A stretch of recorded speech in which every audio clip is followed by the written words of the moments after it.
It appears we are almost ready to depart. It's a pity we didn't have a bit more time to spend on spellcasting. I presume you've been practicing the spells we worked on. I have, Professor. Well, I'm quite sure I've never seen anyone take so quickly to a second-hand wand. You'll be a force to be reckoned with when you get your own. Thank you, Professor Fig. I appreciate you working with me before the term begins. Oh, Eleazar! George, glad my rather cryptic description of our location did not thwart your finding us. I've apparated to more vaguely defined destinations than this. Though I confess I may have miscalculated slightly on my first try. Gave quite the fright to some theatre-goers in the West End. It's been much too long. When I received your owl, I must say I... Best not speak here, Eleazar. Of course. Why don't we speak en route to Hogwarts? We have a start-of-term feast and a sorting ceremony to get to. Wonderful idea! As long as your young charge here doesn't mind me tagging along. Not at all, sir. After you. Ages since I'd been to the castle. Would be good to see the old pile of rocks.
Glad I caught you before you left for Scotland. Just barely. And who is your traveling companion? A new student. New? Yes, sir. I'm starting school as a 5th year. How extraordinary. It is indeed. None of the faculty has ever heard of anyone being admitted to Hogwarts so late. Nor have I. Of course, as the other 5th years will have been honing their magical skills for 4 years now, the headmaster asked if I could get our new student up to speed a bit before the term begins. Well, you couldn't have asked for a better mentor. Professor Fig is not only an exceptional teacher, he's also a remarkably intuitive and gifted wizard. Mr. Osric is prone to flattery. I dare say it's one of the reasons he's risen so far at the Ministry. Have you seen this? I have. Opinions differ as to how great a threat Ranrock really is. Although I've yet to convince my colleagues at the Ministry, I believe he is a significant threat. And it was your wife, Eleazar, who alerted me to his activities months ago. Miriam? How? She wrote to me about Ranrock before she died, wondering what the Ministry knew about his activities. Before I could respond, I received this. It was the last thing she sent me, Eleazar. It came to me via her owl, but with no correspondence. I can only assume That she had to get rid of it quickly, to keep it safe. presumably from Ranrock. I cannot open it. Whatever magic protects this is powerful indeed. It looks like goblin metal. That symbol. What's the glow? I don't see a glow. Nor do I.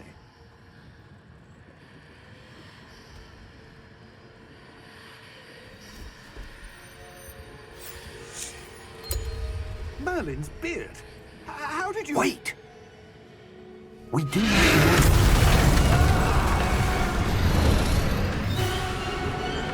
Hang on!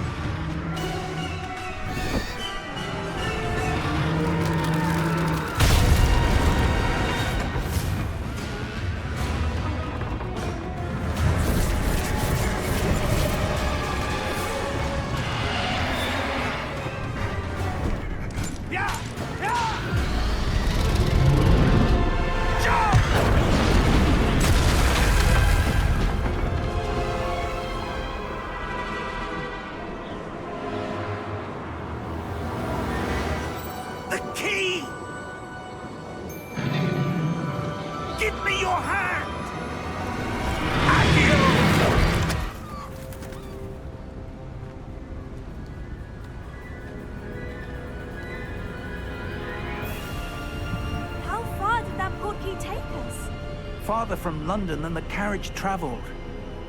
We're somewhere in the Scottish Highlands. Sir, those ruins. Do you The think... portkey was meant to lead us there? I do. This has not been the day either of us expected. But Miriam sent that portkey to George for a reason. And I believe that she, and now George, died in pursuit of whatever it was meant to lead to. If you're sure you're all right, and wouldn't mind indulging me, I'd like to have a look around. Absolutely, sir. Good. Let's see if we can find a path, however faded it may be.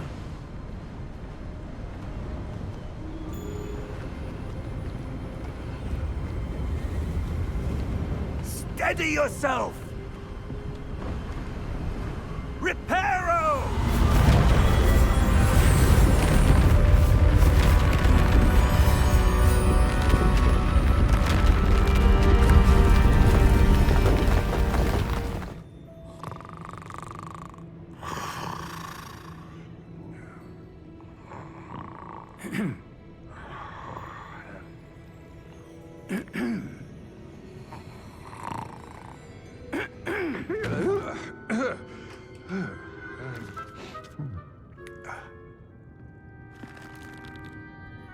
It can't be.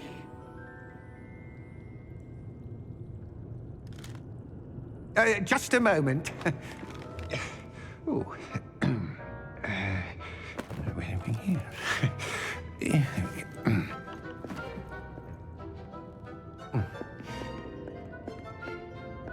Welcome to Gringotts Wizarding Bank. Vault number 12, I presume. Precisely. The key? Your wife's portkey. Oh, yes, of course. This way, then. Stay close.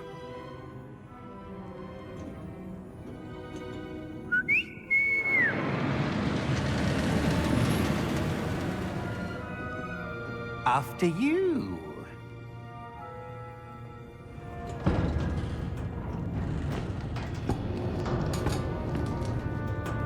Keep your hands inside the cart if you don't wish to lose them.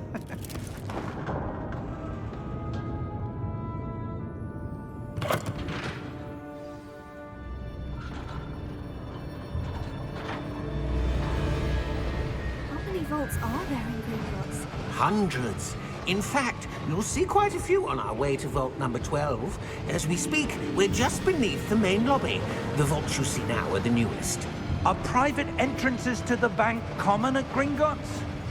They are most uncommon. Only one with great wealth or power, or both, could have arranged for such a service. You'll want to take a breath. A what?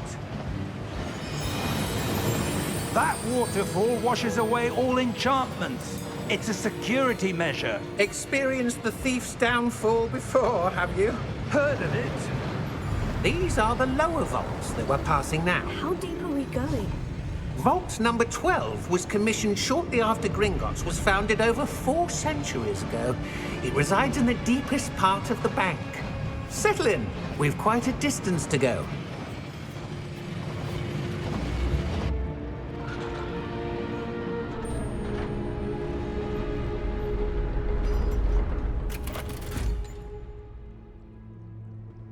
Vault number? Vault 12. Momentous day. On your way.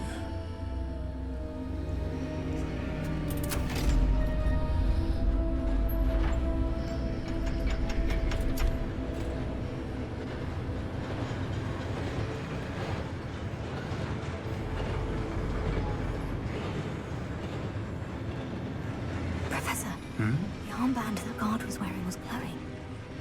Like the glow you saw on the portkey container? No, darker. I saw that same glow on the dragon's collar. Yeah, what was that? We were just wondering about that goblin back there. He watches over the oldest section of the bank. Rare anyone goes there anymore.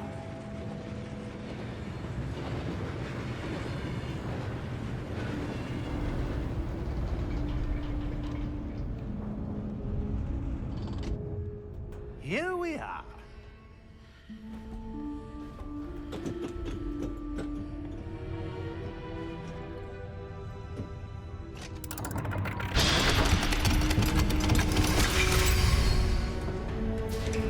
Vault 12.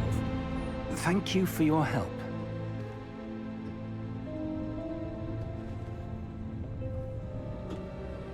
What do you suppose we should be looking for? I'm not sure. Sir, I wonder if you might... The instructions for Vault 12 indicate that I am to grant access to the holder of the key and then close the door. Wait! Best of luck. Professor? That was certainly unexpected. Let me think. There must be something here. Revelio, perhaps? Revelio? Yes, a revealing charm. No time like the present. Let's... Lumos!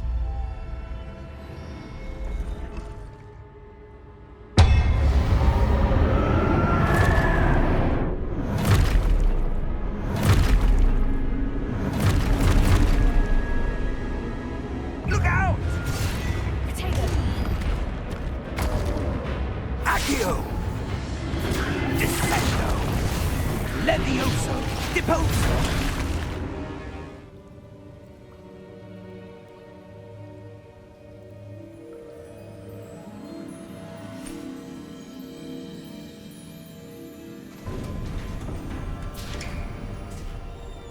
There you are. How did you... What is this place? I don't know. But I found this floating above that basin. That is no mere basin. That is a pensive for viewing memories. I wonder...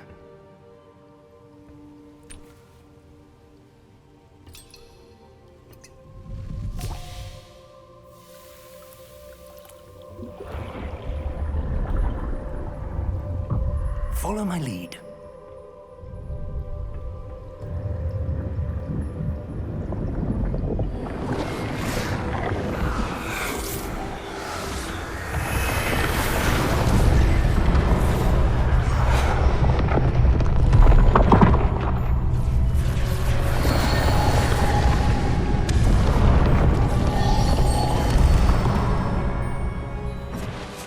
All is in place.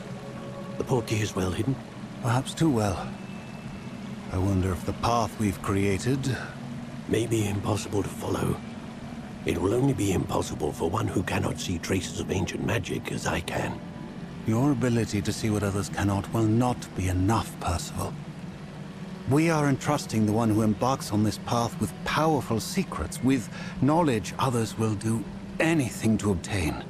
Yes, and if we are correct, Charles, the witch or wizard who completes the trials will have proven themselves worthy of that knowledge, and the responsibility that accompanies it.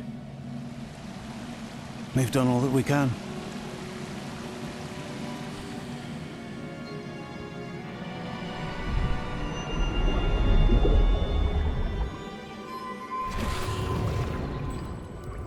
That's what you're seeing. The glow that surrounded them. Yes, sir. Astonishing. Can I see magic? Traces of an ancient magic, to be precise. The magic that Miriam had always believed existed, but could never. Miriam, and perhaps George, died in pursuit of knowledge that has been dormant for centuries. And you, it seems, are the key to understanding why. We were... It all looks rather different than it did a moment ago. Someone's coming. Who were they? I don't know. But, sir, you shouldn't be in here. I was right. Ranrock. Seems my reputation precedes me. I was beginning to think no one was ever going to visit Rackham's vault. And why are you here? No need for that.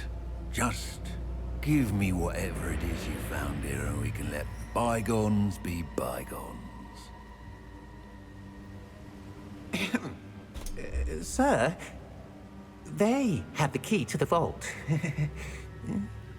Choose your next words wisely. I only meant that the instructions to Vault 12 were quite clear. Sir, I must insist. I was to grant access only to one with the key, and you didn't have...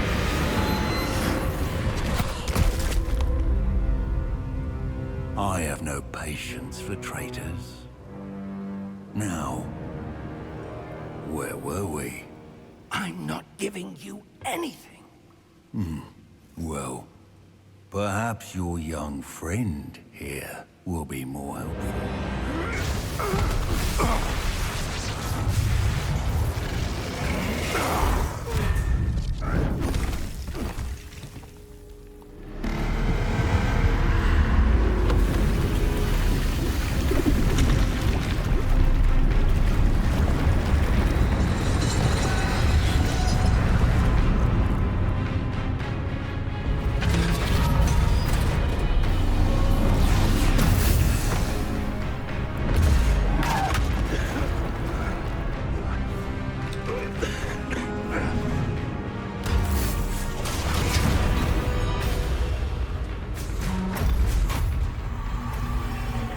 No way out!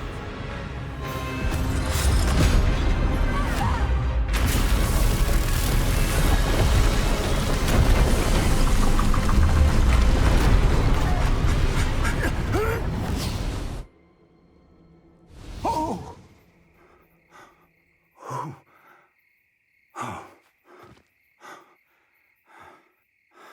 Are you all right? Fine, sir. I've never seen so powerful a goblin. He seemed wholly unaffected by my magic. Where are we? It can't be. It seems those who set up the pensive, the locket, and the path to both wanted someone with your ability to end up here. Come. We have a sorting ceremony to get to.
Oh, good.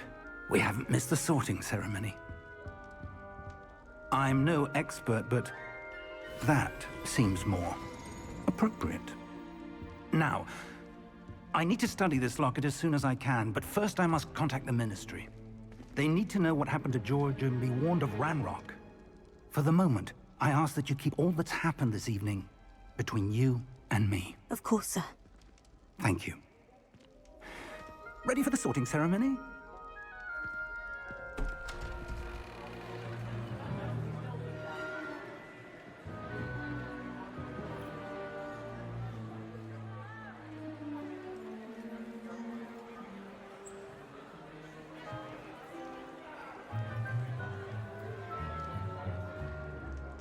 Phineas, Nigellus, Black.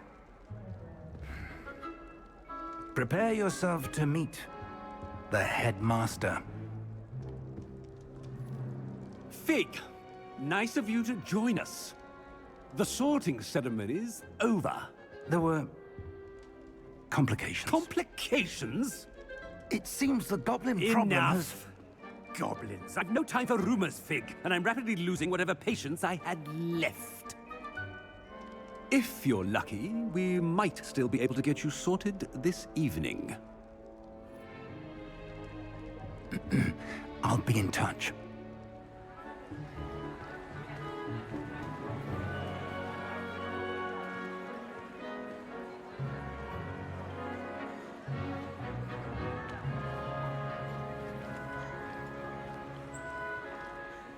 Professor Weasley, we've one more to be sorted. Welcome. You're just in time. Have a seat.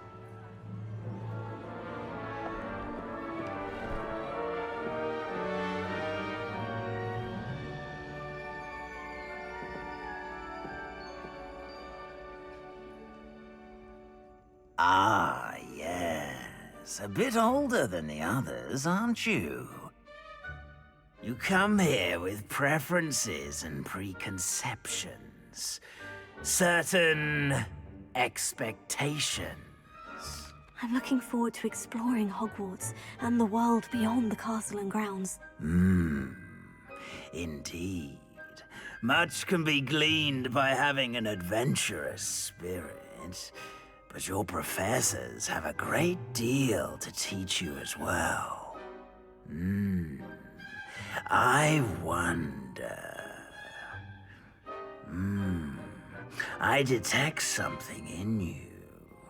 A certain sense of... what is it? Is it ambition? I may seem single-minded, but it is important to go after what you want from life. Interesting. You've recently learned that you possess a... Perhaps you belong in Slytherin.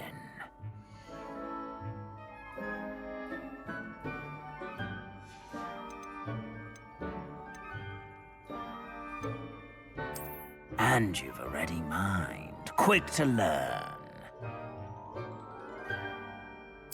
You belong in Ravenclaw!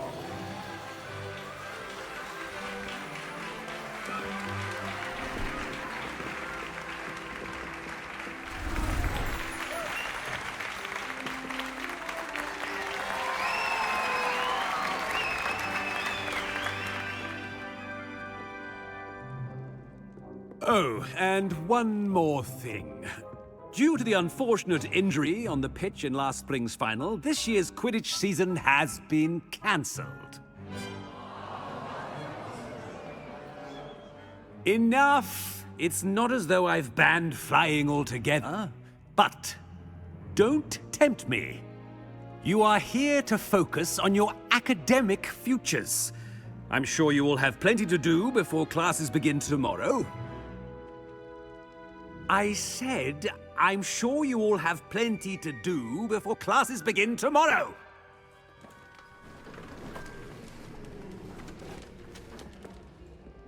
Quite an entrance. It's lovely to meet you.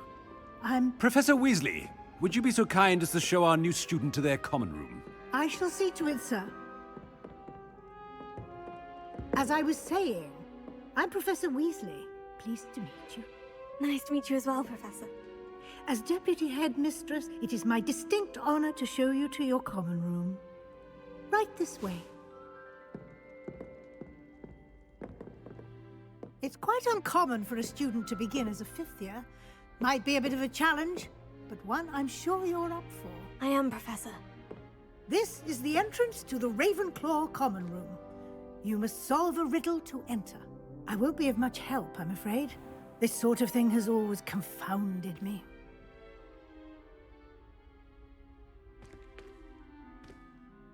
Who lived longer? The ghost or the poltergeist? A ghost or a poltergeist? A non-being can never have been.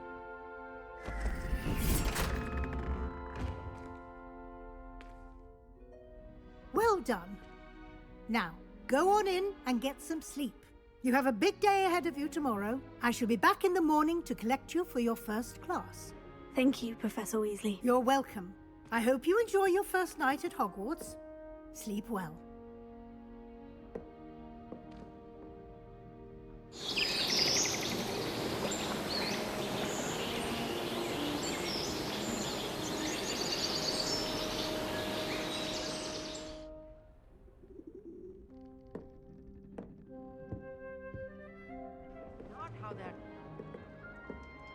One moment.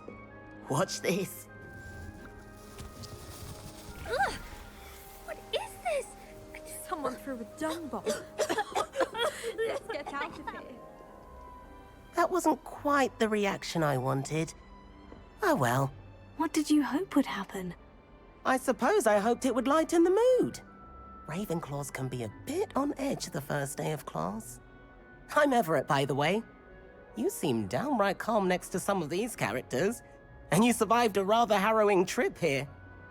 I'm glad to be here, ready for classes to start. Good. Glad to hear it. Truly, there's no reason to be nervous. Most professors are firm but fair. I mean, not all of the tricks I play are as simple as a tossed dung bomb, and I'm still here. Wait, did you say most professors are firm but fair? Ha, I did. But probably best I let you judge for yourself. I do tend to push their limits. I should wander off before someone traces that dung bomb back to me. Nice meeting you. You too, Everett. The right spot. I want him to be in the perfect place.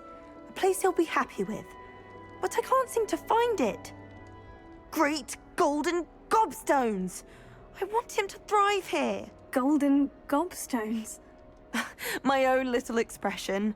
I bought this Dittany seedling from home and I so want him to feel cozy. Dittany is amazing, isn't it?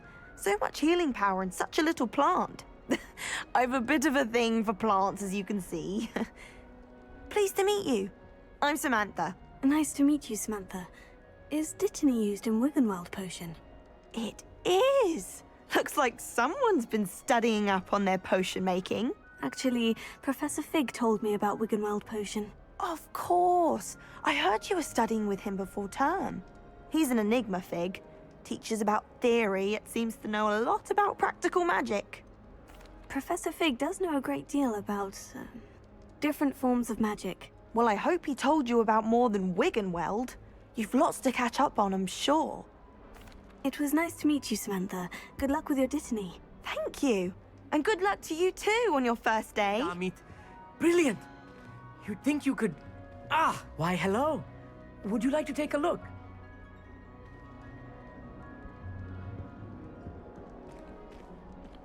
Can't see too much in the day. Well, except for stars like Sirius, Canopus, Vega, and Arcturus. I'm Amit. Pleasure to have you in Ravenclaw.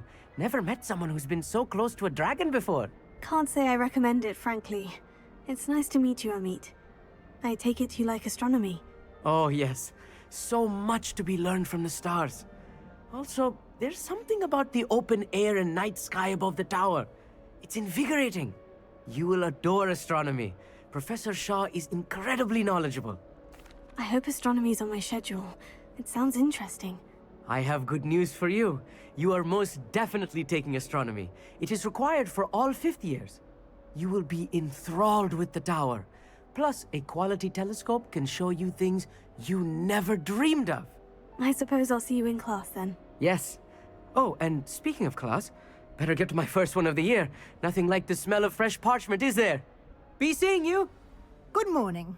I trust you're ready for your first day at Hogwarts? I've been dreaming of this day for a long time. Can't believe I'm here. Well, you are here. Make the most of it. You only have one first day at Hogwarts. Now, in light of your unique situation, joining us as a fifth year, you'll need to catch up with your classmates and not fall behind. Especially as you'll be expected to complete your OWLs at the end of the year. OWLs? Owls? Yes, your ordinary wizarding level exams. They will determine what type of career you can have when you leave here. After much discussion with the headmaster and the Department of Magical Education at the Ministry, we've devised something extraordinary to ensure your success. Here you are.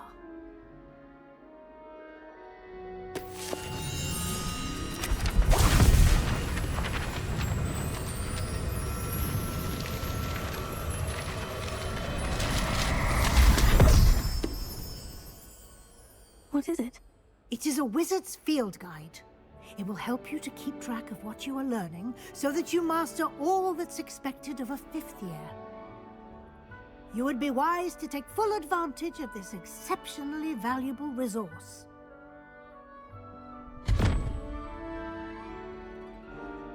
Thank you, Professor, but what do you mean it will keep track of what I'm learning? Perhaps seeing it in action will answer any questions you may have. Walk with me and we shall put it to the test. That should be all for now. You'll be expected to attend both Charms and Defense Against the Dark Arts classes today. And I'd like to be sure you get to Hogsmeade as soon as possible to replace the supplies you lost on the way here. Thank you, Professor Weasley. A lot to absorb on your first day, and you have much to learn. Happily, your professors have agreed to create additional assignments for you outside of class. You'll be up to speed in no time. Judging by your adept use of Revelio earlier, I'd say Professor Fig succeeded in at least showing you the basics. He did, Professor. He's been terribly vague as to the events preceding your arrival, specifically about what happened after that awful dragon attack. My suspicion is that there's more to the story than a search for belongings and an extended trip up to the castle. I'm sorry, Professor, but I'm afraid that's all there is to it. Almost precisely what Professor Fig said. Speak of the devil, Professor Fig. Your ears must have been burning. Oh? Yes. You seem to have provided our new 5th year with a solid foundation in the basics of spellcasting.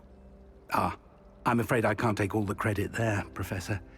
They've a rare aptitude for magic, it seems. Well, I'm just glad you both arrived in one piece. Perfectly good boats and carriages to Hogwarts, and you chose to fly in the path of a dragon. I wouldn't say I chose the dragon's path, Professor. Rather unfortunately, it would seem that it chose us. Very well. Enough chit-chat. I need to get to class myself. Might I rely on you, Professor Fig, to explain the details of the field guide's map? Of course. Thank you.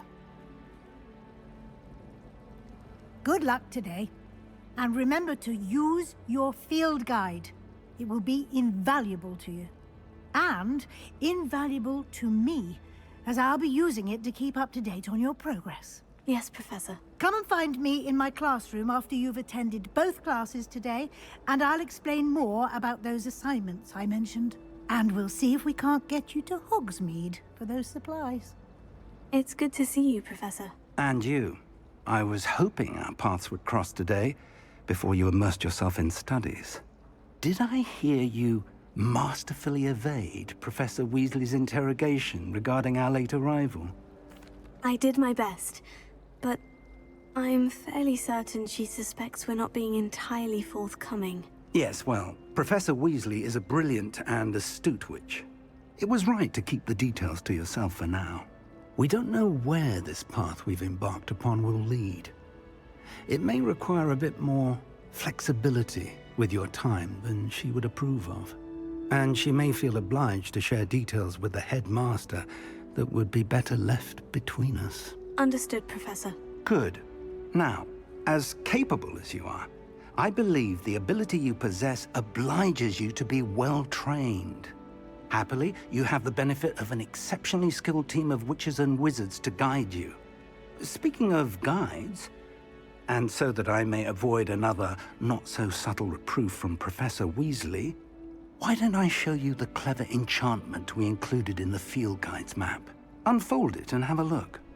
The map is enchanted to help you find your way. This will be incredibly helpful. Thank you. Now, sounds like you've quite a day ahead, what with classes and a trip to Hogsmeade for supplies, including your own wand.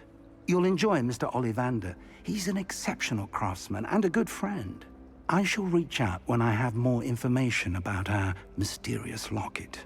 For now, focus on your classes and pay attention. More than your owls may hinge on the magic you are able to master within these walls.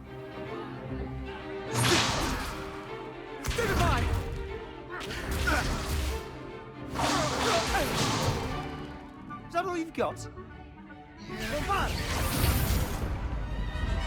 Levioso! Professor Hecat! Perhaps you'd be good enough to blast each other to pieces in your own time. I get new students every year, but I only have one Hebridean black skull. It was a token from the Great Poacher Raid of 1878. No doubt you've heard of it. Now, you may be asking yourself how an old woman like me single-handedly took out the largest poacher ring in eastern Wales and lived to boast about it. Knowledge. To the wise, age matters very little. Today we will review a spell that has saved me from death at the hands of dark wizards more times than I care to remember. Levioso. Levioso? A levitation charm? Levioso! A surprised opponent is a weak opponent. Care to defend yourself, Master Pruitt? No? One thing I've learned as an unspeakable is the value of simplicity, especially in the heat of battle. Now, let's practice what we've just learned, starting with something small.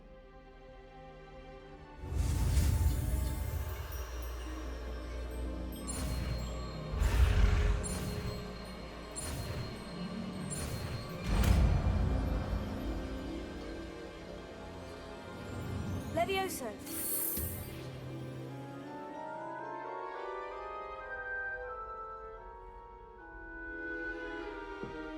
Now, let's try something a little larger.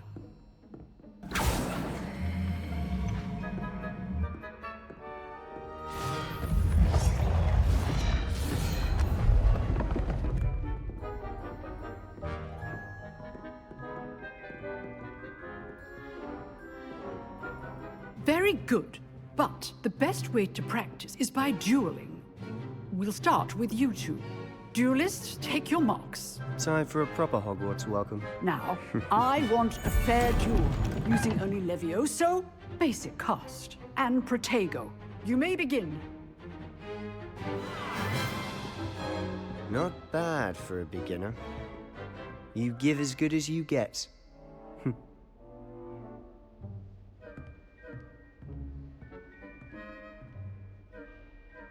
I put you on the spot, and you rose to the challenge.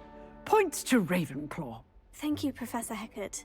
Glad to have the opportunity to practice. If what I've seen today is any indication, we can expect great things from you.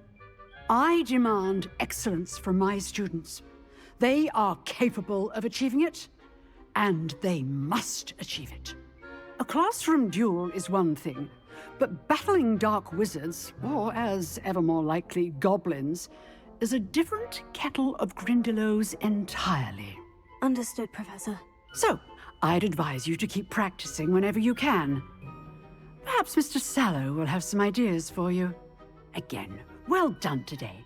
I shall reach out soon with additional assignments. I enjoyed that. Well, that duel was quite something. Everyone will be talking about it. It was certainly good practice. Practice? It felt more like I was dueling an expert. Sebastian Sallow, by the way. Didn't expect a new student to be so deft with a wand. Then again, perhaps this wasn't your first duel. In fact, it was. Perhaps I have a knack for it. Be coy if you like, but I know better. Magic requires intention and talent. You know, you might be a perfect fit for a certain exclusive, unsanctioned dueling organization. Exclusive and unsanctioned. Count me in. Excellent. Knew I was right about you. If you want to get the most out of your time at Hogwarts, you're going to need to break the rules now and then. Whether it's joining a secret dueling club, or sneaking into the restricted section of the library, you just have to be clever enough not to get caught. Thank you, Sebastian. I'll keep that in mind. Good. Pleasure chatting with you. I'm sure I'll see you soon. Perhaps somewhere unsanctioned? We'll see if your performance today was sheer luck or actual skill. Look for Luke and Brattleby near the clock tower entrance. If you're interested.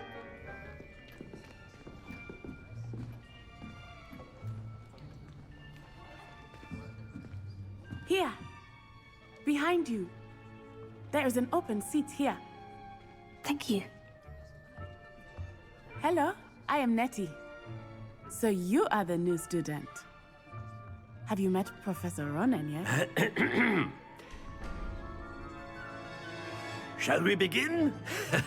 Welcome to Year 5 of Charms. Now, this will be a crucial year in your education on the art of charm work, but I am confident that we will take hold with the passion and rigor requisite of such a challenge. Right, now, everyone, please open your textbooks to page 517. But before we begin, can anyone here tell me the difference between the incantations of the color change and growth charms?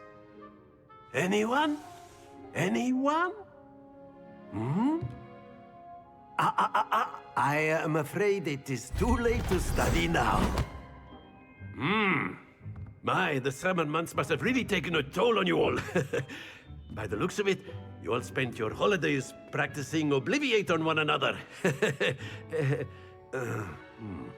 Do you even remember how to perform a basic summoning charm?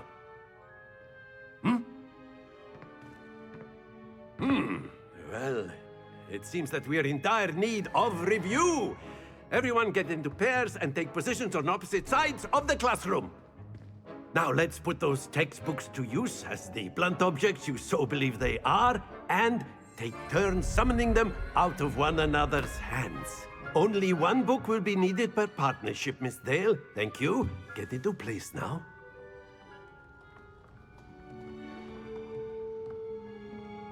Accio. That is not bad. You are a swift learner. I see a lot of potential, but remember, potential is nothing without practice. Keep at it. You might just rival Miss Onai here. Very good, everyone. That's enough of that. Well, as you all seem to have the basics down, and it is an exceptionally lovely day, I was thinking that we might have ourselves a little excursion outside for a spot of fresh air. After me.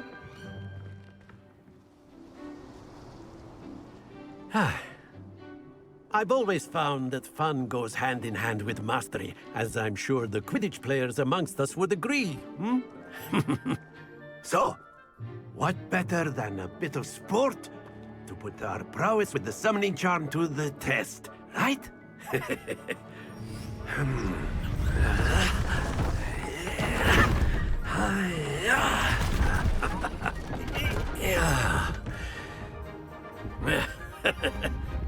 So why don't we have our newest student start us off?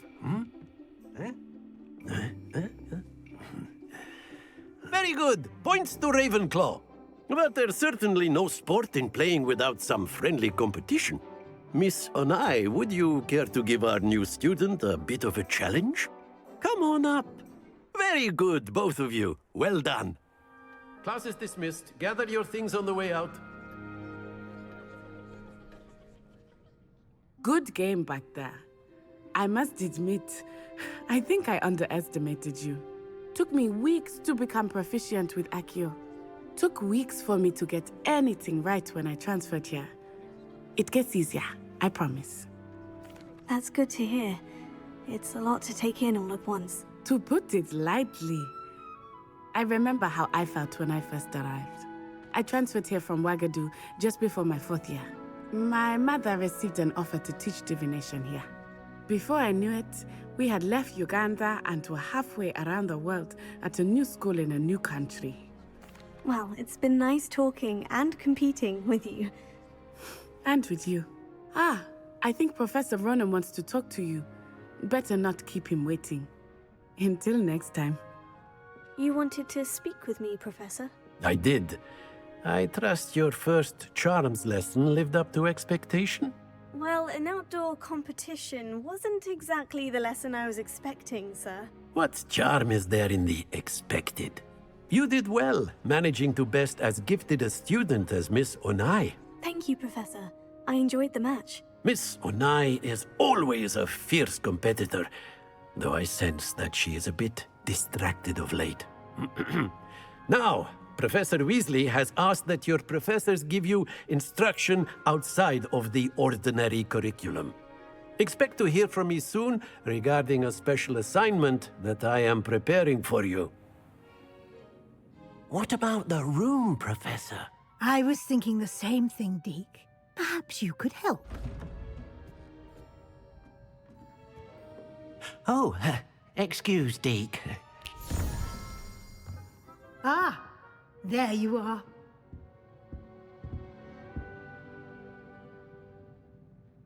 I trust your first classes went well? They did, Professor. I heard as much from Professors Hecat and Ronan. Seems Professor Fig taught you quite a bit before you arrived. I'd wager there's a good deal more to your travels here than what you've told me.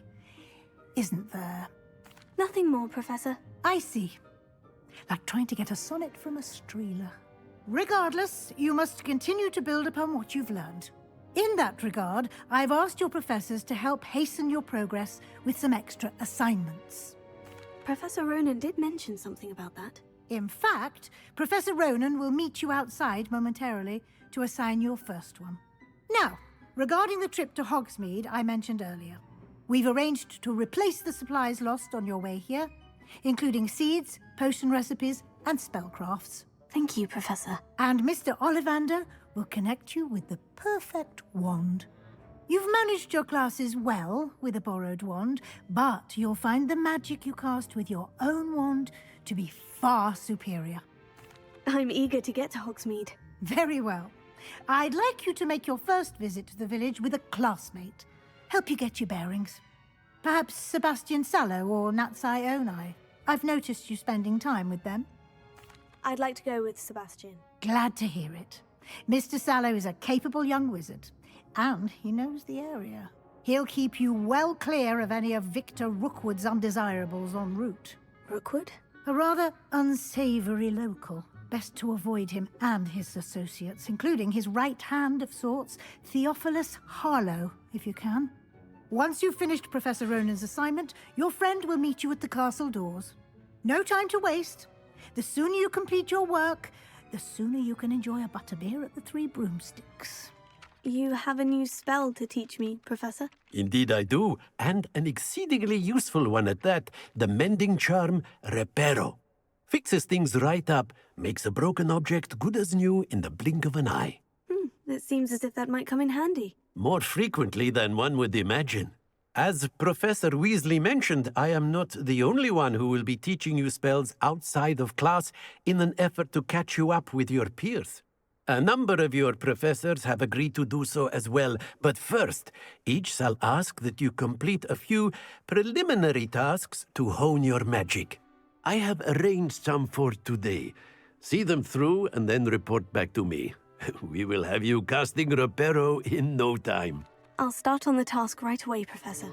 I completed the assignments, Professor. Marvelous. You clearly know your way around basic charms.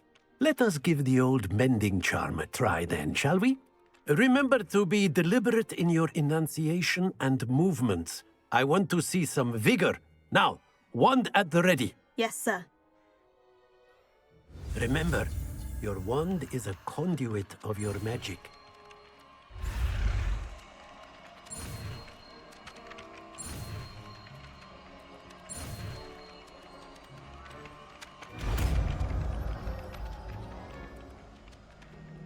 Hello, Sebastian. Ah, my new charge. I'm told you're in dire need of supplies, and I'm to accompany you into Hogsmeade for them. Is this your first foray into the village? It is. I haven't left the castle since I arrived. Well, I shall endeavour to be the very best of guides, then. Hogsmeade's a charming little place. Self-contained, too. We should be able to find you everything that you need. Shall we?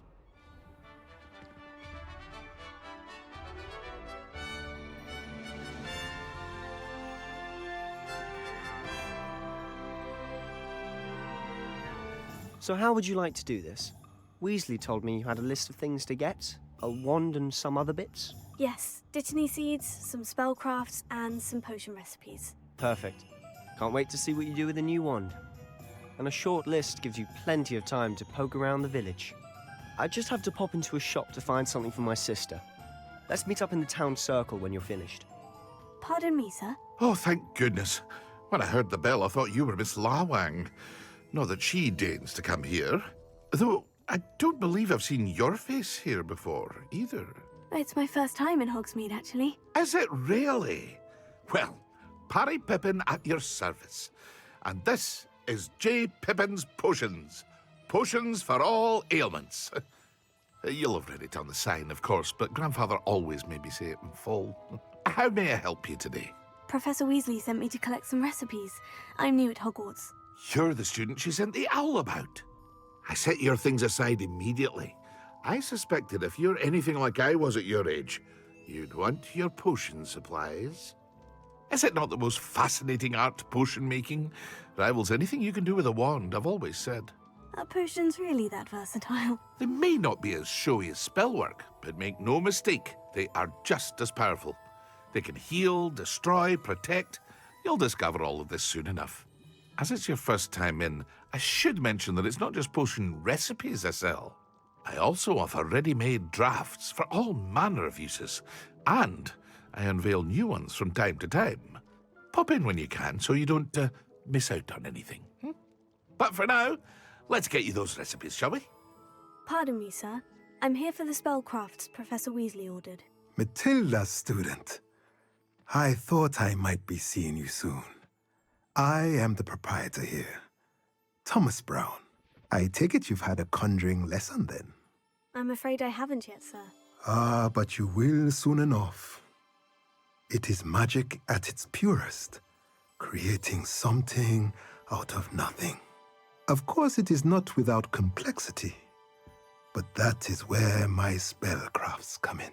Stay the course, and you could soon impress even Professor Weasley. That's certainly something to aspire to, Mr. Brown. I look forward to that day. And I, too, seeing it. Spellcrafts are incredibly useful for conjuring unique items like custom pieces of furniture or decoration. But I shall let Professor Weasley do the teaching. For now, let's get the spellcrafts you need. A potting table and a potion station, yes? I believe so, sir. Good. Nothing like being able to grow your own ingredients and brew what you want, when you want. Let's have a look. I'll be right with... Ah, it's you. Just a moment, please. Hello, sir. I'm looking for... For a new wand, yes. It's about time. Yes, about time. Well, you're our new fifth-year student, are you not? Oh, what am I saying? Of course you are. Gerbold Ollivander's the name. But of course, you'll have heard of the Ollivanders, I'm sure. Finest wand makers in the world. It's a pleasure to meet you, truly. Now, come with me. Let's find you the perfect wand, shall we? No, not you. Yes. Powerful core. 10.5 inches. You might do. Here, give this one a try. Well, go ahead, swish. How odd. Once more, come on, really swish it. Oh dear. Well, this isn't a good match at all, is it? We'll find you something, not to worry. No, not you. Perhaps... Yes. A rare wood, 13 3/4 inches, dragon heartstring. Let's give this one a try.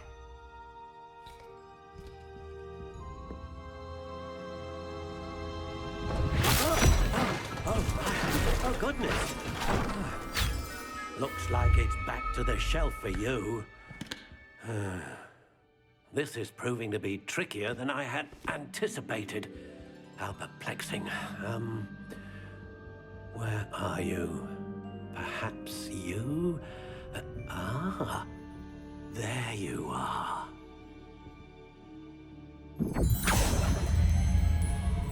Yes, I think you might be the one. Here, take it.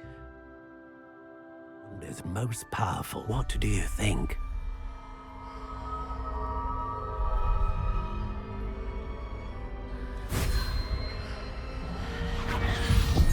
extraordinary. Another wand, another beginning of a bright and magical future.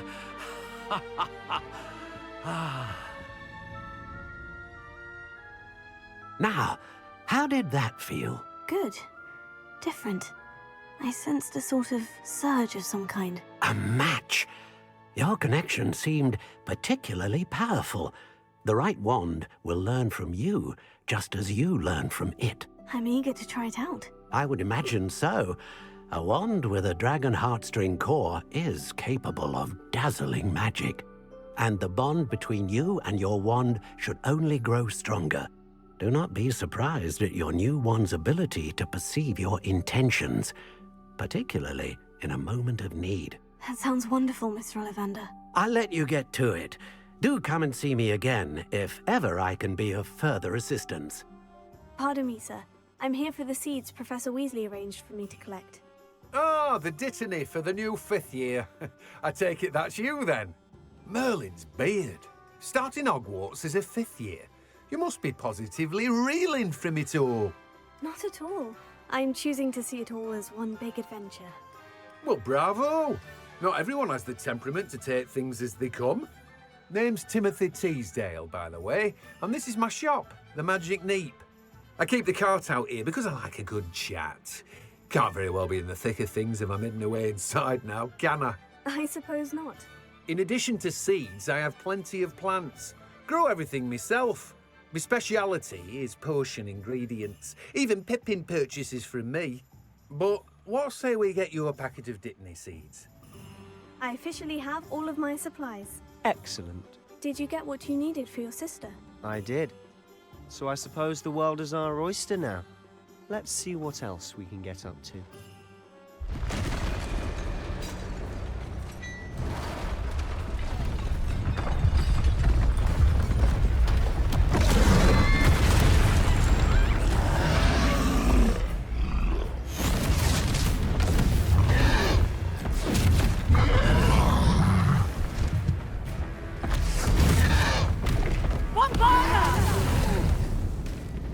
Draw it away from the buildings!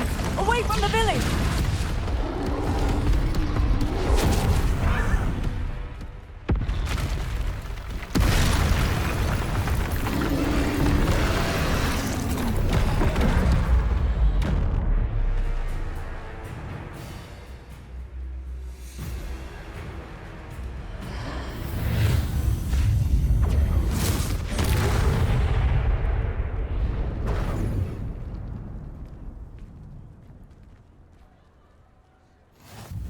Goodness! A second troll! Did you two take on a fully grown troll? By yourselves? I suppose so. It's all a bit of a blur, to be honest. Merlin's beard. Are you all right? We are, and we were glad to help. I'd say help is a bit of an understatement. Nerve like that. The makings of an aura, if you ask me. If you are unharmed, perhaps the two of you wouldn't mind helping me put a few things back to where they were. Of course, officer. Singer. Officer Singer. And thank you, again.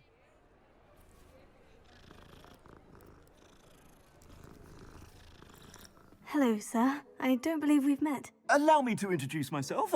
Augustus Hill, clothier extraordinaire. I should like to thank you for your remarkable bravery in fighting those trolls, and not to mention your help restoring Hogsmeade to its rightful state. I was happy to help. Frankly, you deserve an Order of Merlin. But I can offer you something much more useful. I own Gladrag's wizardware, and among my inventory are some unique items that afford certain protections, as it were.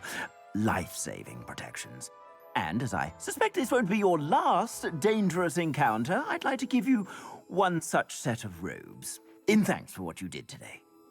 Thank you, Mr. Hill. That's very generous of you. It's the least I can do. Now, let's try this on for size, shall we? I'd say we've earned a butterbeer or two, wouldn't you? Might help me forget that I was almost pulverized by a troll. I'd say that I agree with you. Perfect. The 3 broomsticks is just this way.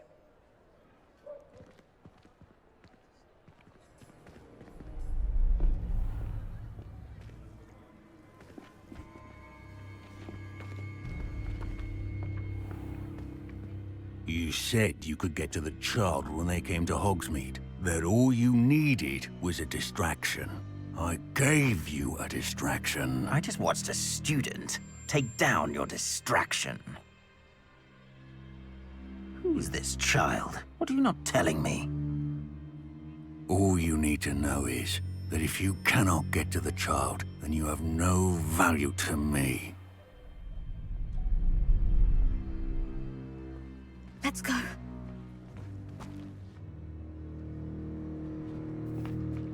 Did they see us? I don't think so. What was that goblin doing with Victor Rookwood?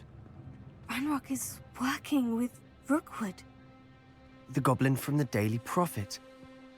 I knew I'd seen him somewhere. Quickly, let's get inside the Three Broomsticks. It's a treat to see you, Lodgok. I shall let you know if I hear anything. Thank you, Sirona. You be well.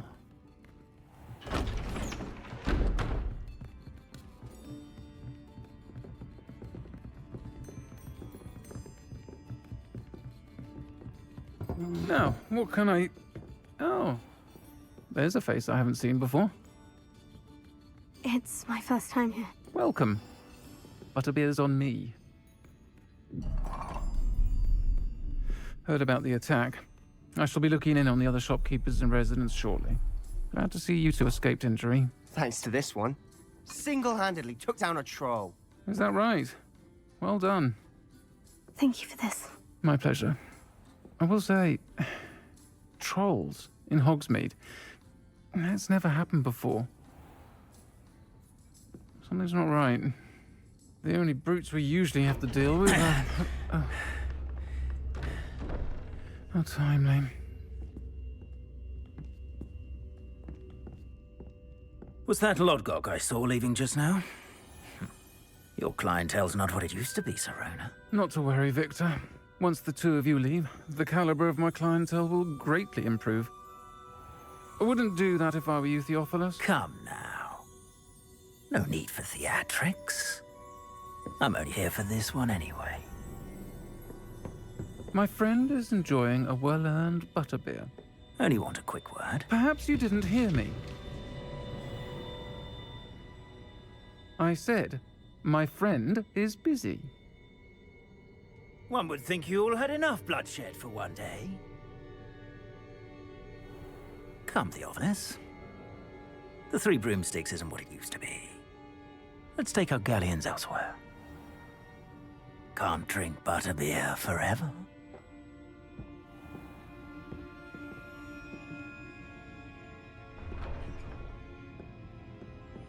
Seems you've made an unfortunate enemy.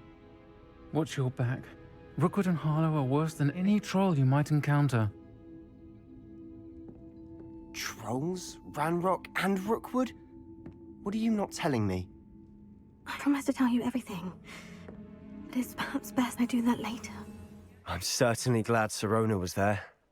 Told you she was one of the good ones. I can see that. She didn't seem at all intimidated by Rookwood and Harlow. I think you'll need to tell me why Victor Rookwood has you in his sights. But we can talk later. For the moment, we should return to the castle. Professor Weasley's certain to hear about the troll attack soon if she hasn't already. Don't want to risk another detention for getting back after hours. Professor, I'm glad to see you. And I you. Thank Merlin you're in one piece. I heard about the attack. Trolls in Hogsmeade? Sir, the trolls were wearing armor. It had that dark glow, like the dragon collar. Goblin silver. Ranrock used it to control the dragon. But how? And why send trolls to... They were there because of me. I overheard Ranrock talking with Victor Rookwood.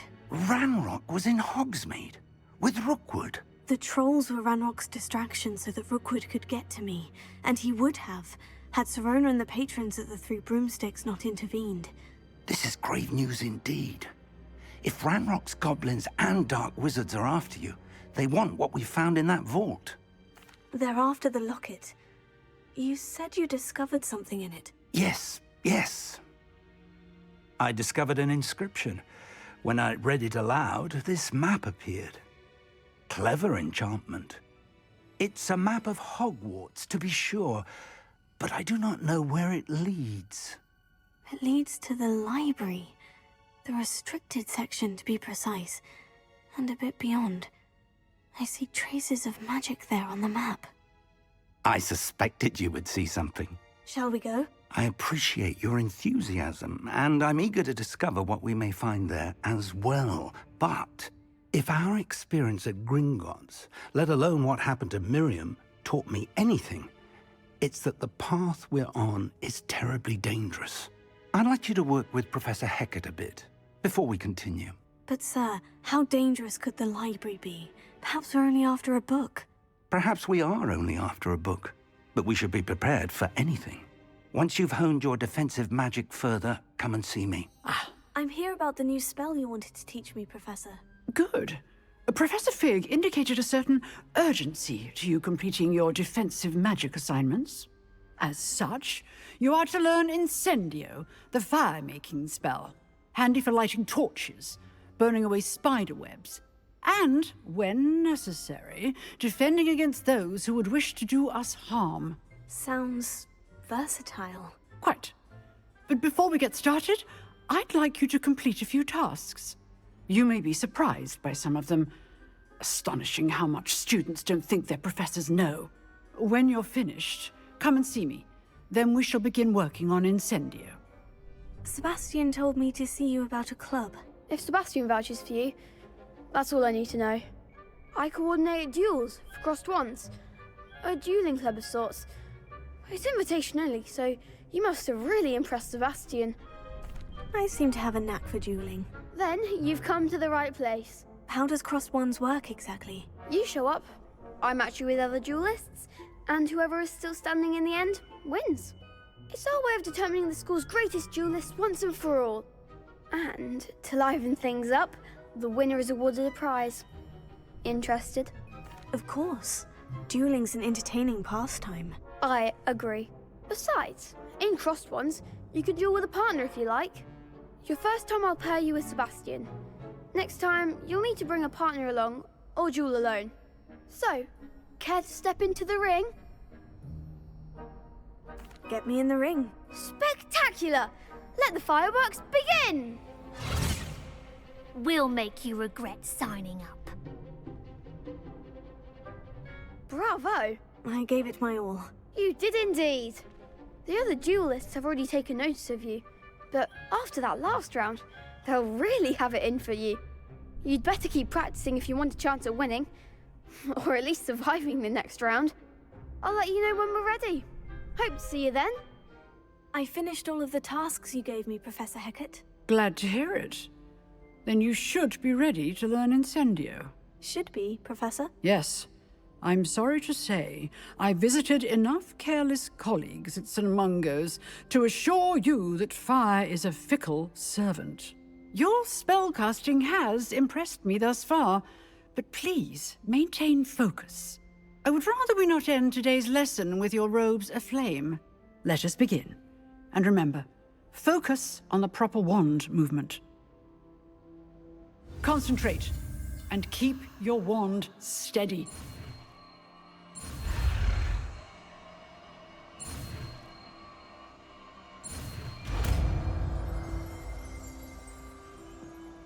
Hello, sir.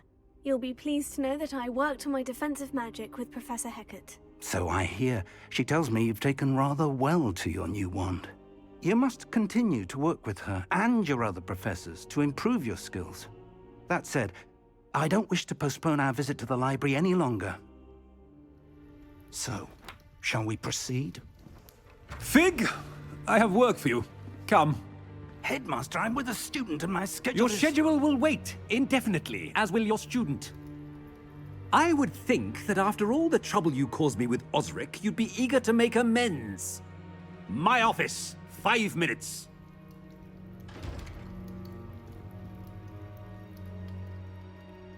That man is exasperating. Unfortunately, our trip to the restricted section will have to wait a bit longer. But, Professor... We have no choice. It would be unwise to provoke our illustrious headmaster further. I shall find you when I've completed whatever toils I must endure. Sebastian, there you are. There you are. You promised me an explanation for what happened in the Three Broomsticks. Not many students have Victor Rookwood's attention. What was that all about?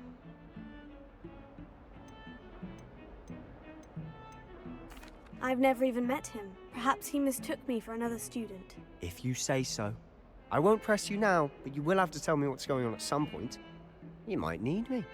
So, why were you looking for me? I need to find something for Professor Fig, but it's in the restricted section of the library. He can't get it himself? He was called away by Black at the last moment. I suppose I could wait to get a note from him, but... You want to show some initiative. Precisely. You mentioned being clever enough not to get caught in the restricted section. And I am. Meet me outside the library tonight, and tell no one. Thank you, Sebastian. I'll meet you later.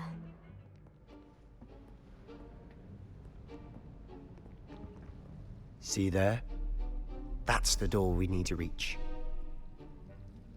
And those annoying prefects would love nothing more than to rat on us to Scribner, so don't let them see us. Understood? I can be sneaky. Let's go. Hold on now. There's a spell you should know. The Disillusionment Charm. Good for getting places you're not supposed to be. Cast it and you'll appear as little more than a trick of the light, just as long as you keep your distance and stay quiet. You mean I'll actually be able to turn invisible? Something like that. It's not as foolproof as a cloak, but those are expensive. And spells are free. Give it a try.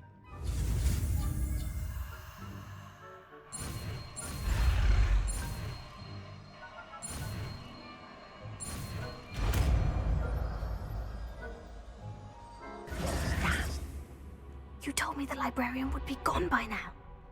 I said usually, but it'll still be all right.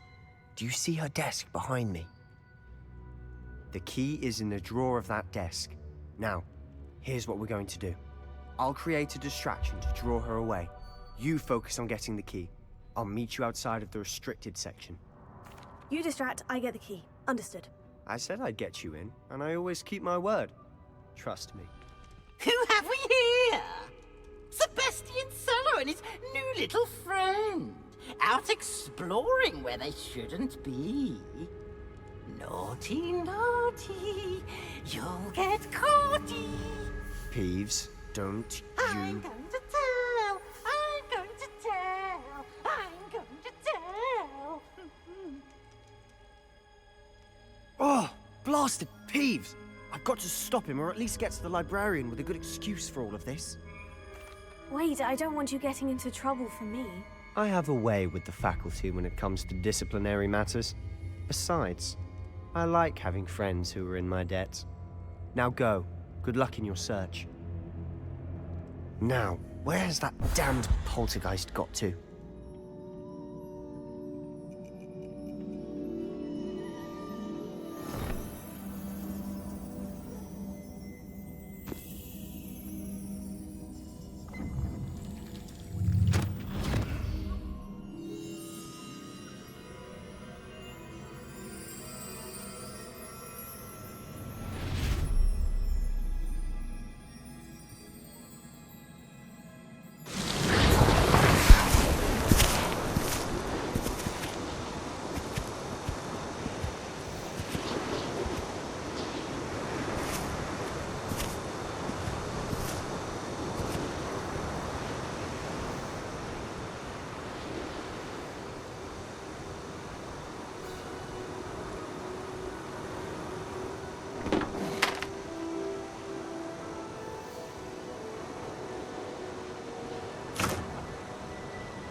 You wanted to see me?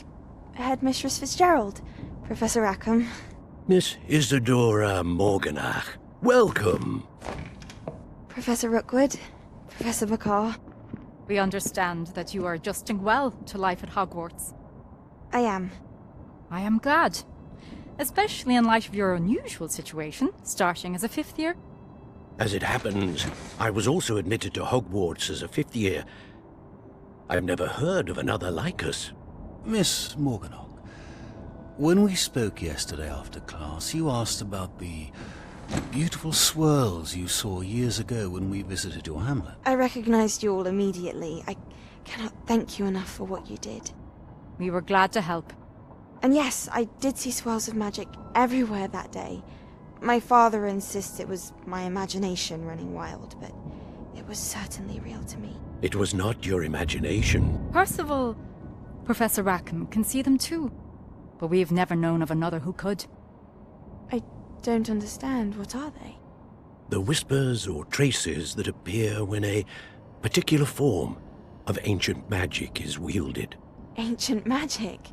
Few are capable of wielding it. Hogwarts itself is a stronghold of ancient magic. So if I can see traces of ancient magic, does that mean I can wield it too? With the proper training. But let us not get ahead of ourselves, Miss Morganach. Before I can train you to wield such magic, you must first master all that Hogwarts has to offer. A magic this powerful can do great harm in the wrong hands. It must be wielded by a select few. As such, we ask that you not speak to anyone about what we have discussed here today.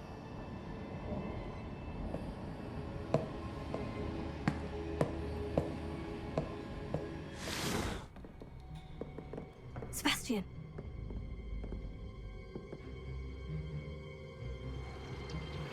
Sneaking in the restricted section again! I had thought we were through with this mischief. Clearly detentions are insufficient. I'm afraid I must take this to the headmaster. But that being said, Peeves informs me that you didn't come alone tonight. If someone has coerced you, I would have you tell me. You're a bright boy. Don't waste this. There was nobody else. I came alone. Oh, Sebastian. What will your uncle say? What? That's... Wait. You accessed the restricted section? But how? Thinking on it, perhaps it's best you spare me the details. Fair enough. In fact, the book was below the restricted section, as it appeared on the map. I want to hear everything. First, let's have a look.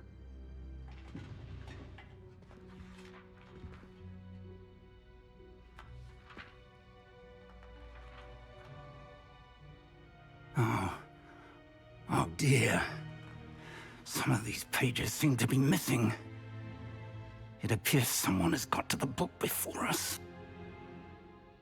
Still, I will need time to study what remains. Perhaps we can still salvage something useful, though it may take some time. I wonder why it was here, below Hogwarts. I think I know, sir. I saw 2 more memories where I found the book. Another pensive. Godric's heart. The man we saw before, Percival Rackham, was a professor here. The first memory showed him and 3 other professors using ancient magic to restore a hamlet from a drought. Miriam was right. And the second memory? In the second, they were talking to a student who started as a 5th year, like I did. She could see traces of magic too. Why those memories? Perhaps this book will explain. I'll have to take it with me to London. The headmaster has insisted that I speak directly to the minister about George's death. I understand. I'll see what I can learn about the missing pages while you're gone. Good. Don't neglect your studies. Your wand work is improving by the day. But you'll want to pay attention in herbology and potions. There's more to magic than spellcasting. Plenty to keep me occupied while you're gone. You've done exceptionally well. I look forward to seeing all that you've accomplished when I return.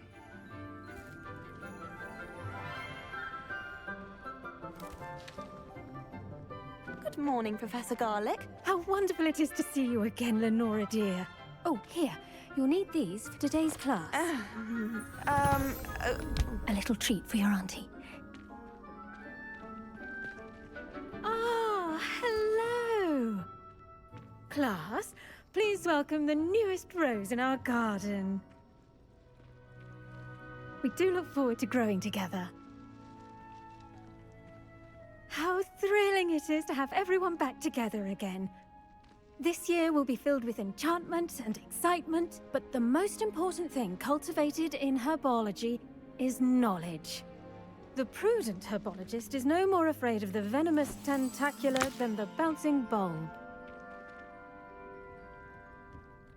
Now then, today we will be acquainting ourselves with the mellifluous tuber known as the mandrake root. Accio.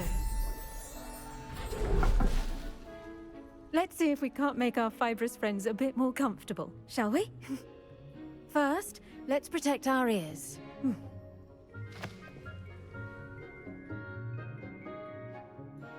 Now, everyone, grip their mandrake by the tendrils and give it a firm tug.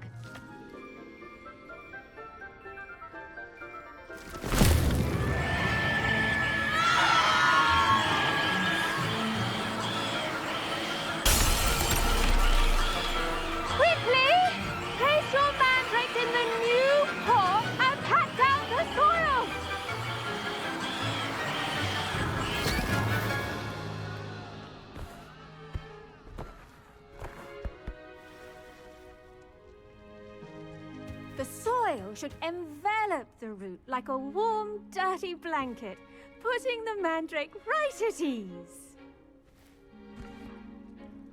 Reparo! I'm very sorry about that. Yours was a bit mature, I'm afraid. All right then, off you go. Splendid work, everyone! Yes, Professor? Firstly, well done with your mandrake. They can be rather difficult to get a grasp of. I'll say, I nearly went deaf. Well, yes. Of course, the cry of a mature mandragora can be fatal, so remember to keep those ears protected. Now, as I mentioned, next we'll be planting dittany. Let us find you some seeds. I already have some, Professor. Picked them up in Hogsmeade. You visited the Magic Neep. Wonderful. A prepared student is bound to bloom. I've arranged for you to have your own potting table here in the classroom. Wasn't easy to spare one on such late notice. Plant the seeds there now, and you can return to harvest them later. Even with soil, sunlight, and a bit of magic, they will take time to grow. Well done! Once it can be harvested, your dittany will be ready to use in Wiggenweld potion. I'll let Professor Sharp tell you about that. Now, what say we branch out? Introduce you to a different sort of flora, the Chinese chomping cabbage. You'll find that some plants are better suited to uses outside of a cauldron. The cabbages do get testy without something to chew. Fortunately, I have a dummy for them to gnaw on. Be a dear and let them have a good chomping. Yes, Professor. They're in the other greenhouse. It's just at the end of the footbridge leading out of this room. Your classmate, Mr. Pruitt, has kindly offered to accompany you. Come back and see me when you're finished. Oh, and mind your fingers. They do bite. Vicious little bastards, aren't they? My kind of plants. Not like stupid booba tubers and bouncing bulbs. The kind of plants that have your back in a fight. Not saying you can't go it alone, but, well, imagine that wasn't a dummy. I suppose they could prove useful outside of the greenhouse. Nothing wrong with a bit of backup, even if it is from a cabbage. It's chaos out there. Trolls in Hogsmeade and such. You can't be above throwing a cruciferous vegetable if necessary. dogweed and deathcap has more of them, if you're keen. Other plants too. Ones your parents wouldn't plant in the garden. You get the idea. Anyway, we probably ought to head back to class. I attended to the Chinese chomping cabbages, Professor. Remarkable plants, aren't they? I hope they weren't too much trouble. Oh, don't see any bite marks or missing digits. And good, as you do seem to be quite green-fingered. Oh, I'm eager to see your skill in the soil continue to blossom. Magical plants have so much to offer. I'm eager to learn more. I'm glad. Herbology is a bounteous subject. Tend to your garden, and it will tend to you. Huh. Well, I suppose that's everything. Do come by for a chat sometime. I so enjoy checking in with my new students.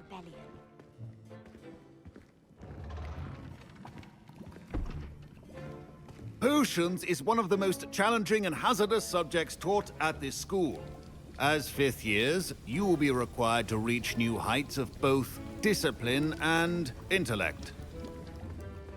You will begin this term by brewing a Wigan-Weld potion. Mr. Takar, can you tell us why this particular potion might come in handy? Yes, Professor Sharp. The Wigan-Weld potion can be used to sterilize and even heal a variety of injuries. It can heal some injuries, but not all. Points for Ravenclaw. Before today's class is completed, each of you will have brewed a Wigan-Weld potion of your own. You never know when you might need it. Please begin.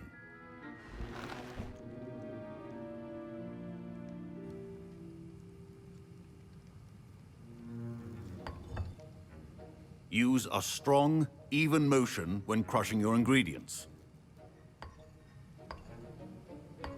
Please be meticulous when adding powder to your potions. One errant sneeze could be disastrous.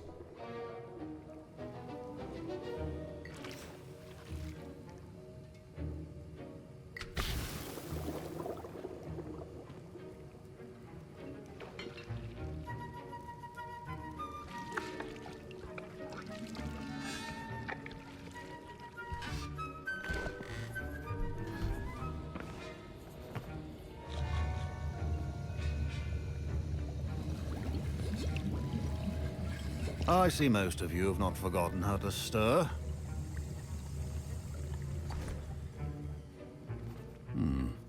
Not an easy potion to brew.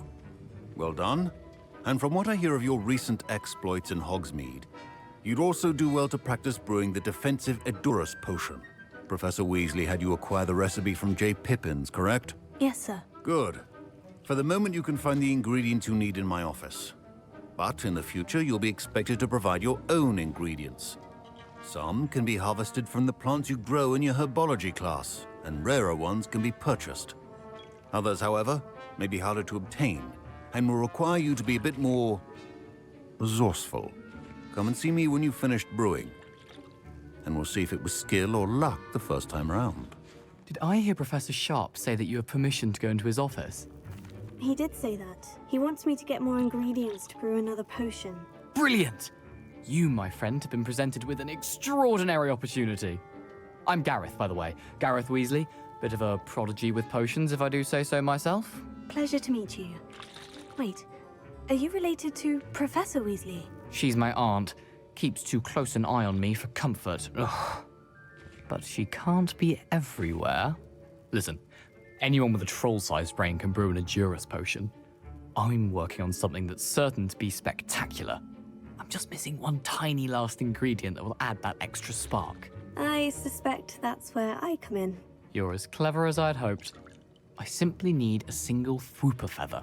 As you'll already be in Sharp's office with his permission, perhaps you could grab it for me. I'll get you the Fwooper feather, as long as you're certain Sharp won't miss it. I assure you he won't. Fwooper feathers aren't that valuable. Wait until you see what I'm brewing. Hurry back to me when you have the feather. Here's the Fwooper feather you wanted. Brilliant! Thank you! This is going to take a moment to brew. You should get back to brewing your Edurus potion, and I'll tell you when this concoction's finished. I brewed an Edurus potion, as you asked, Professor. I'm surprised you had the time. You seemed rather busy helping Mr. Weasley brew chaos. I'm not sure what you're talking about, Professor. You will not earn favor with me by failing to take responsibility for your actions. I suggest you heed my warning.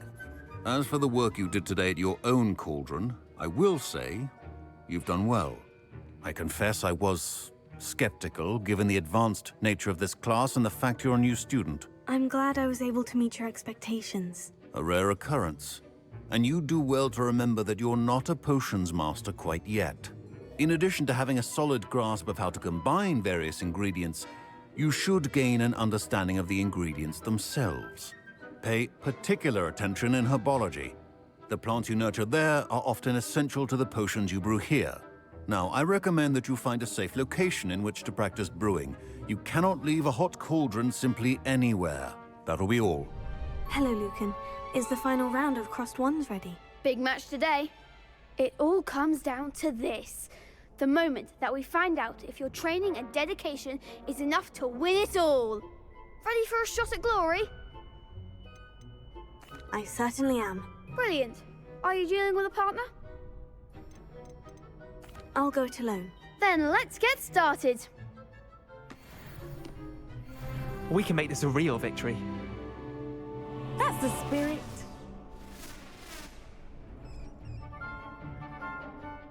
What a victory! You've won the tournament! I'm just pleased to have done as well as I did. And we're pleased to have such a gracious champion. Now, to the victor goes the prize! And so it is my great honor to present you with this simple yet elegant token of supreme dueling accomplishment. Thank you. It's been an honor. You earned it. You are a duelist to be reckoned with. Now that we've definitively crowned the tournament winner, I suppose I should get back to my schoolwork. Wonder how my herbology plants are doing. I haven't tended them in ages. Hello, Natty. How are you? I'm well, thank you. I was there, and I saw what happened with Rookwood and Harlow at the Three Broomsticks. I have been worried about you. I'm all right at the moment. If you don't mind my asking, why were they looking for you? I've never met Rookwood or Harlow. Perhaps they mistook me for another student. A bit odd. The two of them pursuing a Hogwarts student so intently. But whatever the reason, you were clearly in danger. For now, it is safe to say that Rookwood and Harlow are a threat to both of us. To all of us. Which is why I wanted to speak to you. Everyone has been talking about you defending Hogsmeade from that troll attack. And I shall never forget watching Sorona stand up to Rookwood and Harlow in the Three Broomsticks. Both of you have inspired me to take a stand of my own. What sort of stand? Men like Rookwood and Harlow are the reason my mother and I left Matibililand. I am not going to sit by and watch them destroy my new home. Rookwood and Harlow are a dangerous pair on their own. And you should know that Rookwood is in league with Ranrock. I had heard they were seen in Hogsmeade together. All the more reason they must be stopped. Rumor has it that Theophilus Harlow runs Rookwood's day-to-day operations. Taking him down would cripple Rookwood's entire enterprise. That may be true, but shouldn't Officer Singer handle someone like Harlow? I spoke with her. She was polite, but perhaps understandably would not discuss details with a student. I overheard some of Rookwood's lot talking about a massive poaching operation that Harlow is planning. I was thinking that we could investigate a bit, try to get the evidence that Officer Singer needs. All right. But how? I am going to watch and listen, find out precisely what Harlow is up to. I shall reach out when I know more. In the meantime, remember, I am here if you need me. Thank you, Natty. I've no idea who it is you think I might have seen. I've been busy with my research. I do not have time to... Victor Rookwood don't give a doxy's nip back your time. Oi! Speak of the devil. Mr. Rookwood would like a word with you. A student? You can't be... Enough out of you. Leave her alone. Stupefy! Are you all right? I am, thanks in no small part to your excellent defensive skills.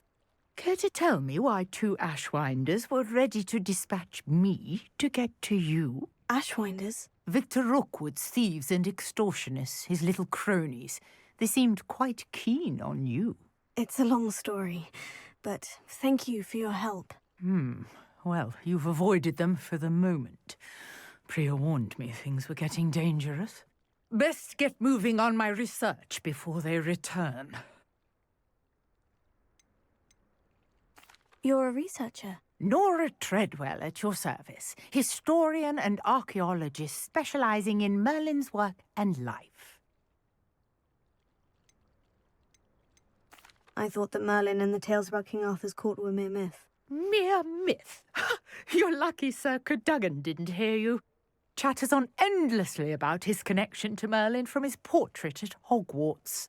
Merlin attended Hogwarts, you know, and I'm studying some curious fixtures he left here centuries ago. Fixtures? These vine-covered pillars, dozens of them, all around the area.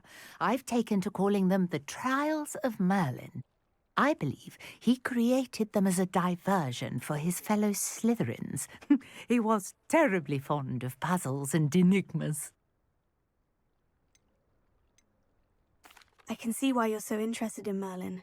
I'd be keen to know more about the trials. Well then, I'll let you in on a little secret. No one has yet managed to figure out how they work.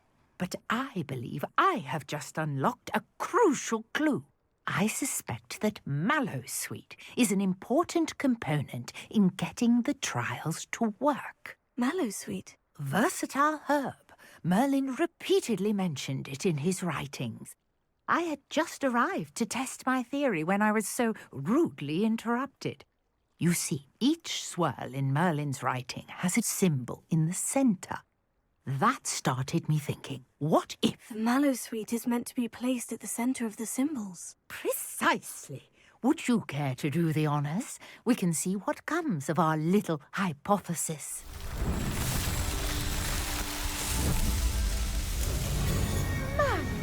Yes, how beautiful!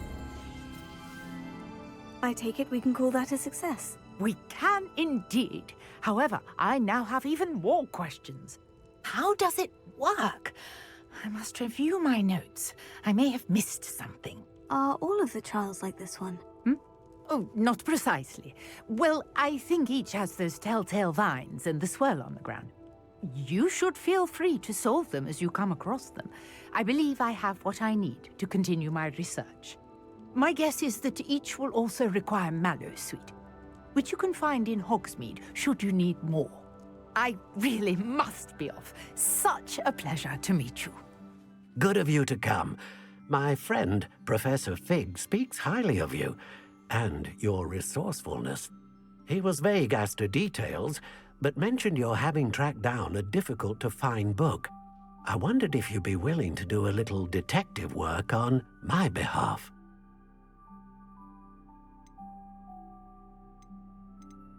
Of course, Mr. Ollivander. Sounds most up my street. Wonderful. You see, about a century ago, an heirloom applewood wand with a fairy wing core went missing from this very shop. My great-aunt suspected a student named Richard Jackdaw. He'd been serving as an assistant here and suddenly vanished. Richard Jackdaw? Like the bird. In fact, he was known to frequent the Hogwarts Owlery. We searched there, of course, but found no wand. We did find a series of statues similar to Jackdaw's. I'm certain they're a clue, but I cannot figure out where they lead. Jackdaw was last heard tittering about some pages with a map he'd stolen from Peeves. As you can imagine, the poltergeist was less than helpful. I'll have a look for you. You've certainly given me plenty to go on. Ah, you've brought hope to this old one-maker's heart. Professor Fig was right. You are a remarkable student.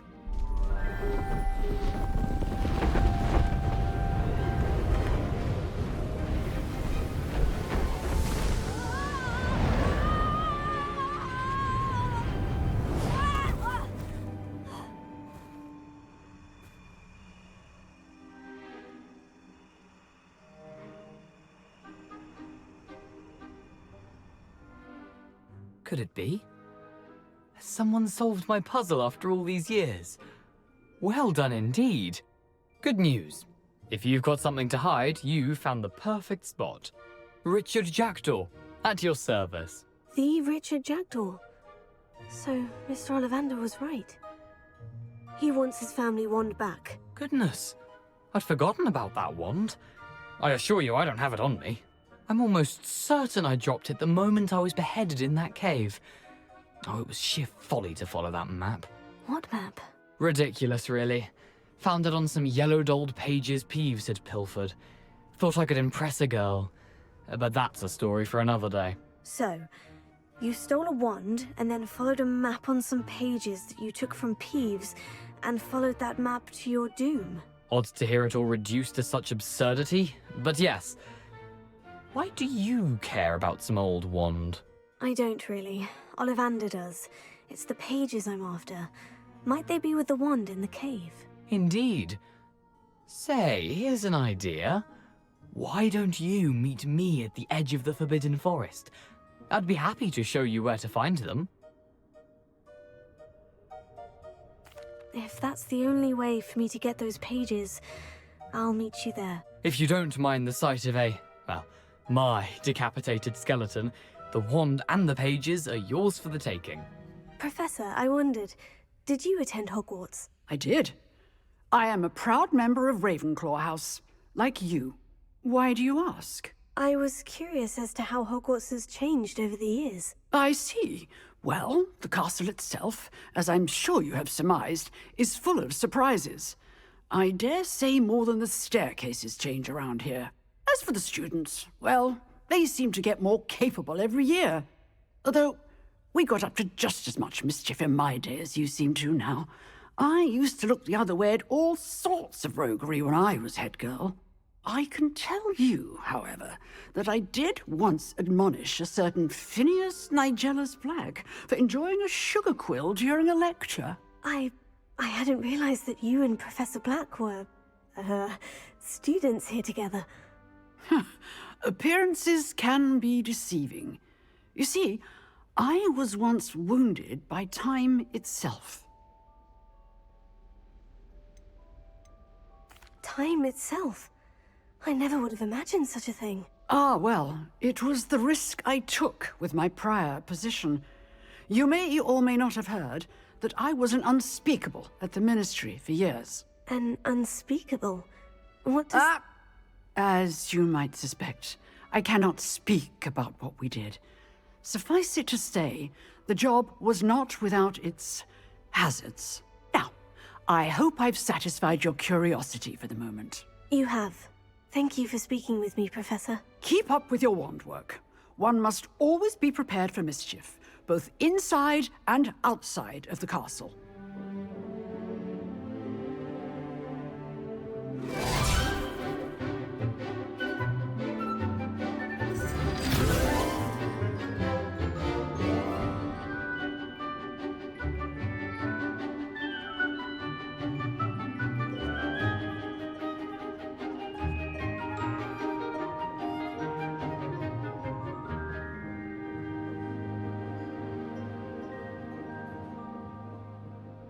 Professor, I completed all of your most recent assignments. Well done.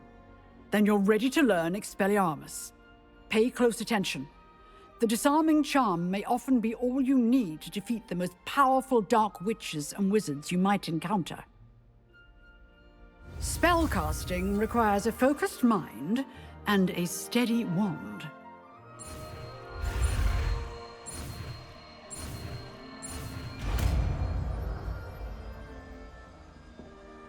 We meet again, Richard Jackdaw. I suppose I shouldn't be surprised to see you. Only a Ravenclaw would travel this far in pursuit of knowledge. Well said. Now, where do we go from here? Follow me. I shall lead you as far as I can, but I fear I may remain a tad reluctant to revisit the scene of my demise. Keep your eyes open for a bird bath. When you find it, say intramuros. I think it's Latin. Or Greek. As you can imagine, I never paid much attention in school. Shall we? Aren't you a little far from home? Ranrock knew you'd eventually lead us to whatever it is you're...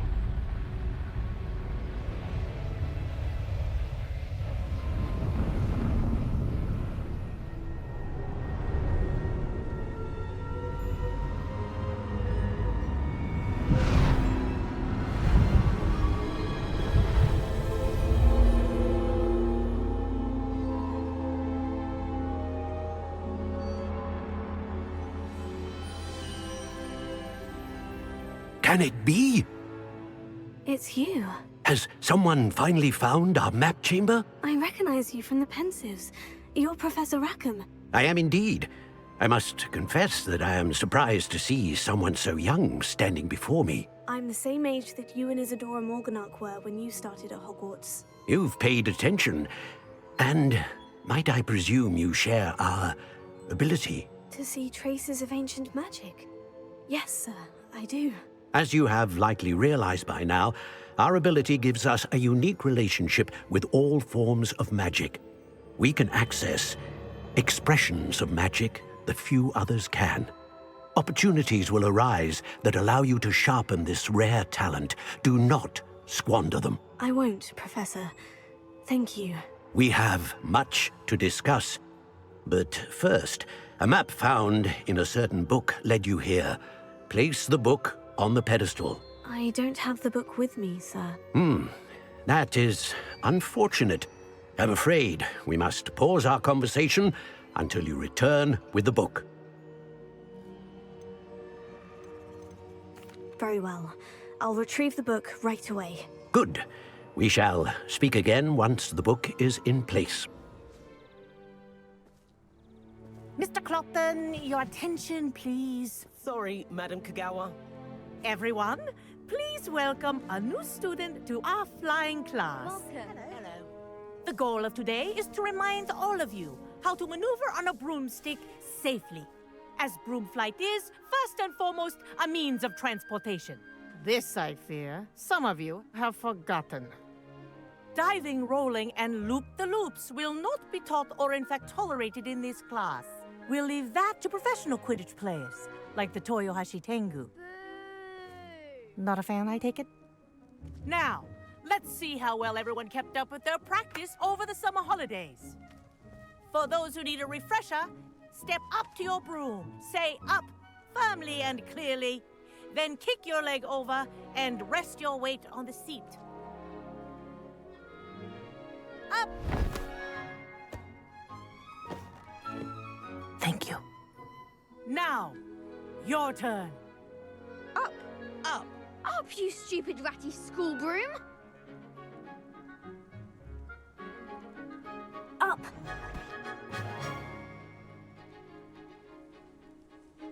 One leg over, so there's a leg on each side. None of that side saddle nonsense. A gust of wind will throw you right off.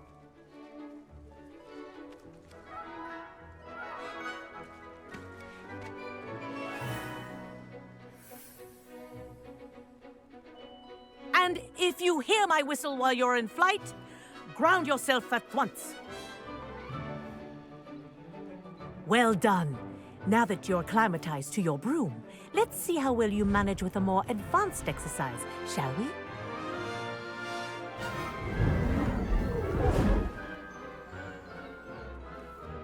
I say, I watched you fly through those rings. You seem to handle yourself on that dusty school broom well enough. I'd imagine you're ready for something a bit more challenging. But I'm getting ahead of myself. We met in the common room. I'm Everett Clopton. So, care to join me for a bit of high-flying fun?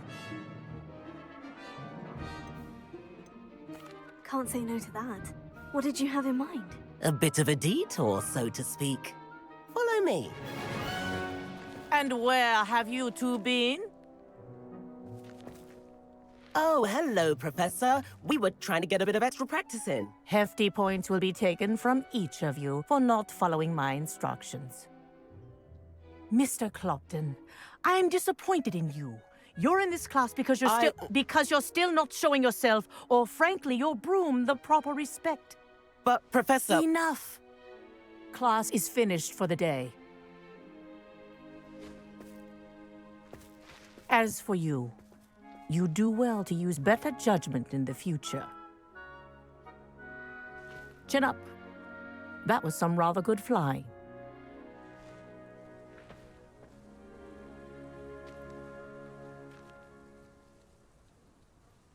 Sorry about that business with Kagawa, but you have to admit, those views were worth it. It was worth losing a few house points for that detour. You seem at home on a broom. Bet if you had a fancy model, you could fly laps around Imelda. She's Kagawa's favorite. I could show her a thing or two if I had my own broom. Hate having to return the school broom after class. Perhaps I'll have to purchase a broom then. If you can, you should. Wish I could. I recommend visiting Albie Weeks at Spintwitches in Hogsmeade. He's always looking to test new models. I'll keep an eye out for you in the sky.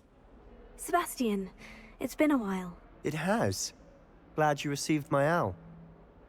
I have something to show you. First, let me thank you for what you did in the library. Of course. Scribner tried to give me detention, but I have ways out of these things. Well, you took the fall for me, and that counts for something. Did you find what you were looking for? I did, but something was missing. I'm not sure here is the best place to discuss it. Understood. We can talk more in a moment, in the Undercroft. Not even the professors know about this place.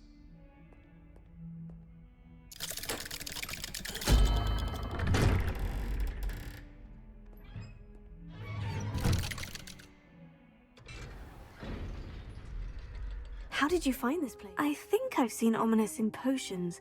Or was it herbology? I've noticed that he uses his wand to navigate the castle. He does. No idea how, though. Ominous was born blind, and no spell could reverse it. His wand seems almost sentient. Not surprising, I suppose. Ollivander always says, the wand chooses the wizard. Is that how he found this place? No, someone in his family knew about it. The Gaunts are full of secrets. I've never heard anyone else speak of it, and I've certainly never seen anyone else here. Again, mention this to no one, especially Ominous. He has no love lost for his family or their secrets, but this place is special to him. Understood. But why does Ominous have no love lost for his family? His father's family are direct descendants of Salazar Slytherin, one of the 4 founders of Hogwarts. Obsessed with blood status, most of them. Ominous cannot abide them, as he'll be the first to tell you. Anyway, the Undercroft has been a perfect place to sneak off to, away from prying eyes, and even practice otherwise forbidden spells. Really? Like what? Like the blasting curse. Professors say it's not an appropriate spell to teach students.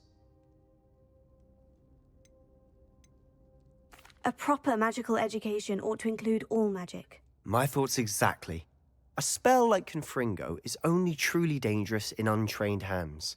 Such spells should be properly taught, not banned. To be fair, I'm admittedly partial to more fiery forms of magic. But you should learn it. I can teach it to you safely here. It may take a while to get the feel for it. Mimic my wand movement. The incantation is Confringo. Very well.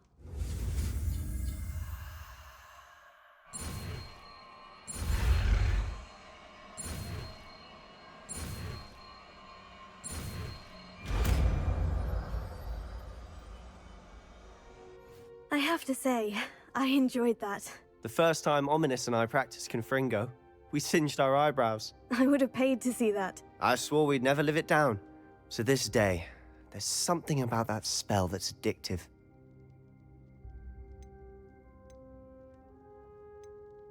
This is exactly the type of magic I've been hoping to learn. There's more where that came from. Been practicing similar spells here for ages. Although, I didn't tell Anne and Ominous about every one. Haven't been here in some time. It's not the same without Anne. I'm sorry about your sister. If there's anything I can do... Perhaps when I next head to Feldcroft, you could come along. Meet Anne. She could use some cheering up. Just let me know when, and I'll meet you. Oh, she misses Hogwarts. She's been stuck at home with our guardian, Uncle Solomon. Unfortunately, you'll have to meet him too. Well, meeting a new student will be precisely what she needs. I shall look forward to it. Cheers. By the way, what was it you couldn't discuss out in the hall earlier? I'm not sure where to start. You said something was missing from what you found in the library. Might it have something to do with Victor Rookwood? He didn't mistake you for someone else at all in Hogsmeade, did he? Nothing gets past you. I'll tell you what I can. Rookwood and Ranrock are trying to recover something they think I took from a vault in Gringotts. Gringotts? When were you there? Professor Fig and I wound up there after the dragon attack. There was this port key. A port key? To Gringotts? Well, it's all a bit convoluted. I'm listening.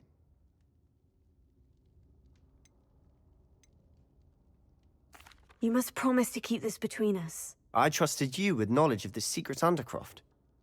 You can trust me. All right. I can see traces of ancient magic. Ancient magic? I don't know what I was expecting you to say, but it wasn't that. What does that even mean? Honestly, I'm not entirely certain.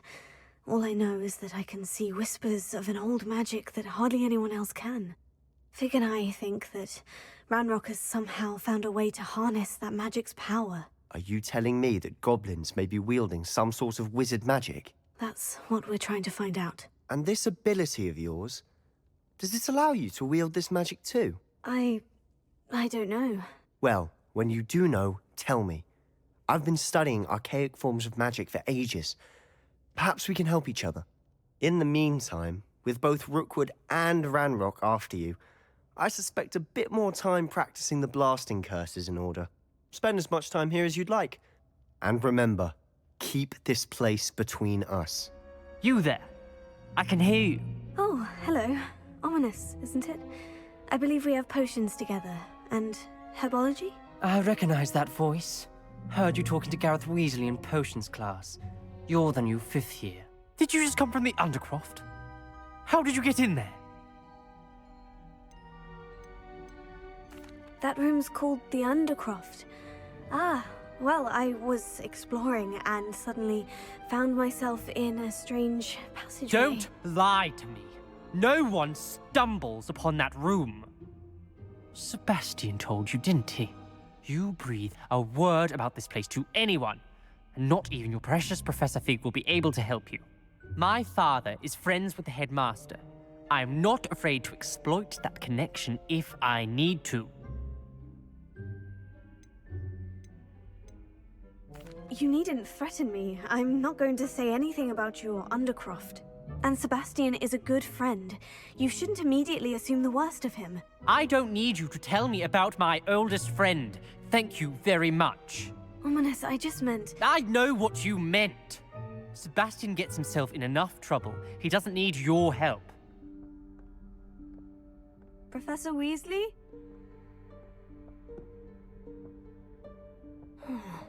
Somewhere away from prying eyes.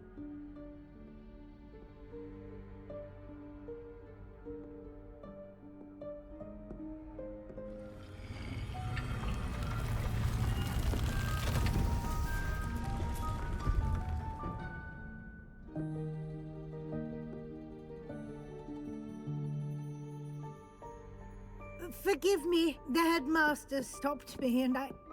Merlin's beard! I see you've wasted no time. Well done. Shall we? After you, Professor.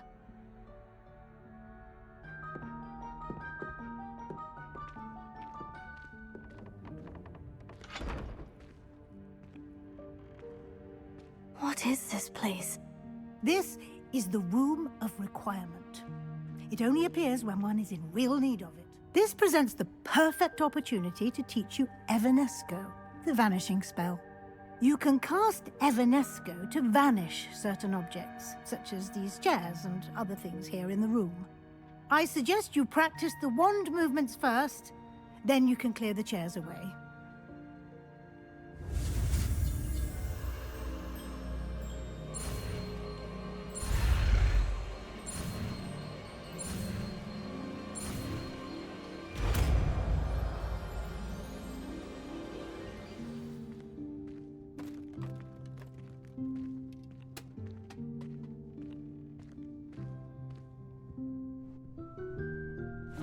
Yikes! Careful! Huh? Oh, there you are. Wait right there. Deke will come to you. Hello. Ah, Deke, we've been looking for you. Apologies, Professor Weasley. Deke was looking through some of what's appeared in the room since Deke was last here. Is this the student? Indeed it is. Deke is honored to meet you. Deke has been a friend since I was a second year. We discovered this room together. I mentioned you to Deke. We believe that you might be able to benefit from this room like I did. Deke, would you be so kind? Of course, Professor Weasley.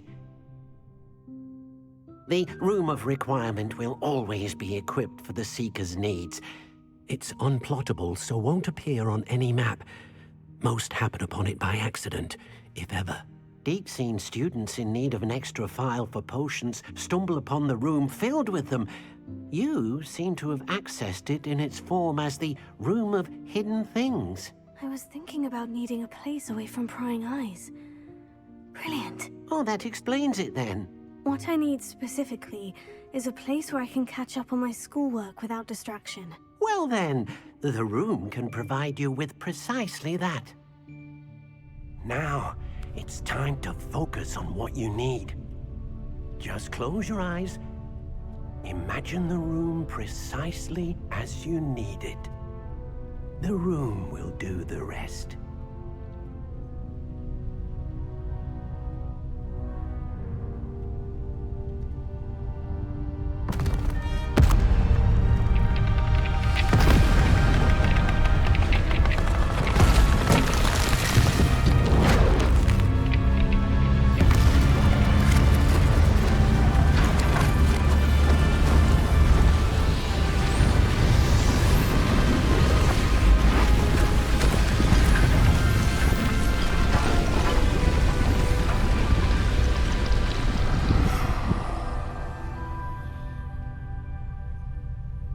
You've given yourself quite a canvas to work with. I imagine the desk of description will come in handy. It will. I hope you'll take advantage of it.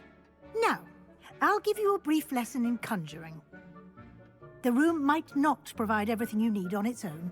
Conjuring? Yes, the magic of creating or conjuring objects. I'll teach you.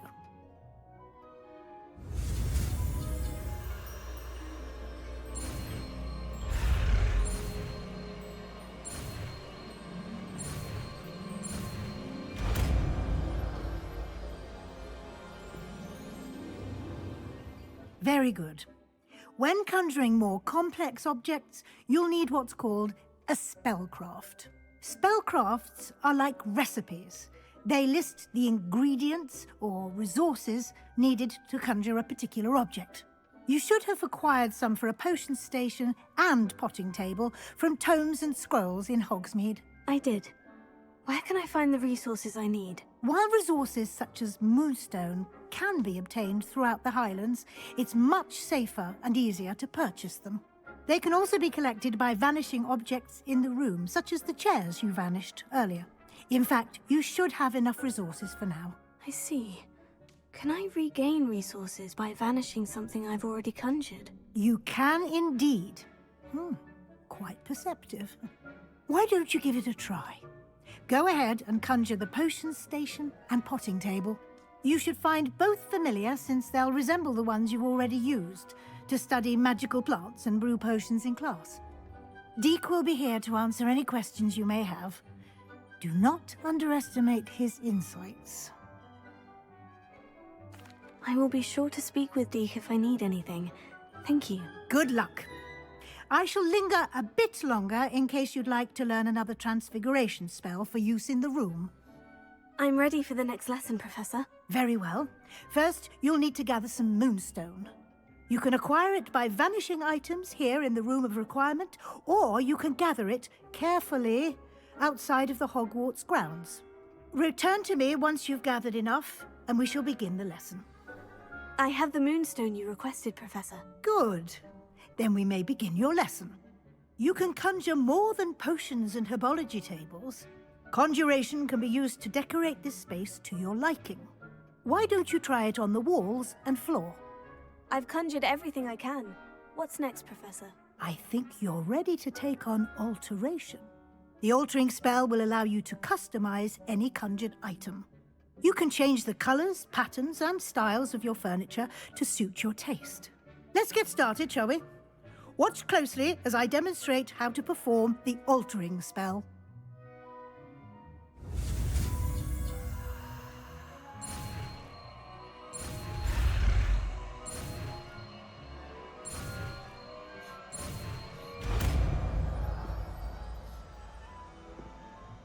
Professor Weasley said I should ask you about changing the room's ambiance. Of course. What sort of overall look most appeals to you?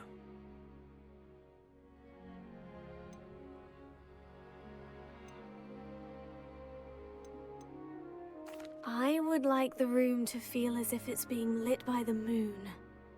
Oh, sounds perfect.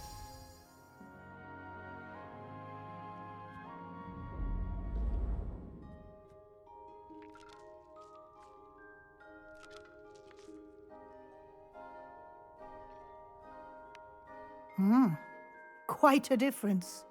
Of course, you needn't keep this style if you don't like it. You can always ask Deke to change it back. Now you have learnt a good bit about alteration. Thank you, Professor. The room is full of possibilities. Indeed. No matter how much time I spend here, the room always manages to surprise me.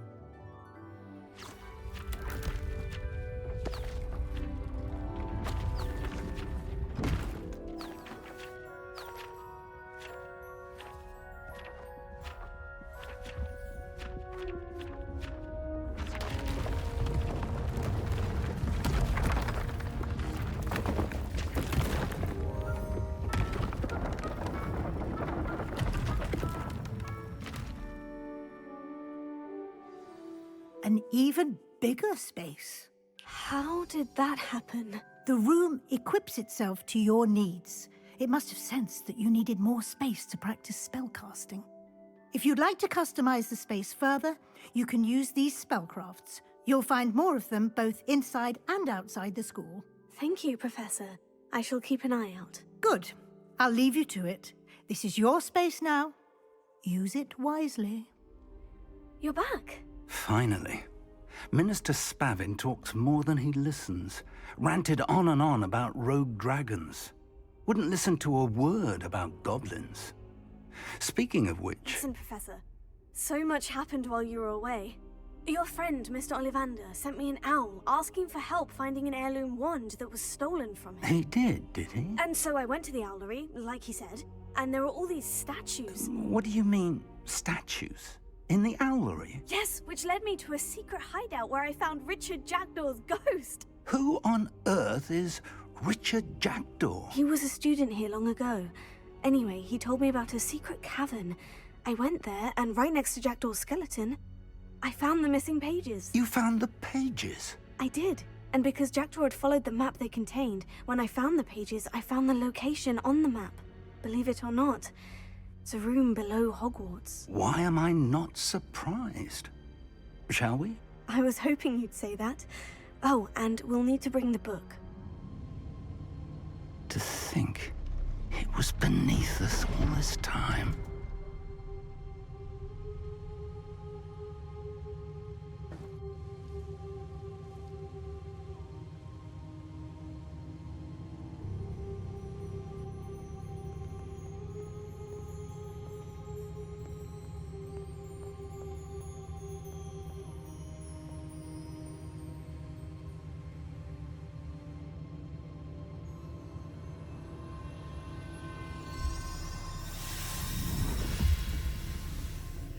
This looks promising.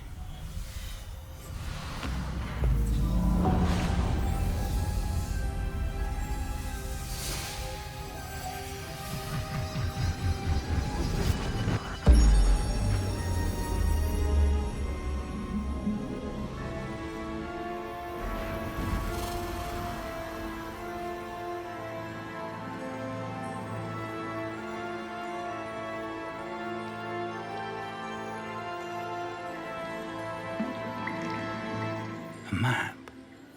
There's Hogsmeade. And over here, the Forbidden Forest. And, of course, Hogwarts. It's magnificent.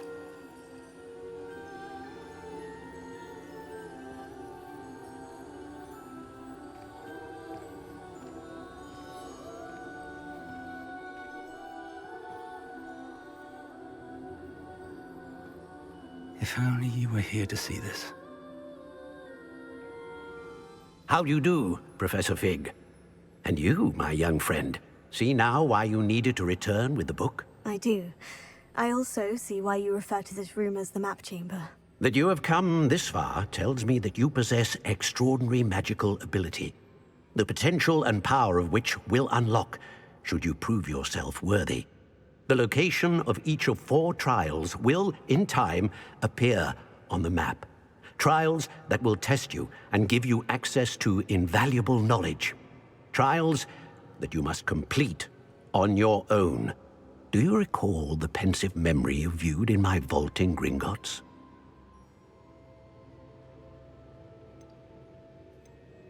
You and your friend Charles spoke of the portkey, and of trials you'd created for one who sees traces of ancient magic. Precisely.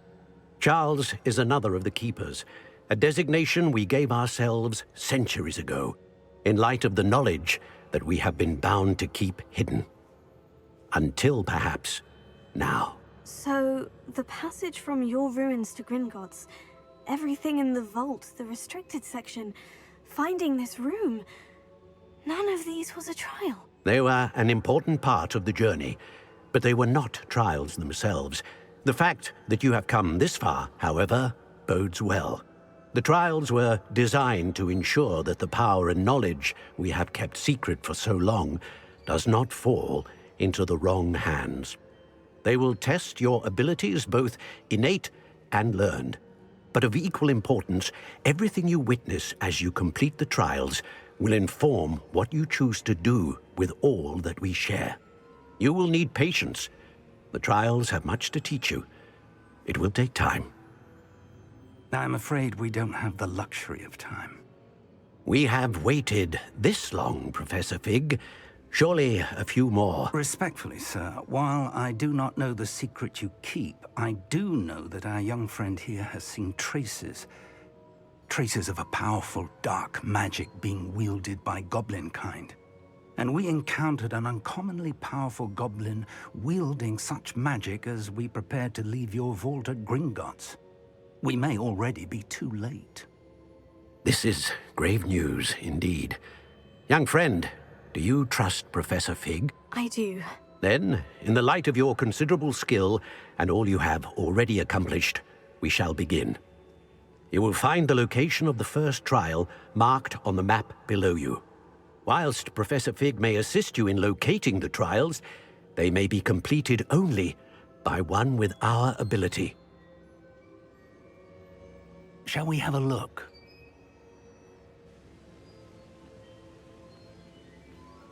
I know that tower. It's not far. You may have seen it yourself.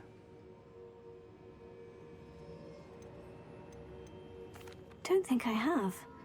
Perhaps your young friend is not as well-traveled as you think. As your mentor, the least I can do is go ahead to make sure it is safe. Join me as soon as you can. I'll find you at the tower as soon as I can. Until then, be careful. And do not tell anyone where you're going. We're not alone. We are not. Ranrock's loyalists. Around a dozen I can see, but could be more. Can't we apparate past them into the tower? We could, but we've no idea what's in the tower. More importantly, however, I'd like to know why they're here. They've set up camp just ahead. I suggest we investigate a little before doing anything else. Let's go. Hello, Professor. Did you say San Bakar's tower? I did. Professor Bakar is a keeper you have yet to encounter. I'm glad to see that I was correct in presuming that we would meet again soon after our last encounter, though I surmise, based on the commotion I heard, that you did not have an easy time getting to me. We did not, Professor. We encountered goblins outside the tower. That goblins were aware of my vault is disquieting enough. But if they have also made a connection to this tower, then the threat may be greater than I thought. All the more reason for us to move forward. Downstairs, near the entry, a reservoir of ancient magic, like those you've seen before, has been unlocked. Command it to access a doorway. I'm afraid I cannot say more. As Professor Fig cannot join you, he and I will, in time, see you back at the map chamber. Remember what you see. We're going to need to understand how Ranrock's loyalists knew about a tower that once belonged to a keeper. For the moment, however, you've more important things to set your mind to. A reservoir of ancient magic, I believe? Yes, sir. Then I shall leave matters in your increasingly capable hands. That said, be careful. I will, sir. I'll see you back in the map chamber.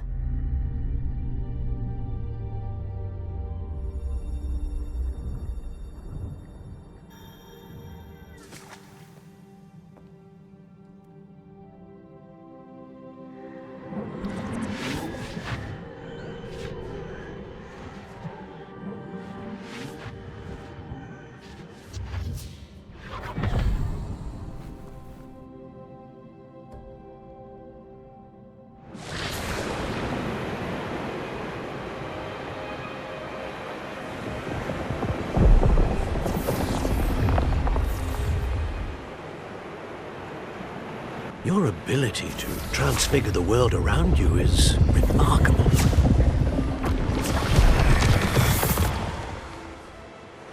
What is it? My father isn't getting better. I don't think he'll ever recover from the death of my brother. It is agonizing to see those we love suffer. The drought was years ago, but the pain of losing him is as deep for him now as if it had happened only yesterday.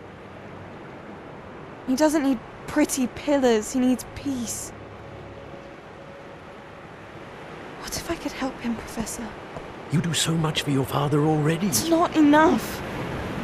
I want to take away his pain. It is tempting, I know, to use this magic that you're mastering to transfigure more than the physical world. But human emotion is a potent force unto itself. Even the most well-meaning and competent witch cannot possibly know the consequences of irrevocably manipulating it. So I'm to watch as my father's pain destroys him. It is not your pain to take.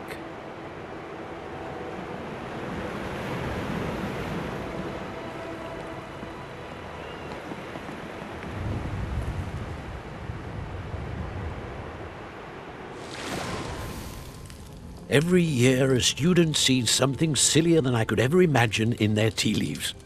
Oh, Miss Morganach, welcome back to Hogwarts, Professor. That's going to take some getting used to. Professor Rickwood? I was so pleased to hear that you'd accepted the position of Defense Against the Dark Arts, Professor. Sit, Isadora. Tell us about your travels. I was actually hoping that you and the others might join me at my home this evening. There's much I'd like to share with you. That would be delightful. We shall let the others know. Very well. I shall see you then.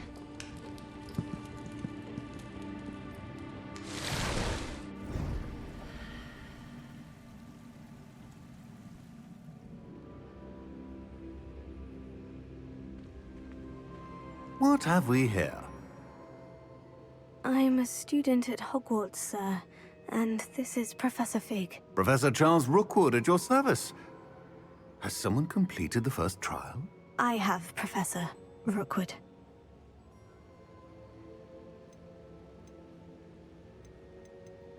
You look familiar, sir.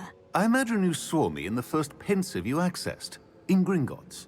So, you found the portkey to access Professor Rackham's vault, and you deciphered the map within the locket you found floating above that pensive. I did. I found something that I can't identify floating above the last pensive. Ah, yes. You will find a similar artifact in each trial. You must take care to keep them safe. You will need them to complete the journey we have set forth for you. Once you have them all, we will tell you what to do with them. Very well. Are you able to tell me anything about the next trial? Before you proceed, I would like to speak with Charles regarding the urgent situation involving the goblins. The goblins? The student has seen traces of a powerful dark magic being wielded by goblin kind. They, and their mentor, Professor Fig, not only encountered goblins lurking outside of San Bakar's tower, they also encountered a powerful goblin in my vault at Gringotts. I'm afraid it would be wise to halt the trials until we know more. We shall defer to you in this matter, of course. Now then... Wait, Professor. The name Rookwood. Do you think... That there's a connection to Victor? Perhaps, but we can't be sure of its significance, if any. For now, tell me what you saw in the Pensive. Before the witch from the last Pensive, Isadora, became a Hogwarts professor, she argued with Professor Rackham about using magic to remove pain. Hopefully the next Pensive provides more context. For now, we should learn what Ranrock knows. I will be honest, I've no idea where to start. Actually, I might know of someone. I saw Sirona at the Three Broomsticks speaking to a goblin once. They seemed friendly. Well, it's worth a try.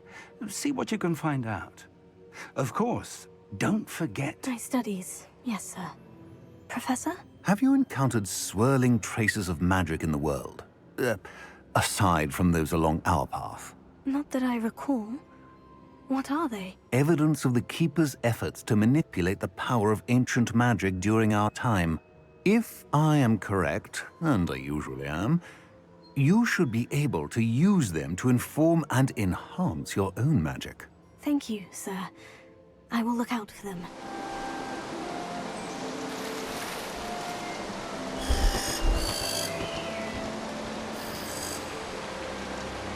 Welcome, everyone. I see you've already met some of the many beasts we study in this class. Though be advised, none of these creatures should be taken lightly. They are all in their own way dangerous, especially if one does not know how to handle them properly. Now, it seems many of you are out of practice. Let's take some time to review the basics of how to care for a beast, shall we? Miss Sweeting, would you please assist our new student with the lesson today? Yes, Professor Howen. Hello, I'm Poppy Sweeting.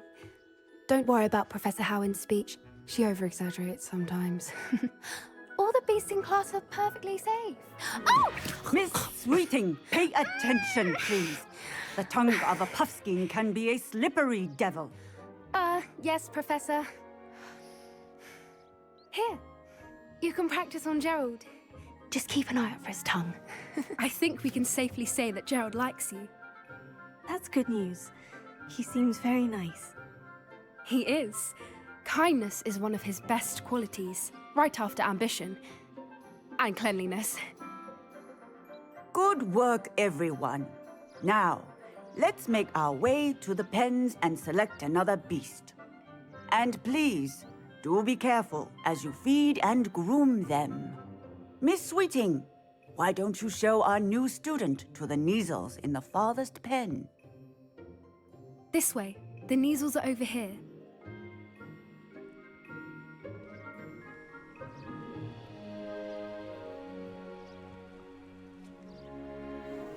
Oh, couple of Neasel whiskers ought to get me a few canuts at least. Enough to buy something from Honeydukes.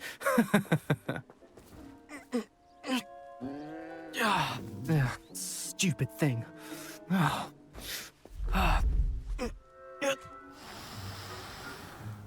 What in Merlin's name are you doing? Tuss, peculiar Poppy. Worried about a worthless little rodent? Her name is Persephone! Her name is Persephone! That's really not funny.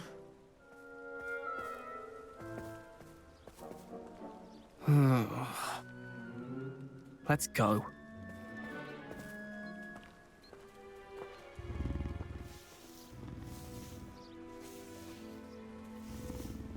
Hello, Professor. You wanted to speak with me? I did. How did you find your first beasts lesson? It was wonderful. I believe I'm really going to enjoy this class. Good. You seem to understand that when beasts are properly controlled, they can play a vital role in our lives. Some provide us with magically imbued materials, if cared for correctly, which does not include torturing them for whiskers. Well done, by the way. Probably best to let me handle it next time. Yes, Professor. They're nearly as bad as the Savagers in Rookwood's poacher pack. Sadly, we're the ones who suffer, stumbling over dead beasts. Terrible waste of resources. Surely the poachers can be brought to justice by someone. The Ministry, perhaps. An optimistic idea. Now, why don't we focus on more immediate matters that we can control? Professor Weasley has asked that I prepare some assignments designed to help you catch up to the other 5th years. Be on the lookout for my owl. Meanwhile, I also encourage you to study as many beasts as you can on your own time. Did you need something, Poppy? Thank you again for saying something to those brutes so that I didn't have to. You were an augury at noon in the desert. I certainly hope that's a good thing. It's something my gran and I say. It means that something or someone is a welcome surprise. At least, that's what we decided it meant. I couldn't stand there and watch them harm the poor thing. We're of a similar mind. Actually, in light of that, there's someone I'd like you to meet in the forest. I'm not sure. What's this all about? You'll see. I promise you have nothing to fear. Stand back.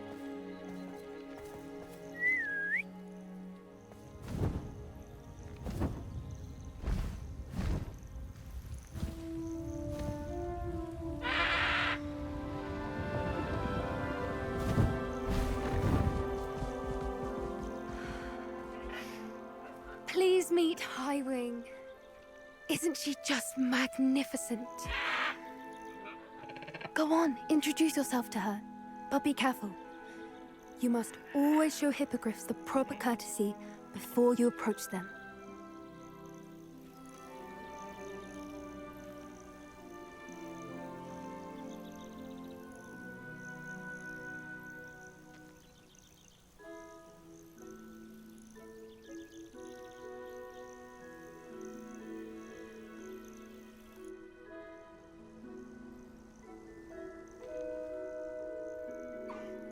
I knew it.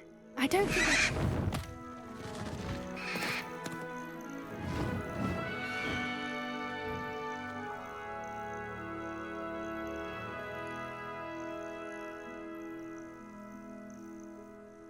So, what did you think of Highwing? I thought she was brilliant. Can't believe you introduced me to her. I suspected you two might get along. Are you the reason students have been seeing hippogriffs flying above the Forbidden Forest? Perhaps. Did you know that once you earn a hippogriff's trust, they'll always be there for you? I've seen it firsthand with her. How exactly did you and Highwing cross paths? It's a longer story, but I rescued her from poachers a few years back. Got her to safety and, well, she was fine until recently. You may have noticed that poachers are something of a problem in the area, so I worry they could get her again. And I might not be there next time. Professor Howard mentioned the poachers as well. She seemed to imply that we couldn't rely on the Ministry to help. I don't often agree with Professor Howin, but on that, I fear she's right. The poachers' influence is growing. I see them every day in the village, lingering, talking to people. They're up to something. I'm just not sure what. That does seem strange. Sounds as if they're planning something. Exactly. I think I'm going to look into it. Find out what's going on, what they're doing.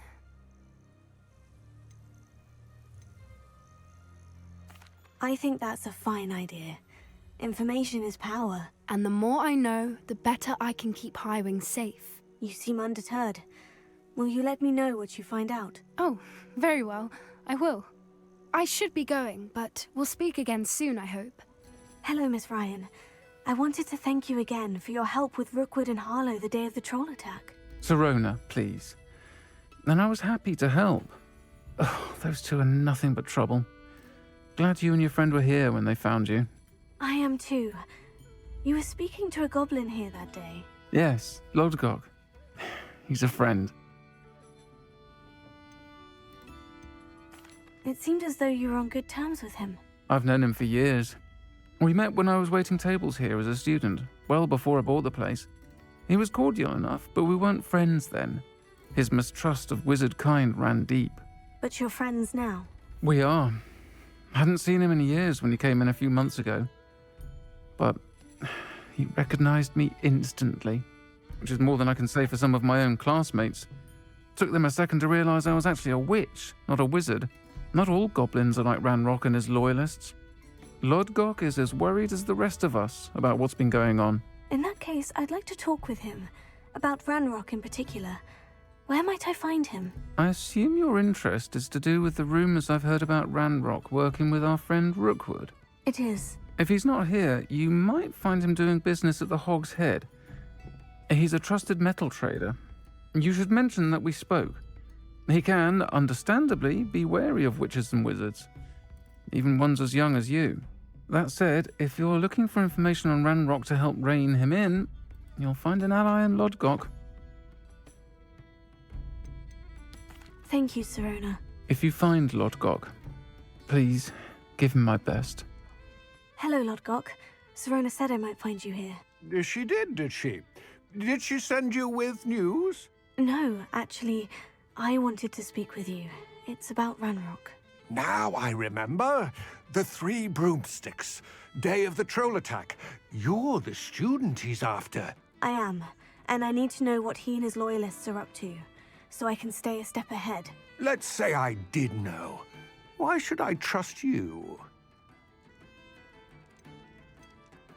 Sirona trusts me, and she said she thought our interests may be aligned. Well, if Sirona trusts you, very well.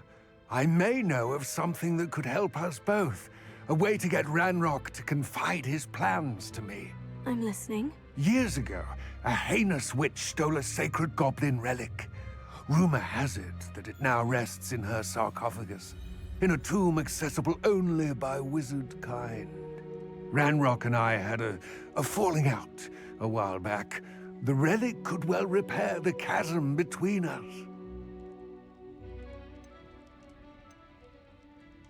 Very well. I'll retrieve the relic if you promise to share Ranrock's plans with me. We will have to trust each other. I, that you will not abscond with the relic, and you, that I'll share what I learn. Gather whatever supplies you may need, and meet me near the witch's tomb. I wish you luck retrieving the helmet. As a wand carrier, you should have an advantage. Now, before you set off, do you have any questions? It all seems clear to me now that we're here. I do hope our alliance proves fruitful. Again, I wish you luck. Lodgok, the sarcophagus has been raided. I found no helmet, only a dead Ashwinder. Damn, they got here first. We need to get it before Rookwood uses it to further ingratiate himself to Ranrock. I saw one of their campsites not far from here, but I fear you must go in alone. My fighting days are behind me. I'll head there now. Good. There's no time to lose. Get to that helmet before Rookwood does, or we will lose our chance at any leverage, no matter how small, with Ranrock. This is for Rookwood! A lamb? What's that? I retrieved the helmet from the Ashwinders. Well done! This is sure to impress Ranrock. The helmet shines even more brightly than I imagined. The etchings, the contour of the profile, remarkable. It looks stunning, Lodgok. I see why you wanted it back. You did the thieves a service by recovering it. I know many a goblin who would have killed for it. Ah, then I'm glad to be rid of it myself. Thank you. This should earn Ranrock's trust. I will take it to him immediately. It may distract him from his search. His search? It is merely an inkling. You have impressed me greatly, friend. I am glad that I trusted you. Hello again, Mr. Moon. Oh, I was hoping to see you again, my young friend. Gladwin Moon, Hogwarts caretaker, at your service. First, please allow me to apologize if I seemed a bit unsteady when we last met. I'm afraid I had a rather disconcerting encounter. Although I hear your visit to Hogsmeade was even more eventful than mine. I suppose you could call it eventful. I certainly wasn't expecting a troll attack. Oh, of course not. From what I understand, the village was lucky you were there. In fact, my recent visit to Hogsmeade is the reason I was hoping to bump into you. I could use your help with something. Do you see that curious statue over there? Watch what happens when that light changes from day to night.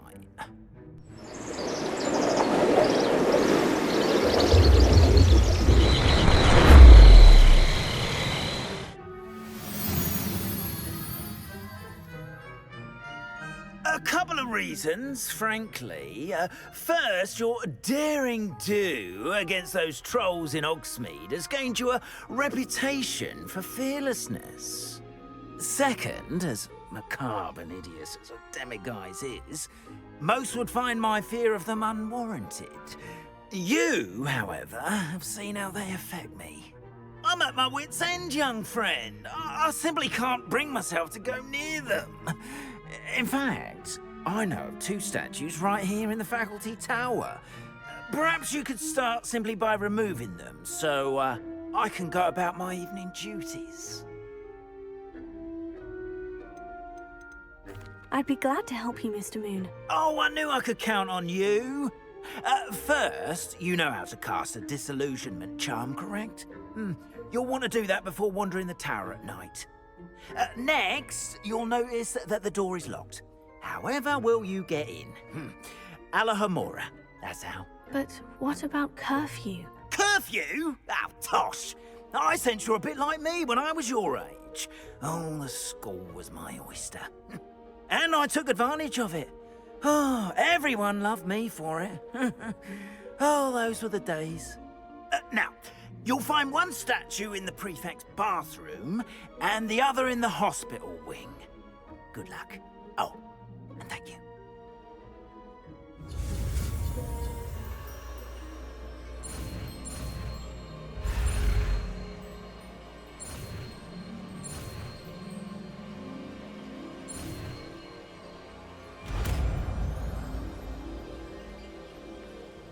Hello, Mr. Moon. I have the moons you asked me to collect. Oh, goodness! You're as fearless as I'd hoped. An excellent start. If we can collect more, it may shed some light on who's behind all this. Of course, I first suspected Peeves. He drove the previous caretaker, Rancorous Carp, to an early retirement with his intolerable buffoonery. But that does not explain the boggart in Hogsmeade, does it? No. I am determined, with your help, to discover the identity of my tormentor.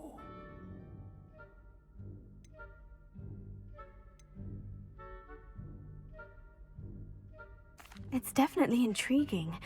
I'd like to help you solve this mystery. You, my friend, are a gentle person and a scholar, and I have something to offer in exchange for your assistance. Now, remember, the moons are only retrievable at night. Thus, I encourage you to use a disillusionment when necessary. Understood. I shall keep an eye out. I appreciate that. Deek? Ah, Deek is so happy to see you. Deek noticed this bag in the room the other day. You must need it to help with your schoolwork. Deek has seen one of these before. Deek calls it a knapsack.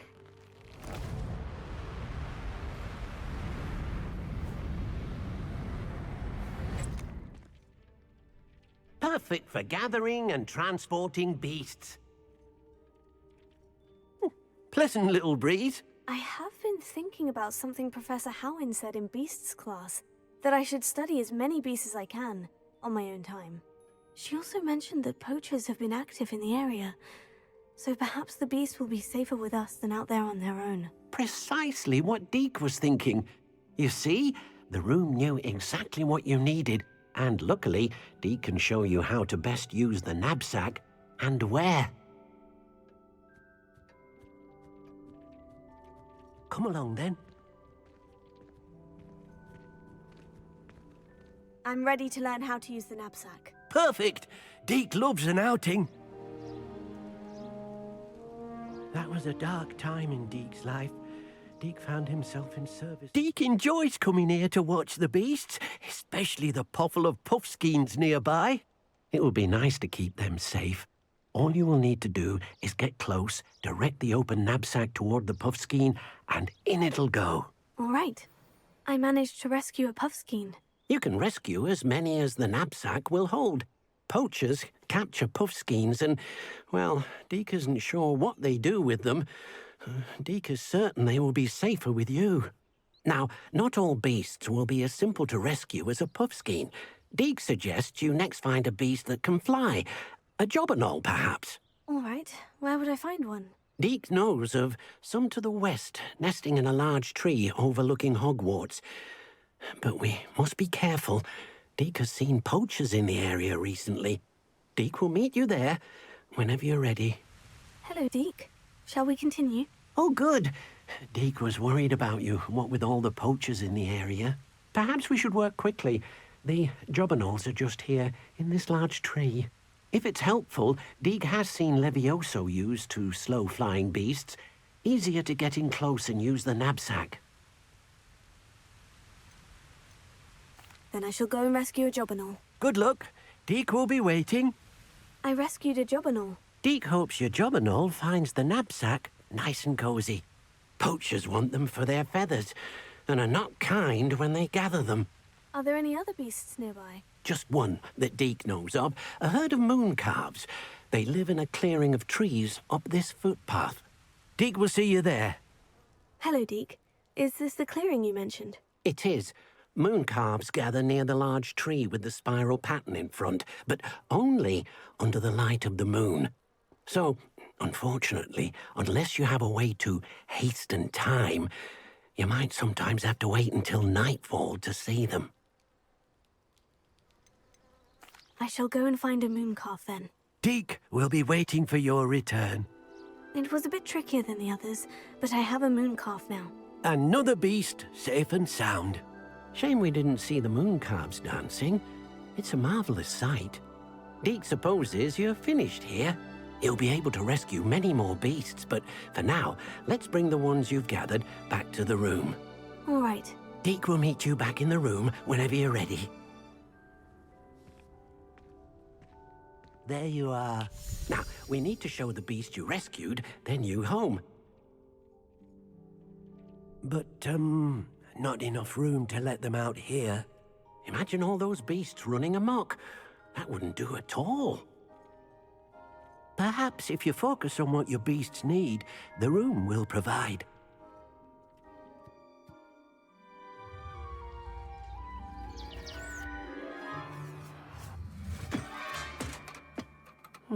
What exactly did you think of?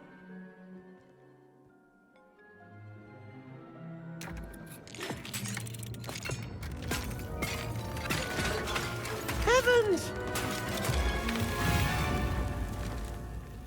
You've done it! But what is it? Deke isn't sure. Only one way to find out. Meet you inside when you're ready.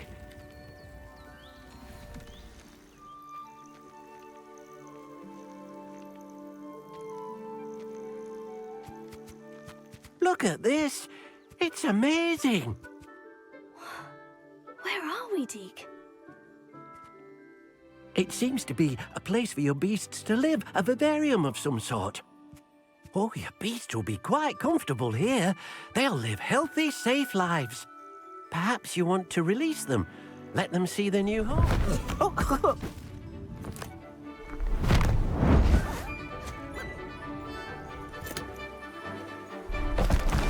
Oh!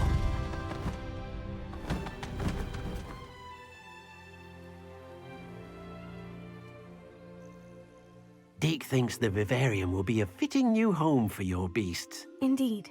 I only hope we'll have enough space for all of them. Deke hopes so too. But if you do run out of room, Madam Peck at Brood and Peck in Hogsmeade will help to find safe homes for them. Any beasts the room can't hold? Yes, she's well known for helping to care for beasts in need, and she'll give you a fair price for them. Speaking of care, beasts that are well fed and groomed will provide you with valuable magical materials, such as puffskein hair, for example. If you gather some magical materials from your beasts, Dee can show you how to use them. Very well. I shall let you know when I have some. Hello, Deke. I have some questions for you. What do you need to know? Thank you. I'll get back to collecting materials. Wonderful. Good luck. I've collected some magical materials, Deke. Now Deke can show you how to use them. First, you'll need to use this spellcraft to conjure an enchanted loom. An enchanted loom? Exactly. It will allow you to use your magical materials to weave magic into the very threads of your clothing, making your clothing more useful in a variety of ways. Why don't you try it? Deke thinks you'll be impressed with what the loom can do. I'll go and experiment with the loom now.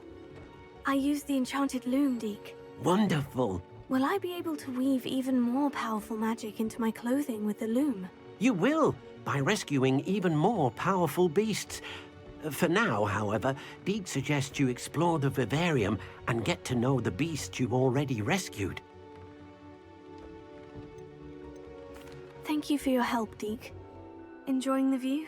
Keeping an eye on things. Feldcroft isn't what it used to be. No one has felt safe here since Ranrock's loyalists took a peculiar interest in that castle over there, Rookwood Castle.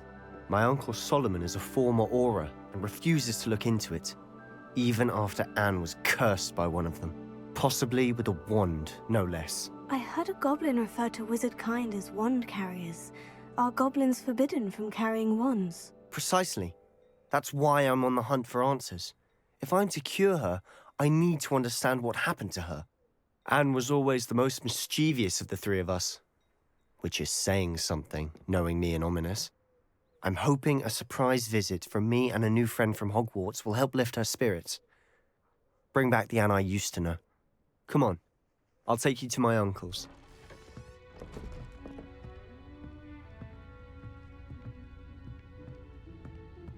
Aha!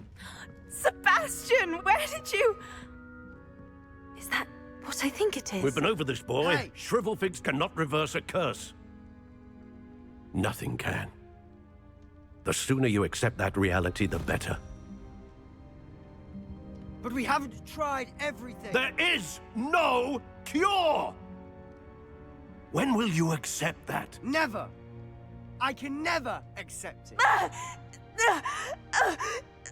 Now look what you've done. I'm sorry. Leave.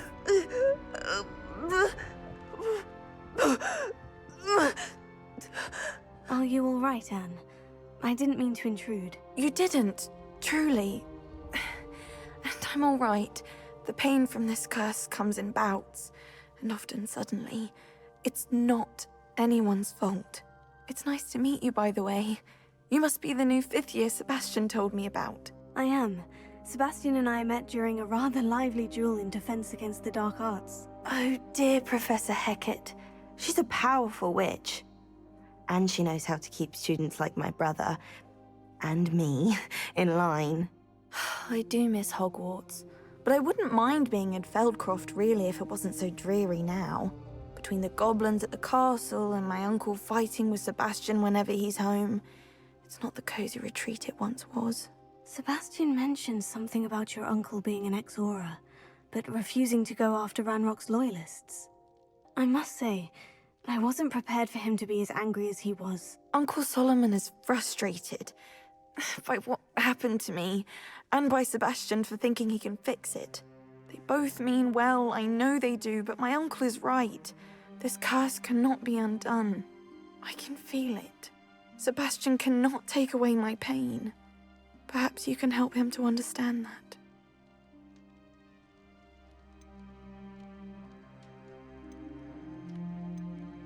I'm afraid it's really up to Sebastian, and his mind seems to be made up. I can only hope he realizes the futility of his search for a cure soon. I'm getting tired. I should probably rest. Thank you for stopping by. Excuse me, Mr. Sallow. Oh, yes, Sebastian's friend. I apologize on behalf of my nephew. He doesn't know when to stop. I was about to check on Anne. Did I see you come from the house? How is she? She's all right. She said she was going to rest. Nothing can be done for her.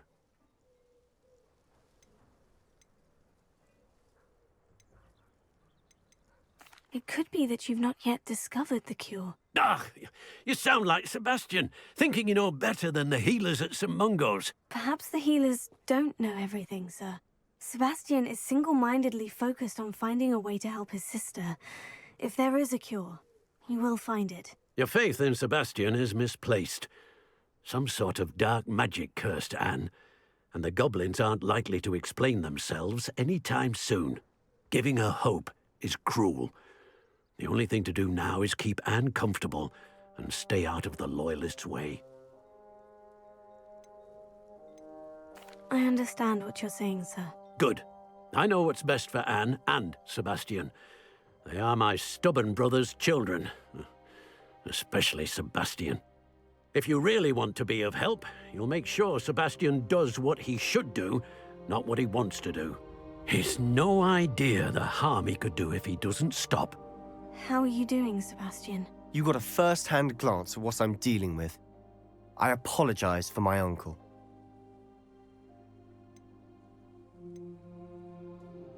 I'll admit I wasn't expecting him to be so angry. He's always angry. He's been angry since my parents died. After Anne was hurt, he only grew worse. It's as though he blames me somehow, always calling me my father's son, as if that's an insult. I'm the one trying to help her. He's simply given up. Both Anne and your uncle seem genuinely convinced that nothing more can be done for her. I refuse to believe that. Anne's pain is more than physical. It has changed her entirely. I miss my sister. And I'm going to get her back. Come with me. I need to show you where it happened. You've made your last mistake. Those Loyalists deserved what they got. Couldn't agree more. This is where it happened. We smelled smoke in the middle of the night. When we looked outside, flames were shooting from the estate. Before my uncle and I could stop her, Anne rushed out, racing towards the fire, worried someone had been hurt. She came face to face with a horde of goblins, frantically trying to stamp out the flames. Suddenly, an icy voice drifted out from somewhere in the smoke. Children should be seen and not heard. A blinding blast followed. They didn't even give her a chance to run.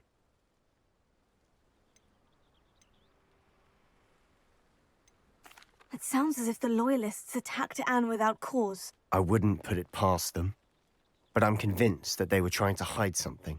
It may be grasping at Billywigs, but I keep thinking that there might be something here that could lead me to whoever cursed Anne. Might be the only way to learn what type of magic harmed her, which could help me find a cure. Perhaps you're right.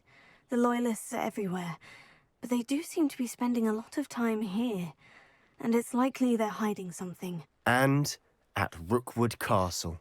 Shall we have a look around? Sebastian, this house did belong to a Hogwarts professor, hundreds of years ago. Who? What do you... I found a pensive that day in the restricted section, with a memory that showed this house. There was a little girl and a drought. The keepers have shown me other memories as well. The girl became a Hogwarts professor. Her name was Isadora Morganach. She was one of the keepers. The keepers? Like in Quidditch? And you found a pensive in the library? I'm not following you. I realize it's a lot to take in. I'm not even sure I understand it all yet. And no, not like Quidditch. They call themselves keepers because they're protecting some type of knowledge. It all has to do with the vault at Gringotts. Let me see if I've got this straight. You have Ranrock and Rookwood after you because of something you found at Gringotts where you ended up via a portkey. You can see traces of an ancient magic that you think Ranrock is trying to harness. And now you've been witnessing memories left by keepers. Oh, and this house belonged to a Hogwarts professor who was one of these non-Quidditch keepers hundreds of years ago. If I didn't know you, I'd think you were pulling my leg. It is all a bit much, isn't it? When you put it like that. The point is, we both have good reason to search this house. You for answers about what happened to Anne, and me for answers about the Keepers. I know it sounds strange, Honestly, nothing you say sounds strange to me anymore. Fair enough. I can see the Undercroft through this stone wall, as though it's a window. This has happened before. I'm listening. I think it's to do with my ability to see traces of ancient magic. But you said you didn't really understand it, and that you couldn't wield it. That's true, and I'm still not sure what it all means. What I do know is that my ability allows me to travel through these windows I see. Wait. We can get straight to the Undercroft from here. Ominous will be floored. We can, but perhaps best not to tell anyone else about this for now. Even Ominous. Understood. Well then, invisible, secret, ancient magic passageway? Here we come.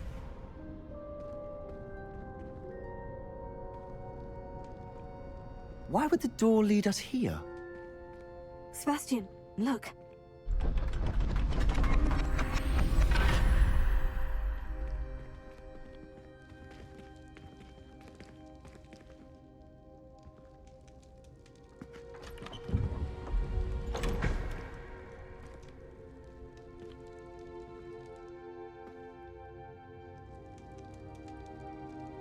A rune symbol. I've seen similar symbols used by the Keepers. I've been thinking. A keeper lived in that house centuries ago, and Ranrock and his lot have been searching there. You said that goblins may be wielding some form of this ancient magic. Do you think Anne was cursed by ancient magic? I can't be sure, of course, but I don't think so. I didn't see any traces of it around your sister. Very well. But that doesn't mean it's not ancient magic. There's still so much we don't know about it. True. Perhaps this triptych will lead us to answers. Then we'll have to unravel what this all means. But now I need to see Ominous. Don't worry, I won't tell him anything. Did I mention that, apparently, Salazar Slytherin had a secret scriptorium here, in Hogwarts? You did not. Sounds worth looking into. Any idea where in the castle? No idea. Ominous just learned of it. I'll let you know what I find out. I had no idea our visit to see Anne would unfold into all of this. My head's an utter mess. But I'm glad you told me everything you did. And your reading is the dragon.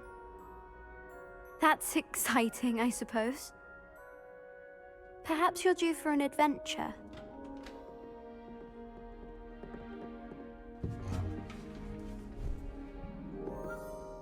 Ladies, Professor Shah. astronomy is not divination. You won't find the mysteries of the cosmos charted out on your palms or at the bottom of your teacups.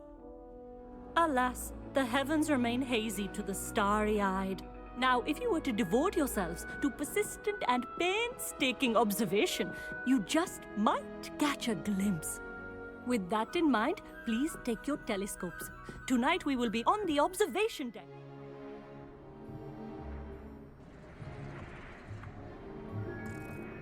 Still don't have your own? You can't be the new student forever, you know. You can share with Mr. Takar.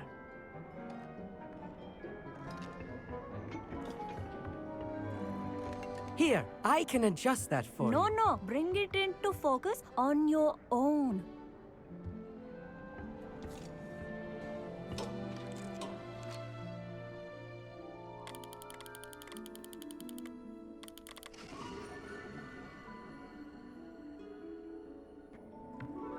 Now, I expect all of you to put in your stargazing hours outside of class. Is that clear? But, Professor, it's freezing out. Mere cold didn't stop the great stargazers of the past. Look only to the astronomy tables they erected throughout the Highlands from which they gazed millennia ago on the very self-same stars above us. Is that clear?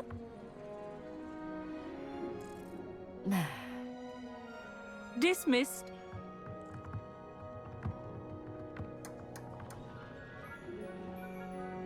Oh, hello. Good to see you again. We Ravenclaws must stick together. Oh, hello, Emmett. Nice to see you again. Did I hear Professor Shaw say that you don't have your own telescope? I have a spare one you could borrow for the rest of term. That's very kind of you, Emmett. Are you sure you won't need it? I'm certain. It's my old one. I finally got my hands on the new Celestia Contemplar. You've heard of it, I assume? I mean, of course you have. It's only the pinnacle of all personal stargazing implements. But my old model's not too shabby either. Goblin-cut glass, first-rate optical enchantments. Hate to think such a fine instrument is just collecting dust. Well, thank you, Emmett. Think nothing of it. Anyway, the telescope's in the storage room right underneath us. You can't miss it. I have some, reading to finish on the lower deck. Come find me there afterwards, and bring the telescope. There's something I want to talk to you about. I have the telescope. It's nicer than I had expected. I would not offer a prospective stargazer a third-rate lunoscope. But there is, something else. Yes? What is it? You remember those astronomy tables Shaw was going on about? It just so happens I've been reading up on them a little myself. And it seems there may be one right here at Hogwarts. I believe we could use it to find hidden constellations.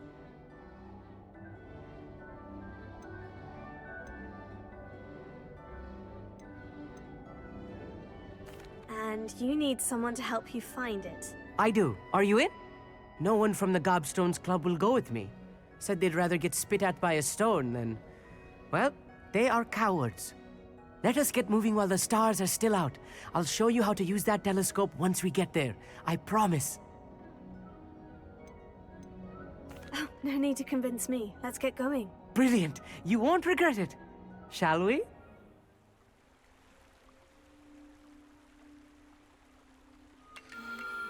The constellation should appear near the center of your view.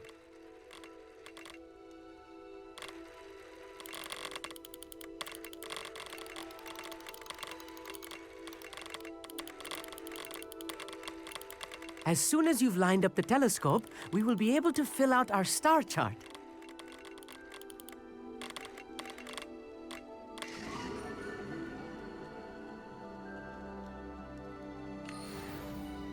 I was right about the tables.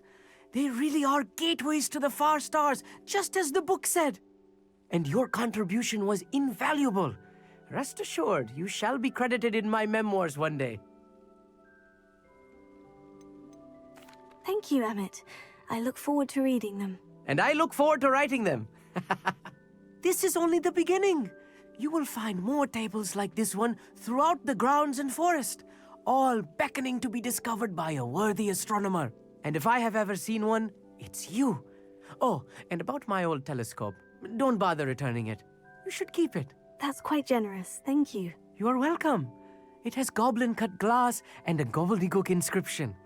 I'm practically fluent in gobbledygook, you know. It's all in the throat, really, gobbledygook, you know, and how you pronounce your R's.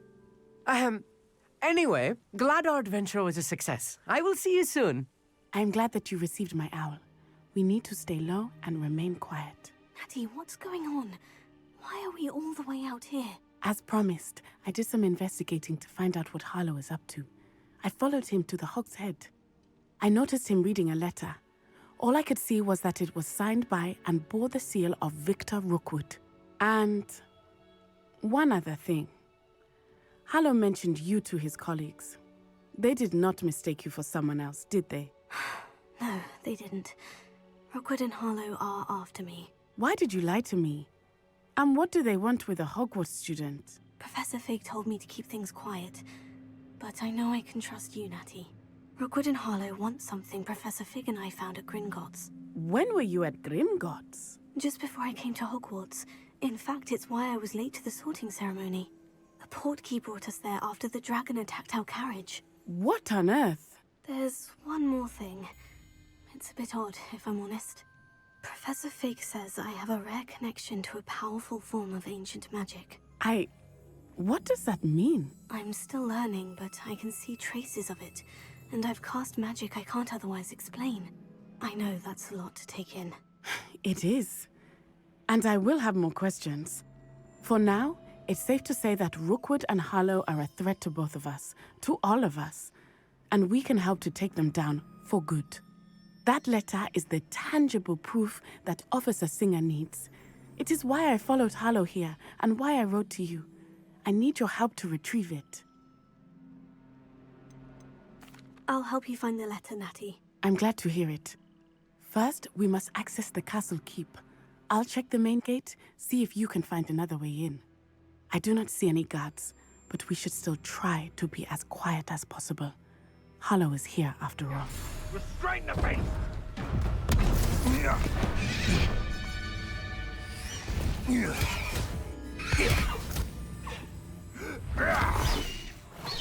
Highwing. Do you know that hippogriff? Get this thing back now! Very well. New plan. I get the evidence and you free that hippogriff. Agreed? This is our chance. Go!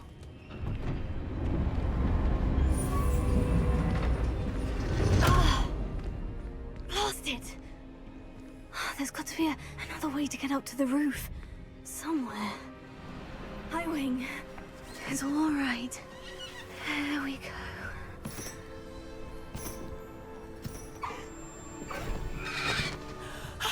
There you are.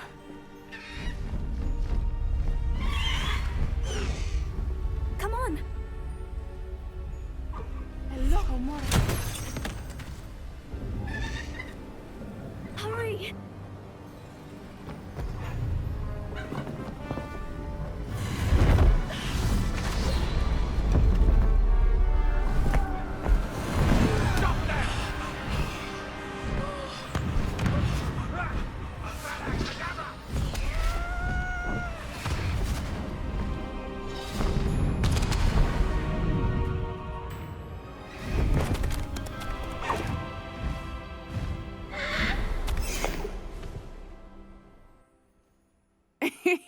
How exciting. Oh, it was exhilarating, wasn't it? I wasn't sure we were going to make it out alive. There was no need to worry. I had it all under control. Were you able to find the letter? Summoned it straight out of Harlow's hands. I will say, I did not expect to see him cast the killing curse at us. He won't forget this. Be on your guard. Of course. What did the letter say? That Rookwood's looking for a phoenix. Not sure where he will find one. But it also included Harlow's orders to inspect that castle for the poachers. Enough to connect Harlow to the crimes. I shall deliver the letter to Officer Singer. She'll have to do something when she sees it. Now, tell me, where did you meet these hippogriffs? I've only met Highwing before. Poppy introduced us. Poppy Sweeting knows a hippogriff. Of course she does. Poppy will be relieved to know that Highwing's safe. I came to the right person for help. My mother will be worried. I must go. Seek me out soon. I shall have much to tell you.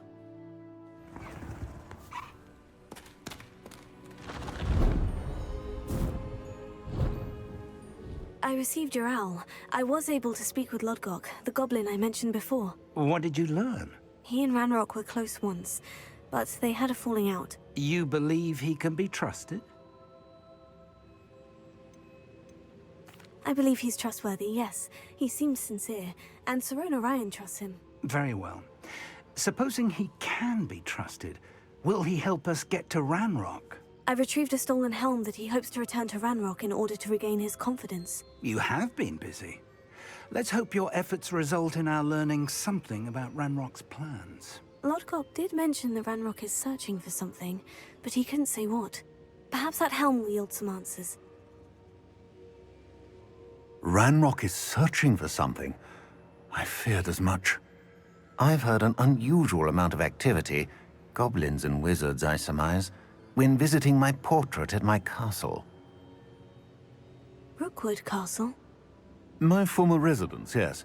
That castle is also the location of your next trial. I'm sorry to tell you that Victor Rookwood, evidently your descendant, is a dark wizard in league with Ranrock. My descendant? A dark wizard? I'm afraid we've no time to waste. Despite the obstacles that clearly await you, you must get to Rookwood Castle immediately. Not only is it the location of the next trial, it is home to a source of power that would be devastating in the wrong hands. I do wish we had the luxury of time. However, I do not doubt your abilities. Find my portrait there as soon as you can. Very well, sir. I'm on my way. Best of luck. No time to waste. I'll meet you at Rookwood Castle. What's going on here? Professor Rookwood was right. The place is crawling with Victor Rookwood's lot and Ranrock's loyalists.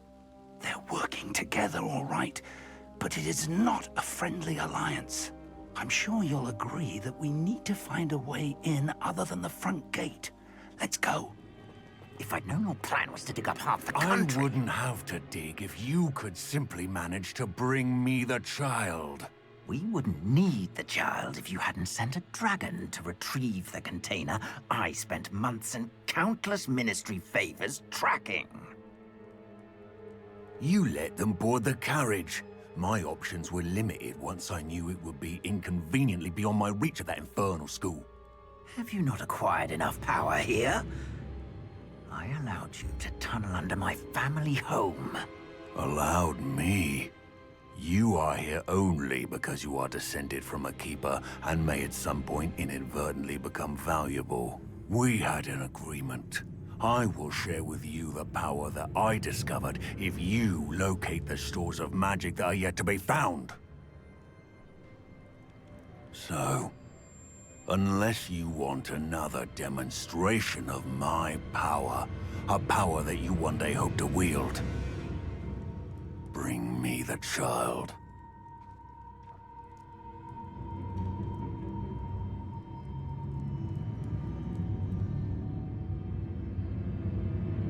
We already knew they were after you, but now we know they're digging for stores of magic. And Ranrock knows about the Keepers. Yes, I caught that too. Professor Rookwood said that you'd understand more once you complete the next trial. Let's get into that castle. Professor Rookwood, the goblins and dark wizards who've overrun your castle are digging for stores of magic, and have broken open some sort of container. No! Things are more dire than I could have imagined. If, as you told Percival, a goblin in his vault was wielding a powerful magic, then they have somehow learned. It cannot be! And sir, they know you were a keeper. Ranrock used the term. This makes no sense. How did... We shall discuss this later. Right now, you must complete the next trial. Just tell me where I need to go. The power you stand to wield must first be fully understood. The trials will ensure that. Power without knowledge is dangerous indeed. In the wrong hands, we will simply have to outwit Ranrock and my unfortunate namesake. Very well, Professor. Tell me where I need to go. I shall reveal the path. Professor Fig must leave you now.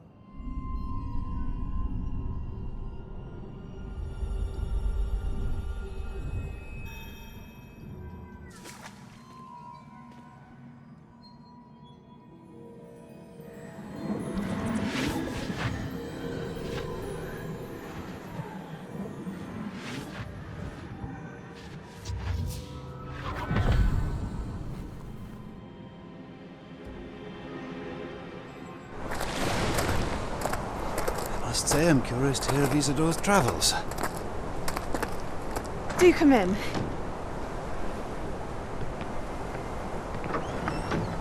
Please, have a seat. Isadora, we are all most intrigued to hear. We're ready. I've something to show you.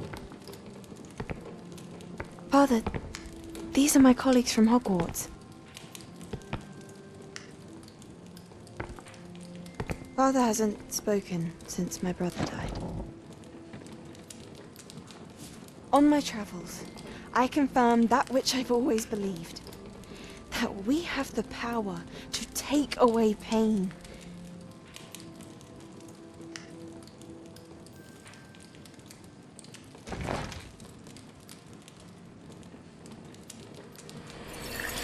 Isadora.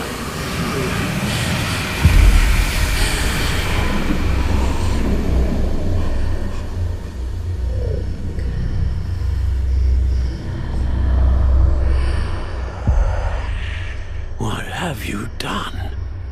I took his pain.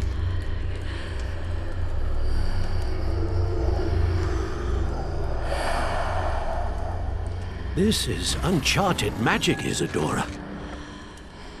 You can only see what has been sealed in the jar, and we do not know what power that may hold. But the traces of that magic are different from what I've seen before. Thank you.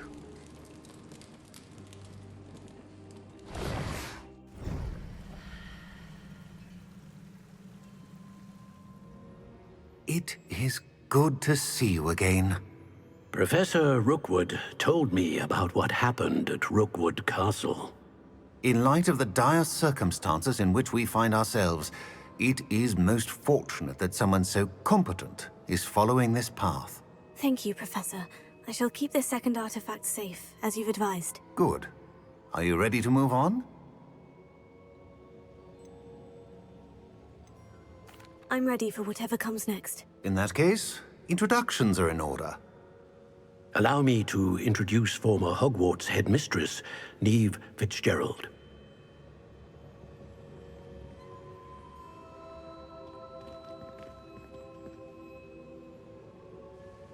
How do you do? I must say that I was not entirely surprised to learn that a student had been completing the trials. I've always believed Hogwarts students capable of anything they set their minds to. Thank you, Professor. It's a pleasure to meet you as well. I am certain that you are more than capable of completing my trial. However, I must first, how shall I say, prepare the location of your next trial. We trust your judgment, Professor Fitzgerald. You should know better than anyone how to manage the inconvenience of, well... A vainglorious and exasperating headmaster? Indeed I should. I shall confirm that everything is in order immediately. Of course. Professor Fitzgerald needs some time to clear the way forward. Until then, you should continue to hone your magic. If you learn more about Ranrock and Victor Rookwood's activities in the meantime, please let us know. Very well, Professor. I know. Continue to hone my magic. You do learn quickly. Hopefully you will soon hear from Lodgok as well, and we shall learn how he fared with the helmet you retrieved. Well done today, as always. We shall speak again soon.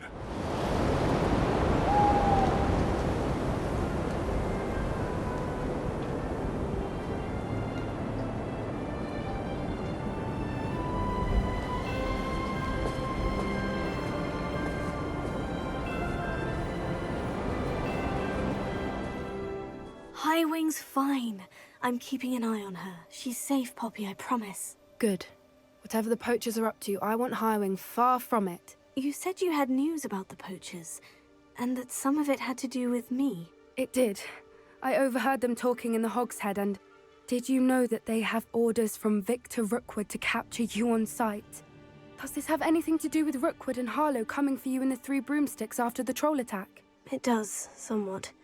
But at the moment, I'm more concerned about what else you heard the poachers are up to. Fair enough.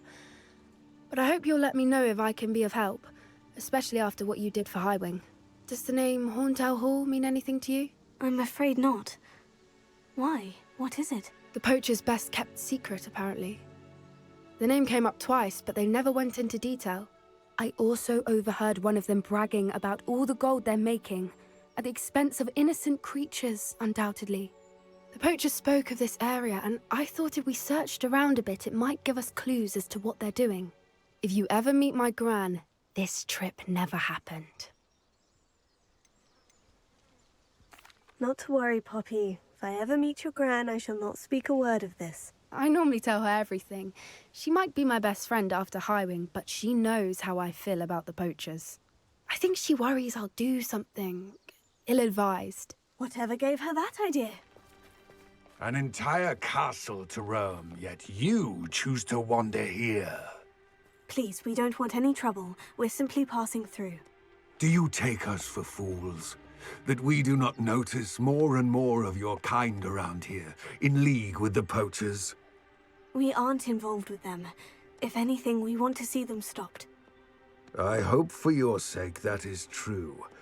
Our kind is swiftly losing patience with the poachers and those they work with. Poachers were here, all sorts of evidence. But I found something else. It's goblin-made. I found goblin armor. Let's keep searching, but carefully. Merlin only knows what's going on here. What in Merlin's name? Are those dragons?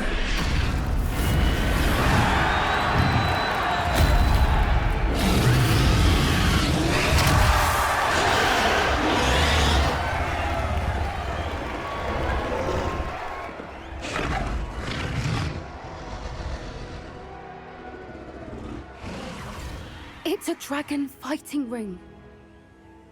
This is Horntail Hall. The name makes sense now. And the secrecy. No wonder the poachers were in Hogsmeade so much. Likely taking bets and spreading the word, given how crowded it is here. How could they possibly enjoy this? The centaurs have every right to be disgusted with wizard kind. There must be more dragons here. The poachers are far too greedy to run a fighting ring with only 2 dragons. We should take advantage of most eyes being on the fight and look around. But be discreet. You especially can't afford to be spotted. They must have only just captured her. She's putting up quite the fight. Not a fair one, though. Not with her chained up like that. Let's even her odds, shall we?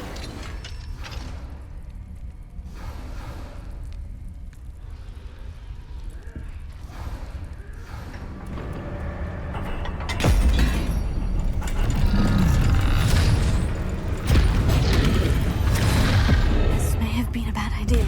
I suppose we'll find out.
Was a Hebridean black.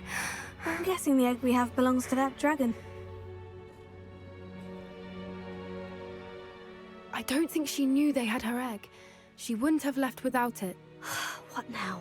She didn't exactly leave us a calling card. I don't know. Nothing about this day was expected. Not the goblins, and definitely not the fighting ring. The last thing I planned on was a dragon egg. And the poachers saw us, which cannot be good.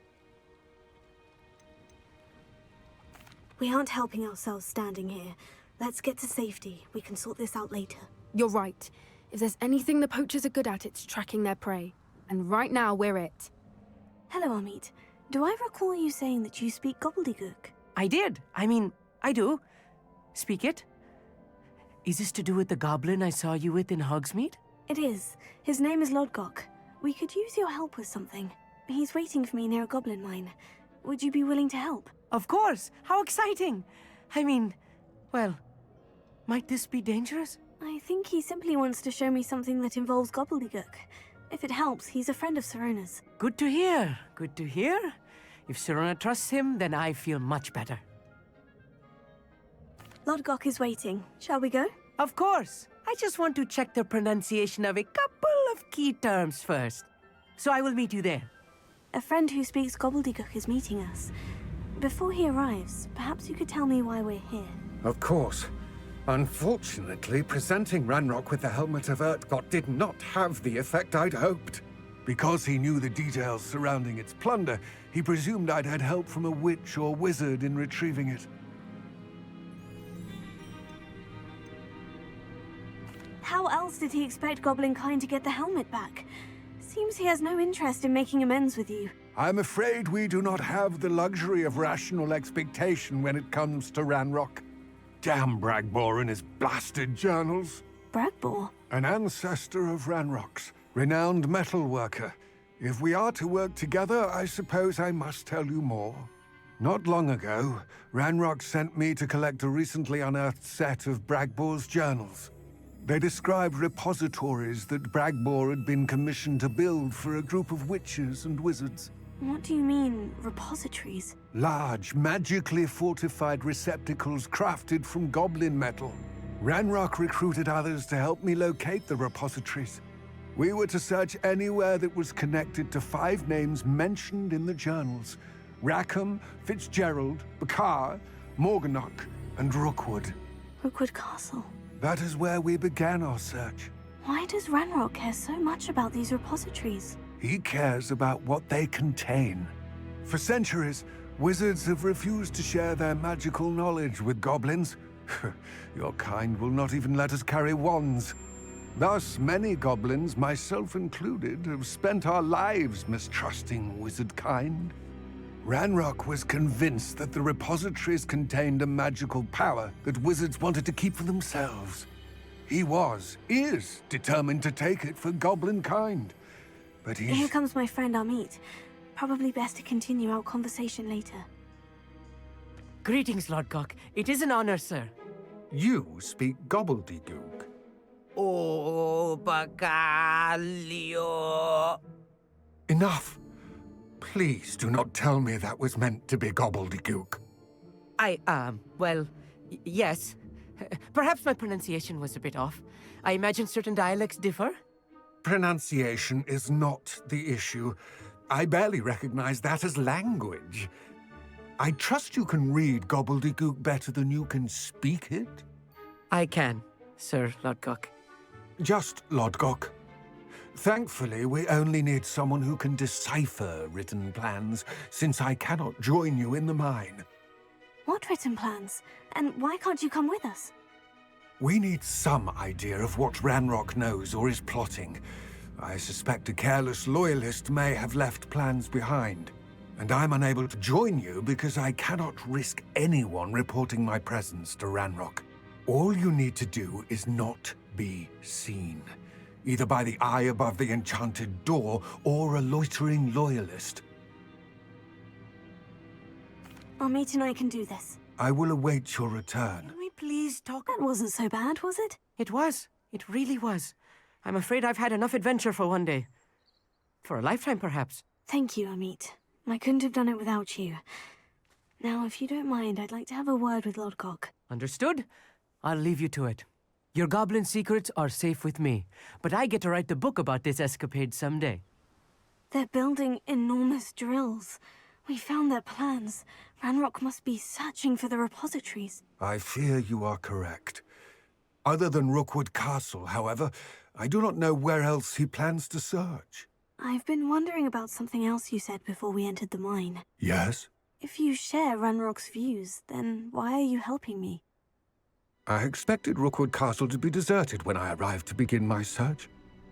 So was surprised to find a witch there who had set up a sort of improvised research site. She was studying something so intently that she almost didn't notice me. When she looked up, I thought she would react with fear or disdain.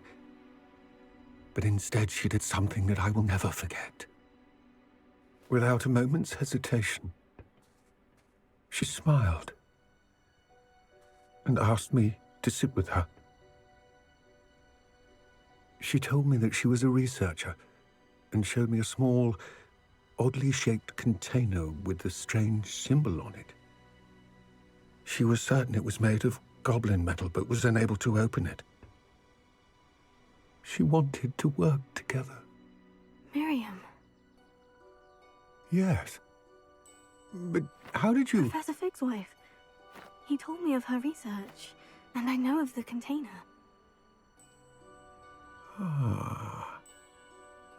The reverence with which she talked of goblins and their intelligence and skill, it caught me entirely off guard.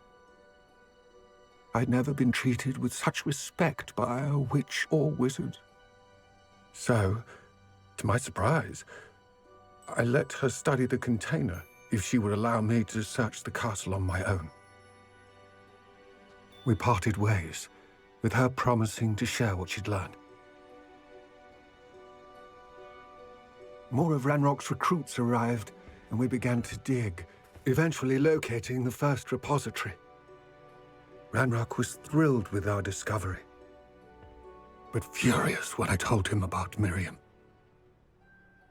Berated me for trusting a witch, and I heard she had been killed. You think Ranrock murdered her? I don't want to believe it, but I don't know. After that, something shifted in me. I had seen how the power from the repositories was transforming Ranrock, transforming all of them. I could no longer remain a part of it. Thank you, Lord Gog, for telling me this. I tell you all of this so that you understand what is at stake. Ranrock never found all of Bragbor's journals, but the ones he did find suggest that Bragbor at some point built a repository far greater in size than the one beneath Rookwood Castle. What you've discovered here today worries me deeply. If Ranrock learns of the location of that repository, I fear we shall be destined for a great war. I will find out what Ranrock knows. Watch for my owl.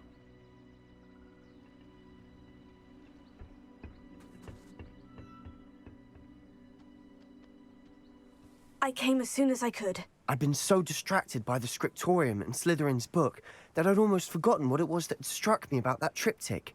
This is the view painted on the canvas that was left on it. That's incredible. You know this area well. And while I was waiting for you, I scouted around and discovered an abandoned mine nearby, surrounded by Ranrock's loyalists. Do you think there's a connection to the triptych? I've no idea, but perhaps they're searching it, the way they did Rookwood Castle and Isidora's Manor. How do we want to handle this?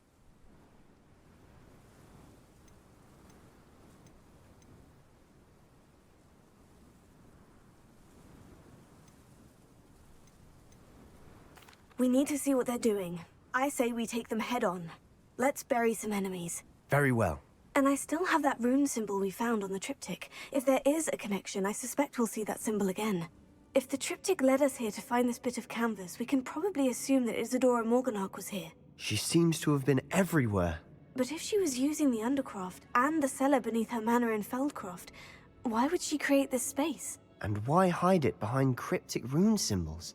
And ancient magic that no one but you could see? Isidora and Percival Rackham, another of the Keepers, could see traces of ancient magic too. Rackham? I haven't heard his name before. His are some of the memories I've seen. I don't think he and Isidora saw eye to eye on how this magic should be used.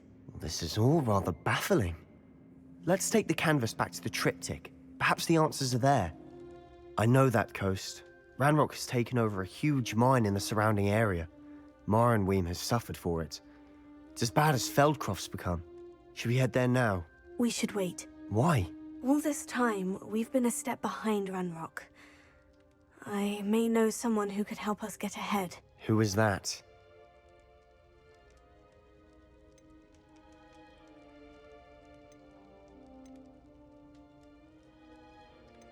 A friendly goblin. He wants no part in Ranrock's fight. A friendly goblin?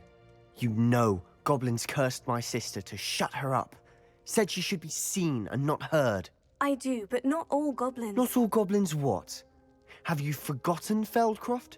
Have you forgotten the mine we just went through? No, Sebastian, I haven't. You're not listening to me. Why would I listen to someone so ignorant?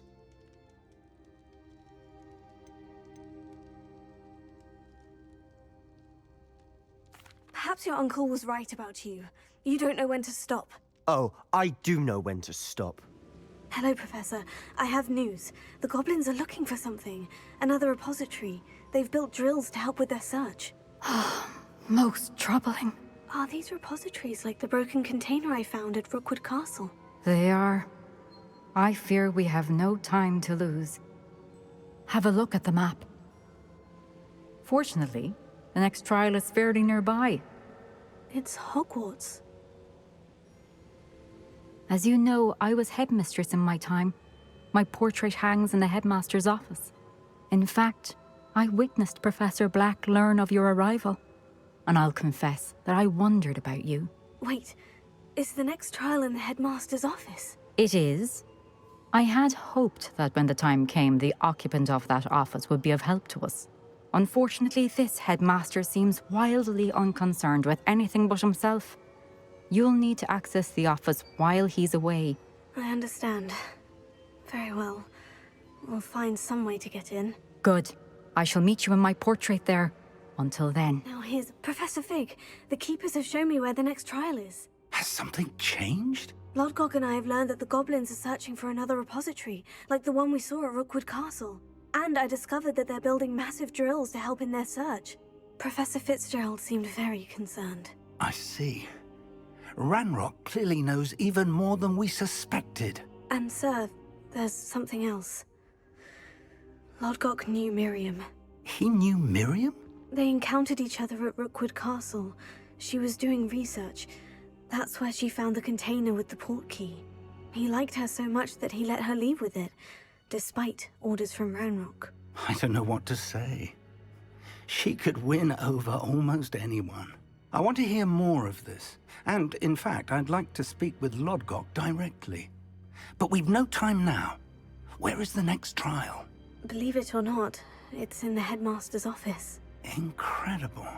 Very well, you'll need the password to get past the stone gargoyle. The headmaster's house elf will know it. I don't know the headmaster's house elf. Will he even speak to me? I imagine he's loyal to the headmaster. He is. So you'll need a disguise. I have just the thing. A polyjuice potion. You'll look and sound like Professor Black. Wait, doesn't polyjuice potion require a bit of the person you want to change into? And take ages to brew? It does. So how do you already have polyjuice potion to change into Professor Black? One never knows when such a thing may come in handy. Let's just say I felt the need to be prepared for anything after my fruitless trip to the Ministry on his behalf. Now, time is of the essence. Drink up and I shall explain more.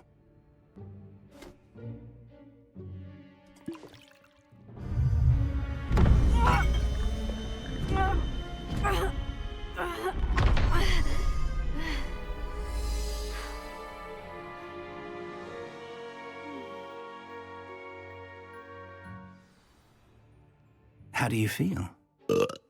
Incredible. I won't forget that taste anytime soon. How do I sound? Convincing. I've taken the liberty of transfiguring your robes. As we discussed, you'll need the password from Scrope, who could be anywhere in the castle. You might look for Professor Kagawa. She's taken to badgering the poor elf about Quidditch in the hopes that he can convince Black to change his mind. Thus far, unsuccessfully. I see. But what if Professor Black sees me? Leave him to me. I shall tell him where to meet a liaison from the Ministry in Hogsmeade. That should give you plenty of time. Thank you, Professor. I suppose we'll meet again in the map chamber. It's rather strange to hear gratitude coming from Professor Black. I'll see you there. Moment of your time, Professor. I was hoping to catch you. Places to be, Professor Sharp. Places to be. Of course, sir. Only, you'd asked me about a particular potion, and I did? I did, yes.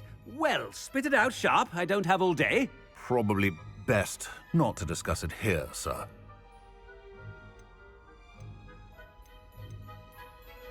I assure you, Sharp, You may speak freely. Very well. I've brewed the cure for boils you wanted. I can drop it by your office when it's convenient. Of course, yes. No need for all the cloak and dagger. Simply have a student deliver it. A student. Very well, sir, if you insist. I do. And thank you, Sharp. I just hope you've brewed enough for all my boils. Professor Black, again, it is not too late to reconsider your decision regarding Quidditch. We could still have trials and a somewhat shortened season. It would be better than none at all. But the injury, Madam Kogawa. Professor, more than one student has taken a bludger to the head on our pitch. I dare say it knocked some sense into them. And they're fine now. The fact that it happened to be a pureblood, well, that's no reason to... What nonsense! That you would trivialize the health of a student over a silly game. A silly game? You are quite impossible sometimes. Sir, I've a good mind to write to the Department of Magical Games and Sports at the Ministry about you.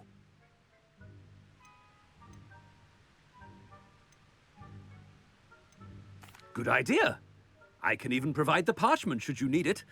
Now, where is my elf? Parchment? Very well, I will, and with pleasure. And I spotted Scrope in the Great Hall. Seems to be avoiding me. I wonder why. Good day, Madam Kogawa. Hello, Professor Black. Ah, Professor Weasley. How delightful to see you. Sir? Since I have you here, I wonder if I might, speak with you about Professor Fig. Oh, very well. I've decided to give him a bit more, leeway with his time. Leeway, Professor? Are you sure that's wise? I confess I do worry for his students. He's rarely here as it is.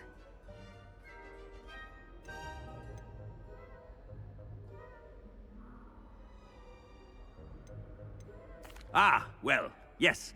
He's handling some official ministry business for me. I see. But, sir, if I may, I am wary of how much time the new fifth year seems to be spending away from the castle, supposedly on Professor Fig's behalf. I've heard unsettling rumors of their escapades. Everything from sneaking into the Forbidden Forest to confronting Ranrock's loyalists and Rookwood's lot. What? Goodness. You cannot believe everything you hear, Professor. No, you cannot. I mean, I shall keep an eye on Fig. You simply keep doing the wonderful job that you're doing. Simply wonderful. Thank you. But I'm happy to look into... Good. That'll be all, Weasley. I mean, Professor Weasley. Good day. Scrope! Oh, greetings, Master. Remind me of the password to my office. Oh, but Master made Scrope swear never to tell anyone, even Master himself. How dare you question me? I've a mind to give you a matching set of ears. Yes, sir. Of course, sir. Scrope begs forgiveness. It is the Black family motto, Master. Right. Of course. Master does remember it.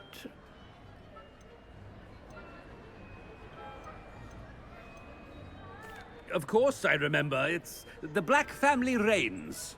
Is Master giving Scrope a test? It's pure bloods forever, isn't it? Close, Master. Scrope thinks Master is indeed testing Scrope. It is always pure. Obviously. And, of course, as Master knows, in French. Yes, of course. I order you to pronounce it for me. Oh, but Master knows that Scrope's French is most pitiful.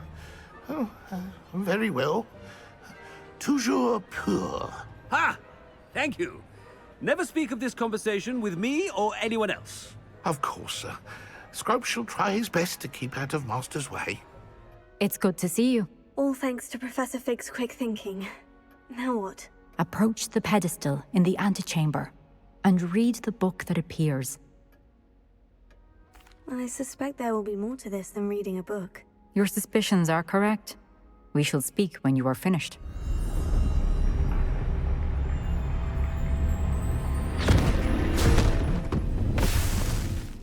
Where am I? Professor Fitzgerald, can you hear me?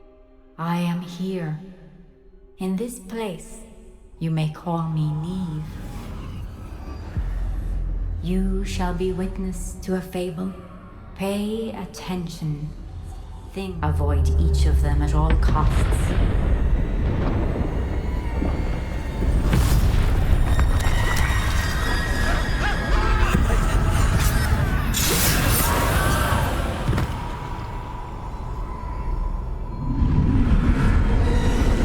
Neve.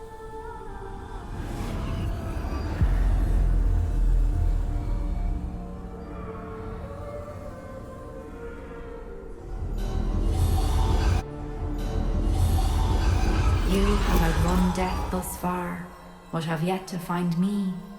Keep searching, but this time you will be unable to hide. Wield the wand you see before you.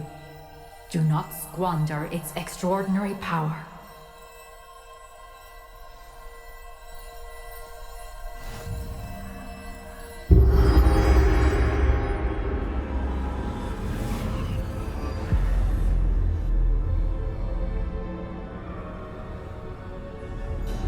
I've never felt such power.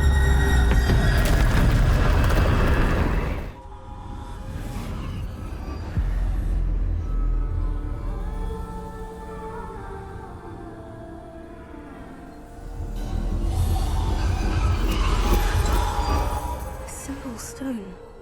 This must be for me.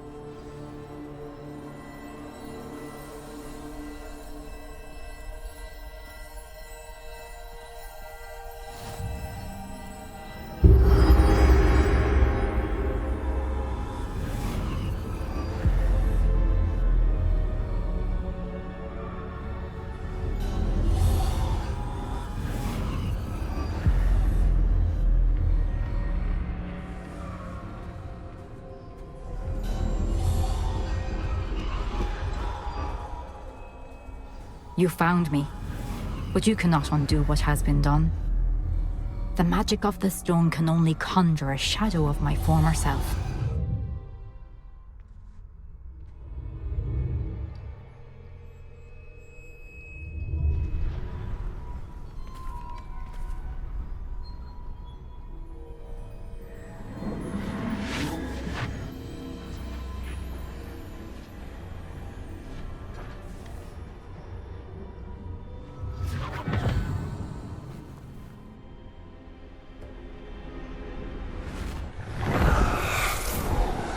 Isadora, what you did for your father was remarkable. Wasn't it? And Percival needn't worry about the strands of emotion or the traces that this magic leaves. I found a way to contain all of it. You haven't stopped. Goblin Silver. You spoke to a goblin about this. Don't worry, he has no idea what we're containing. We don't know what effect any of this may have. The emotions, the dark traits. You sound like Percival. And as it happens, I do know. It is a source of strength, of focus. Somehow it enhances my ability to wield magic. I don't follow, Isadora. I think we can harness it. Power like this is not to be toyed with. In the wrong hands. You saw what I did for my father. Oh, Neve, imagine the good we could do. Everyone is in some kind of pain.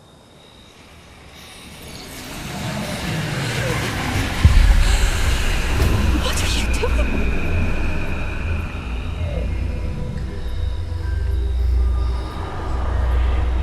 Breathe it in. Can you feel it? Oh, Isadora. This must stop. All of it. You've kept this power to yourselves for so long because you fear it. I choose to embrace it.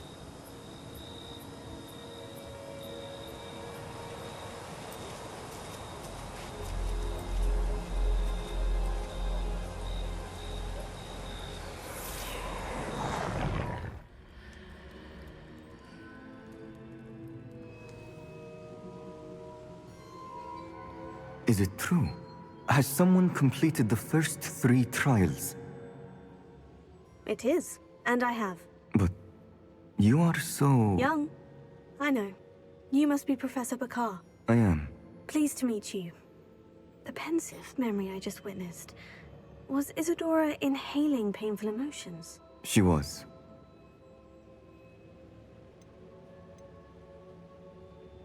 I was amazed to see that it seemed to give her some sort of power, and that she could harness it.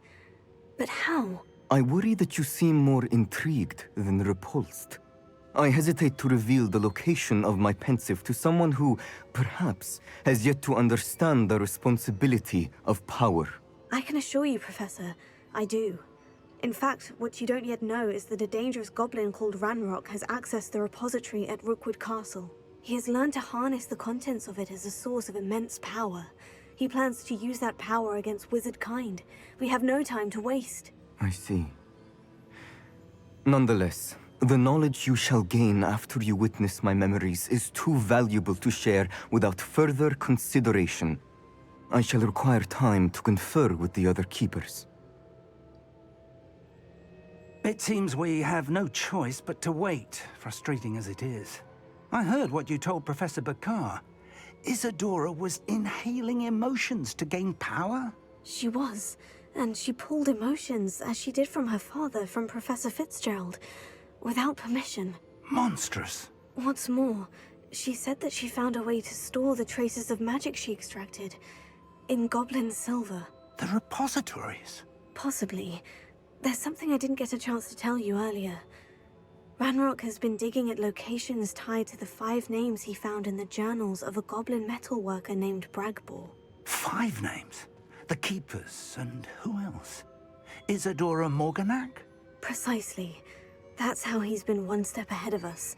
Gringotts, the Tower, Rookwood Castle. If the Keepers won't tell you where the next trial is yet, I say we at least maintain a watch on Ranrock. Perhaps he'll lead us to more information. Perhaps.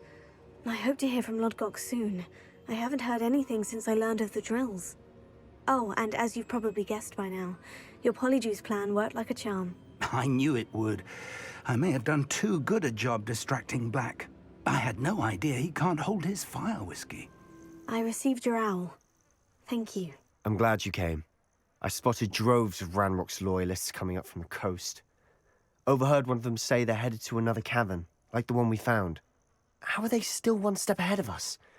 They can't know about the triptych. I don't know. I did see another memory. This time it was a keeper named Neve Fitzgerald. She was unnerved by Isadora's use of ancient magic. But I still can't be sure how any of it connects to Ranrock. These keepers are playing games with you. You need to press them for more information. It doesn't work like that. To access each of these memories, I have to complete a trial. It's not as easy as you think. They're showing me the memories in a particular order. Ugh. Either they don't trust you, or you don't care enough about Anne to ask the difficult questions.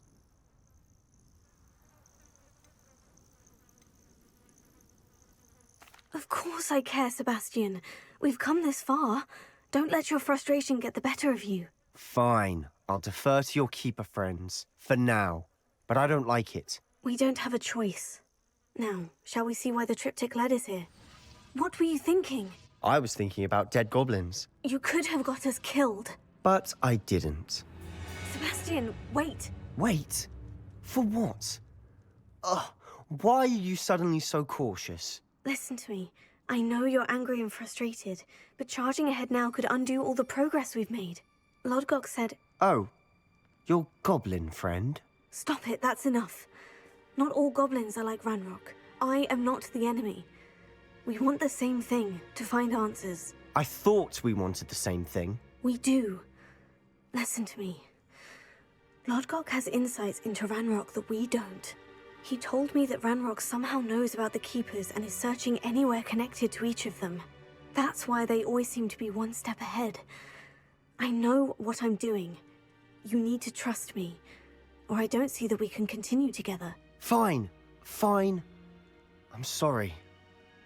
I'm letting my emotions get the better of me. And I have been for a while. I do trust you. And I don't think I can help Anne without you. Good. Ranrock clearly knows more than we thought. We need to be careful and do this right, not just go charging in. We have our work cut out for us. We need to work together if we're going to find the final piece to the triptych.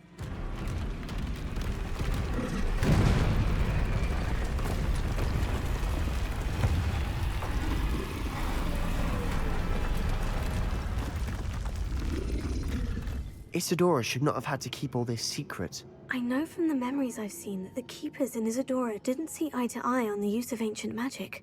But I don't understand why she seems to have gone to such great lengths to tell her story without their knowledge. I wish you could see one of her memories. So do I.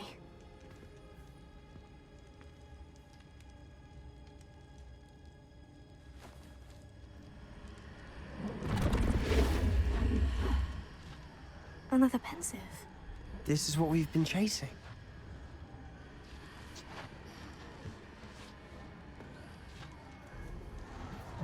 I wonder... What is it? Let's find out.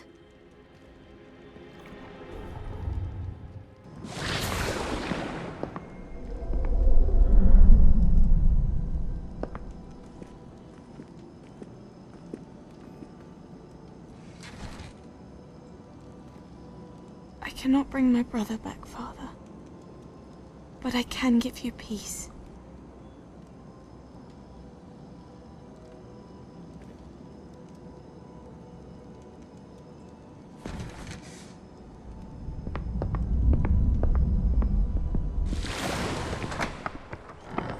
Please, have a seat.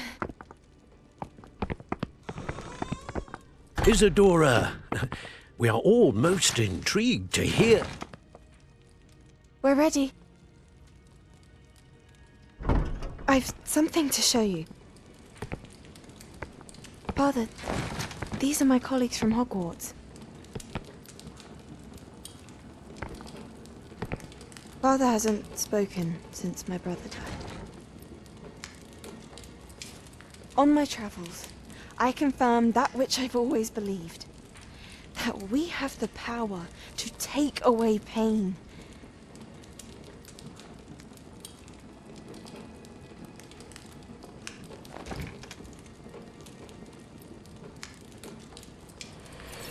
Isadora.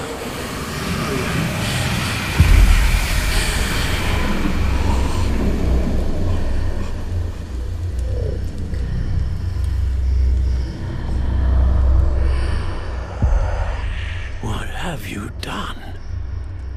I took his pain.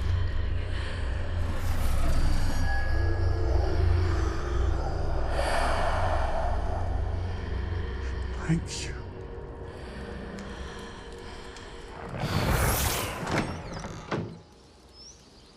That worked. It did indeed. Of course it did. It's goblin silver. I need something much bigger. All right.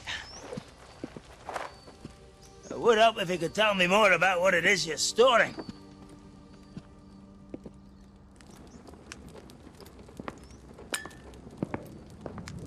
Magic. Left over from a spell I devised to remove pain, but if used correctly, its power can be used to do even more good. Why would you want to store such magic away? I only need to keep it safe until I can convince my colleagues of its worth. Magic like this unnerves some. Not everyone's ready to wield such power. Perhaps not. Someone will be.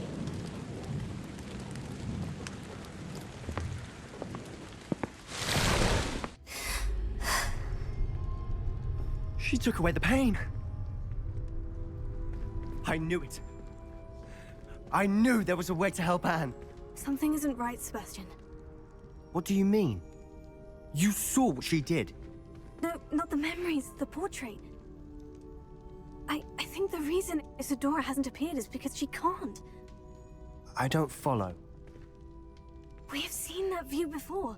The abandoned home in Felcroft, the destroyed painting. It was her. So someone destroyed a bit of enchanted canvas, but we found the memory.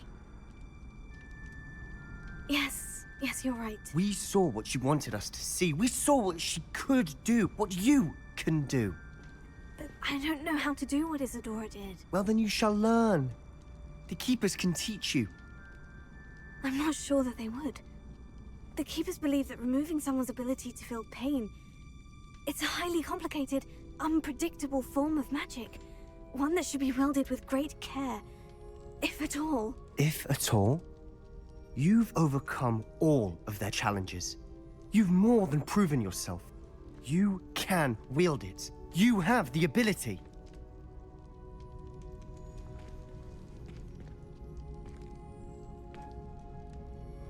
Please, talk to the Keepers. If not for me, then for Anne.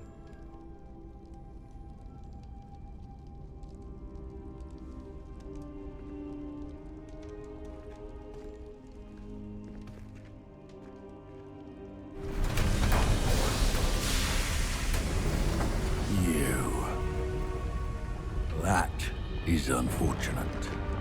No matter, we will build another. I found this one lurking outside. Lord Gok, come to make amends, little brother. I came to stop this. What is this you've brought me?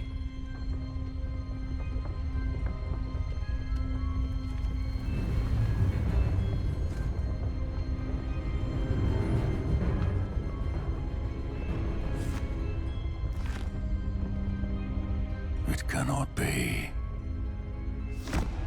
All this time, you knew where it was!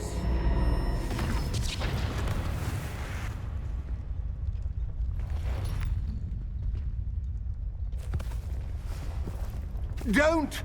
Are you all right? I'll never understand you, Lord Gok. So gullible. That witch did not consider you an equal. She, like all wizard kind, sought only to use you. You're wrong, Ranrock. The young ones are especially deceitful. They are taught to hide their disgust for us, as they exploit us. Astonishing that our ancestors ever trusted each other. All this time, looking everywhere for the final repository, searching in vain for Bragbor's last journal. Wasted my time, chasing a child.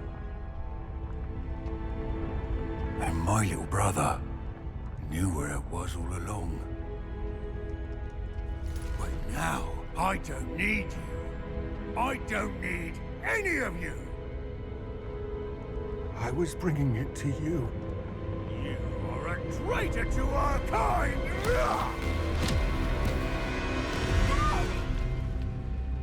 Abracadabra!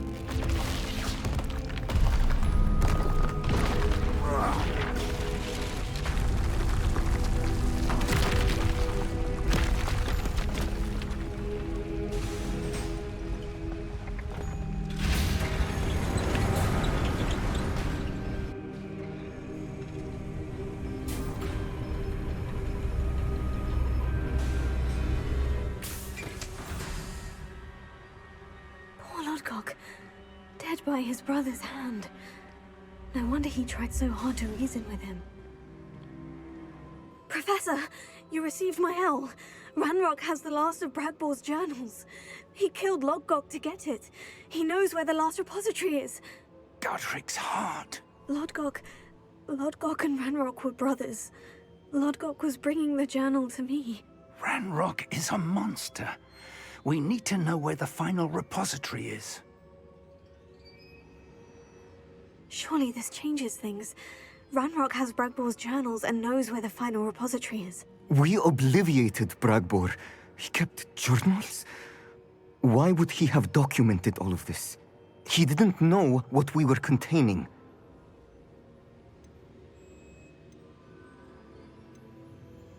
Isadora told Bragbor about the magic when she asked him to build a container for her. I've seen her memories. Isadora left memories for someone to find? You know what she did? Her memories showed what she did for her father, which I also saw in Professor Rookwood's pensive. And a conversation with Bragbor in which she expressed frustration about the limits being placed on her use of ancient magic. Based upon the memories they have seen, I believe our young friend is well aware of the grave circumstances in which we find ourselves. The next trial will involve an exceptional level of magical skill and a nuanced ability to interact with beasts. Find a face of stone and tendrils. I should advise you that you must engage with any beast that is part of the trial on your own. Professor Bakar will meet you in his pensive room.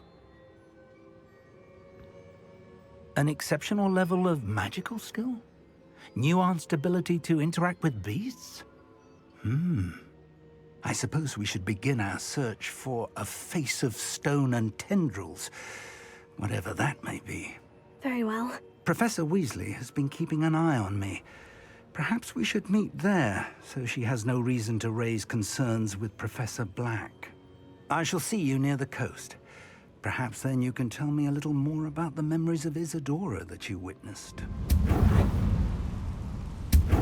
Is that a... It is. I believe I know what must be done. Do you recognize the head sculpted there? That's a head. I can't say that I do. It appears to be a fearsome beast known as a graphorn. And the prints carved into the ground lead me to believe that a graphorn will somehow open the way forward. That's what Professor Rackham meant when he spoke of my needing an ability to interact with beasts. It would seem so. I do know that the last of a long dynasty of graphorns lives nearby. They call him the Lord of the Shore. I suspect you'll need to bring him here. What happens next, I can't say. If that's what must be done, I'll do it. Excellent. I know this area well enough. When you see the remains of a large sea creature, you're in the right place. Now, Professor Rackham made it clear that you must engage with any beast that is part of this trial on your own. So I shall wish you good luck and wait for your return in the map chamber.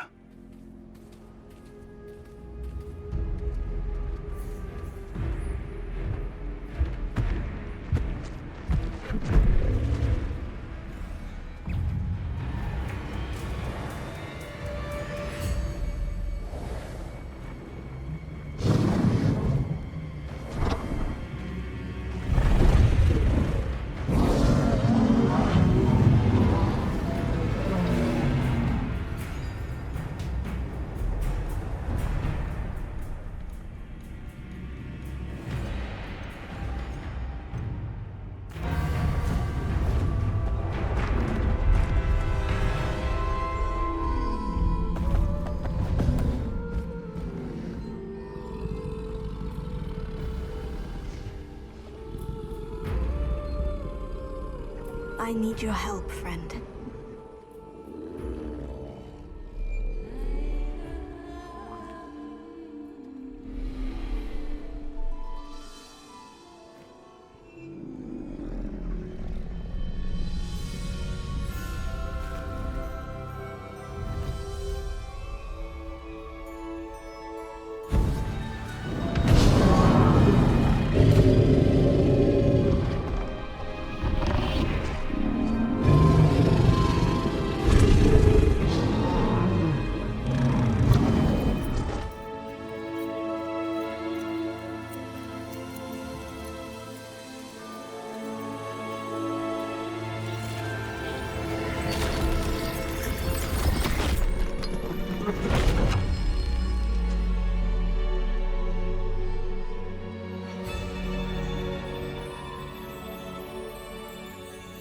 Perhaps Professor Rackham was right to have had faith in you.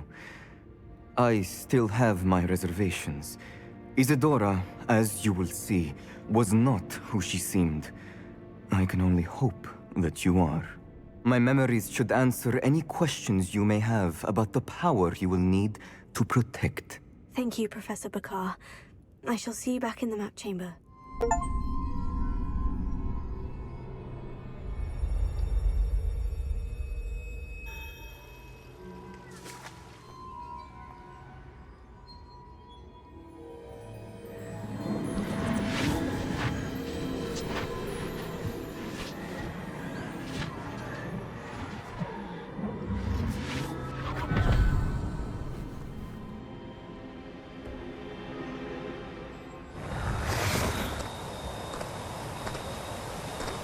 Hello?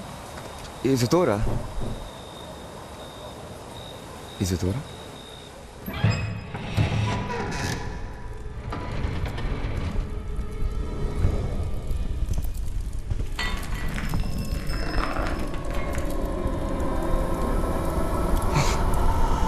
Mr. Morgan,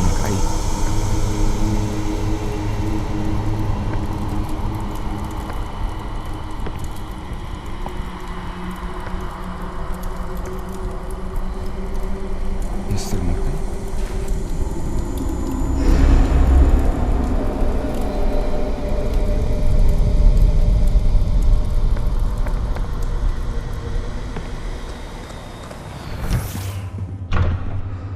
Son, I'm glad you're here. Isadora was not at her home. I know. Her father... Percival. What is it? It is as though he was stripped not only of his pain, but of all emotion. Everything is much worse than I feared. Neve was right. Isadora hasn't stopped. I've just learned that she has been wielding that magic on students. We must gather the others.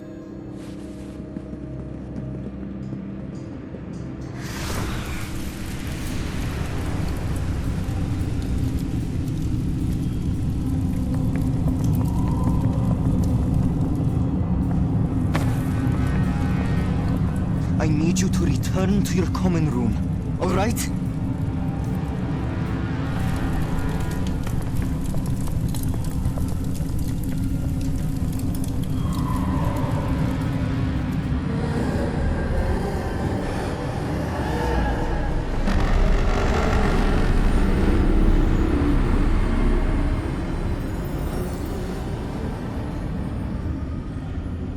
What have you done?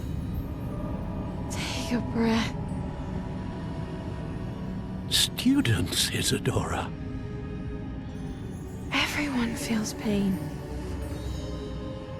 And why? Because of your arrogance? Your obsession with secrets? He won't suffer any longer. Not my father, not my students, no one. Isadora, set down your wand. Professor, you taught me to hone my power, not throw it away. I did not teach you this. Expelliarmus!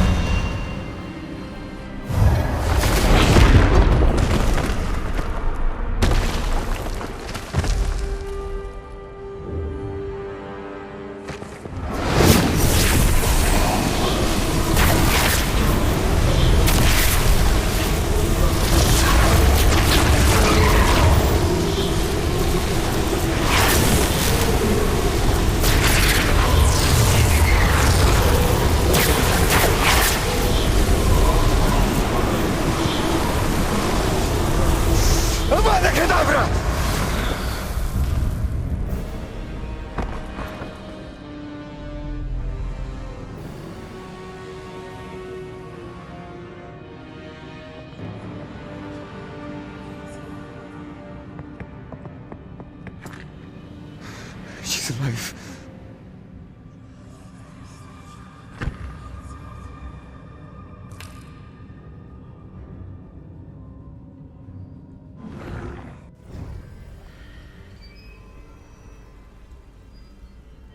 The caverns below Hogwarts where you fought Isadora.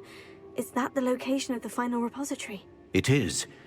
You see, we could not destroy the strands of emotion Isadora had stolen from so many. So we did all that we could to keep them safe. We also realized that until they could be destroyed, the magic used to create them was a danger to wizard kind. Hence, we became keepers.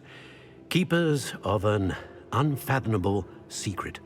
We knew that someday, one with the ability to see traces of ancient magic might be seduced by its power. We built the trials to lead that person to us, to allow them to prove themselves worthy of the knowledge we'd kept hidden and the responsibility that accompanies it. Have I not proven myself, Professor? I need to get to that repository before Ranrock does. You have, and you will. But the repository is protected by powerful ancient magic. To enter, you must craft a special wand from the 4 artifacts you found above our pensives. So the repository is safe from Ranrock for now. If he is, as you suspect, capable of using the power of the other repository, I fear he will be able to breach our defenses. Then I must go now and craft this wand. Perhaps Mr. Ollivander will help me. Another Ollivander? I'm not surprised. As I am sure he will tell you, this wand may be used for only one purpose. Return with the wand, and we will open the way forward. I shall send an owl ahead to Ollivander. Whilst you visit him, I'll reach out to Professor Weasley. Professor Weasley? Yes. I may have made an error in judgment by not informing her of Ranrock's intentions earlier. I only hope it's not too late. If Ranrock really is going to try to drill below Hogwarts, we'll need all the help we can get. All right, Professor. I'll see you soon. Hello, Mr. Ollivander. I wondered if you might be able to help me with something. Good to see you, my young Ravenclaw friend. Allow me once again to express my family's gratitude. They were pleased to learn that the wand Richard Jackdaw disappeared with those many years ago had been located, even if it was somewhat unusable. Glad to hear it. Now, I received an owl from Eleazar, Professor Fig. He was a bit cryptic, said you need to have a special wand crafted, that you'd bring me the materials. Yes, sir. I have them here. Oh, my. How extraordinary. Remarkable design. I will be honest, I have never crafted a wand in this fashion. Repaired broken wands, of course, but this is something else entirely. Keeping me on my toes, aren't you? I think I can work with what you've brought me. Let me see what I can do.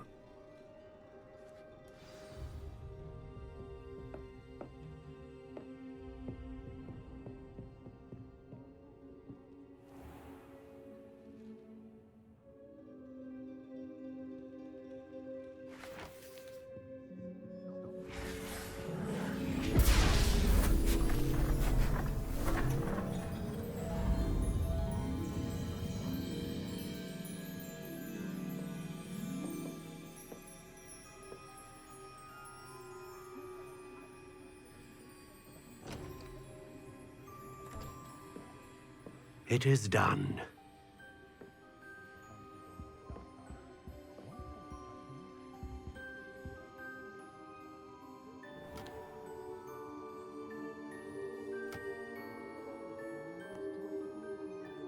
I should warn you, I've never seen a wand like this before. My suspicion, as Professor Fig implied in his letter, is that it serves a unique purpose. I doubt you shall find much use for it otherwise. I understand. Thank you, sir.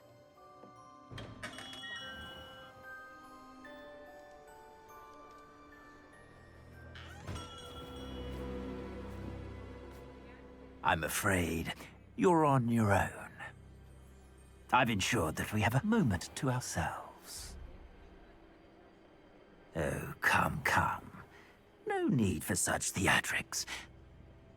In light of what Ranrock now knows, you must agree that our interests are aligned. Our interests will never be aligned. You would let goblins take what is rightfully ours?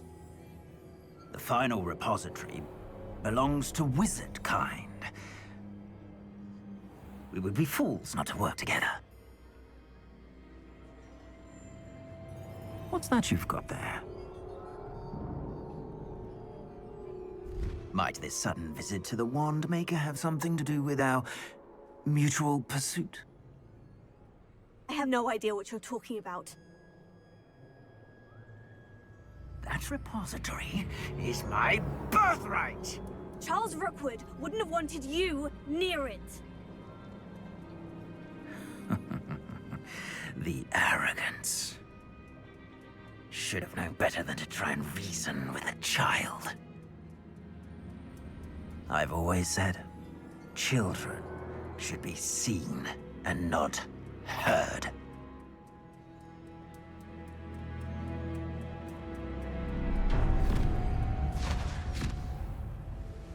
Victor Rookwood is dead. He confronted me as I left Ollivander's with the Keeper's wand.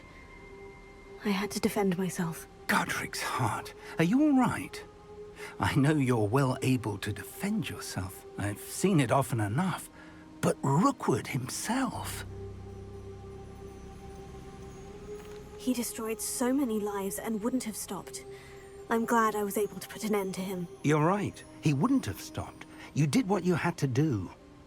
The wizarding community owes you a great debt. Thank you for saying so, Professor. I'm ready for what's next. All right, then. The Keepers have been waiting.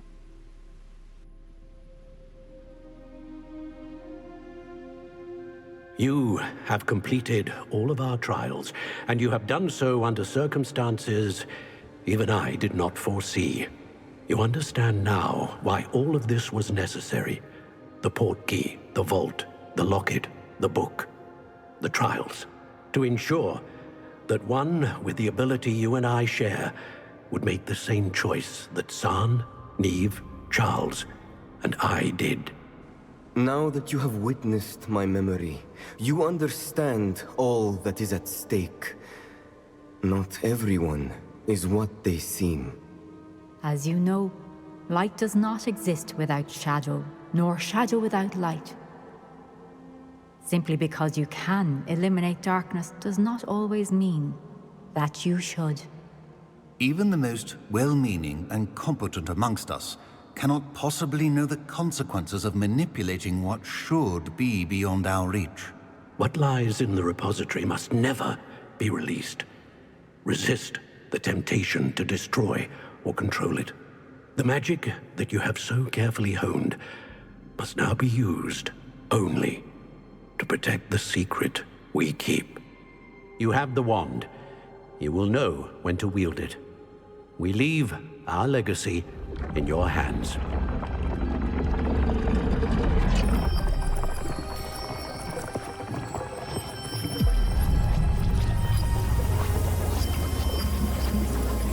Astonishing. Must be the way to the repository.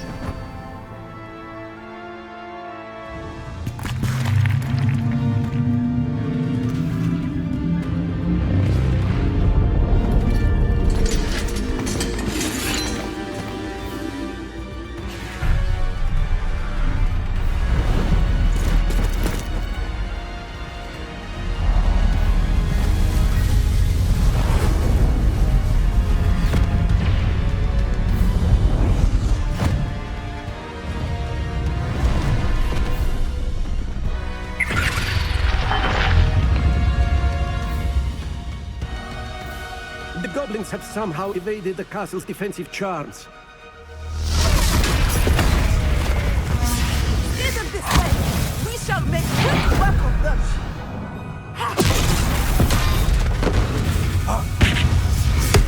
They got this.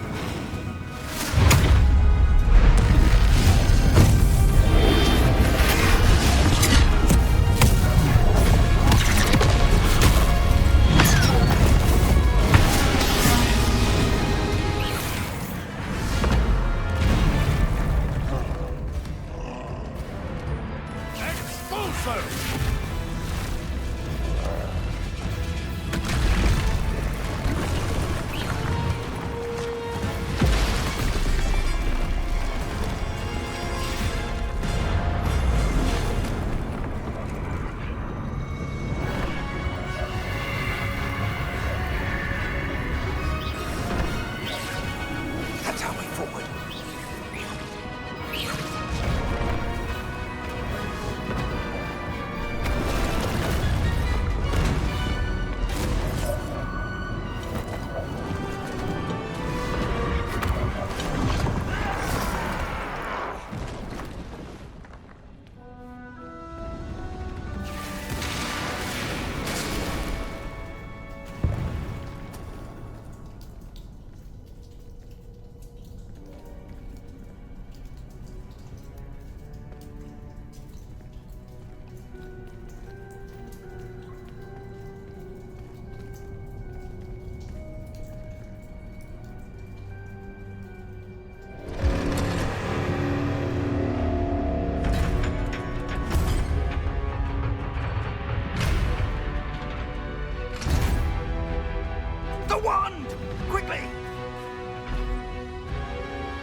I'm relieved we got here before Ranrock. I can't believe this is it. The repository has been under the castle for hundreds of years. Think of all the pain that created it. This is what Miriam, George, your friend Lodgok, and countless others died for. Miriam believed this forgotten magic could be used for such good. But she did not know the risks. She did not see what the Keepers have shown you. What Isadora showed you. You are now the Keeper of whatever power it holds. What do you intend to do with it?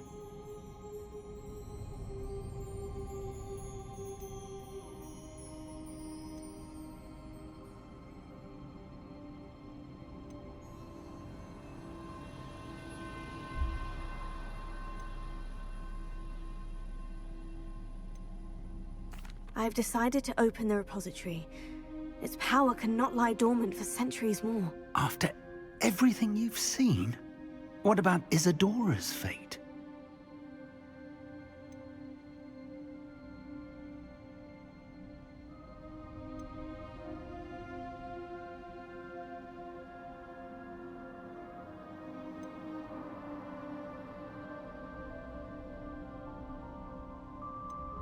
No, you're right. I haven't forgotten. The cost is too high. Perhaps this magic is best kept contained. I'm relieved to hear that. I know the power is tempting, but I'm glad you've decided to keep it contained for now. And whilst that may be the right decision in this moment, I confess, I have been thinking... What is it, Professor? I spent all year trying to keep our journey a secret from everyone, including Professor Weasley. But now I wonder if I should have shared it with her, and the others, sooner. Trusted them more.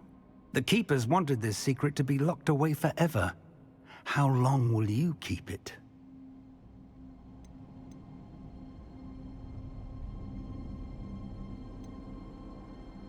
The Keepers were right. The risk of using this magic is too dangerous. It is my responsibility alone to keep it safe. I understand, but you are not entirely alone. I will do all I can to help you.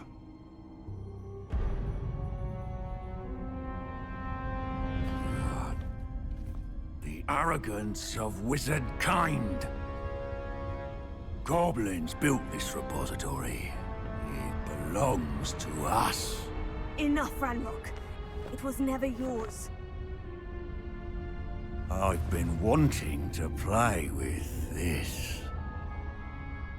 Miriam's wand. If she'd simply handed over the container, all of this could have been avoided. Foolish, self-important witch. Seems you were two of a kind. She didn't know when to give up either.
You are stronger than you know.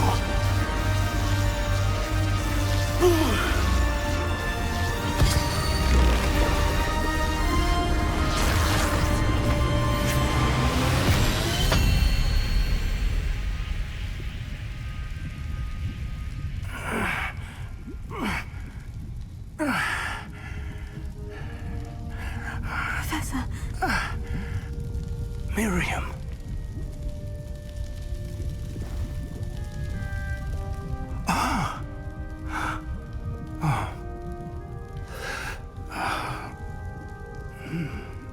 Miriam would have loved you, my young friend. The wizarding world could not be in more capable hands.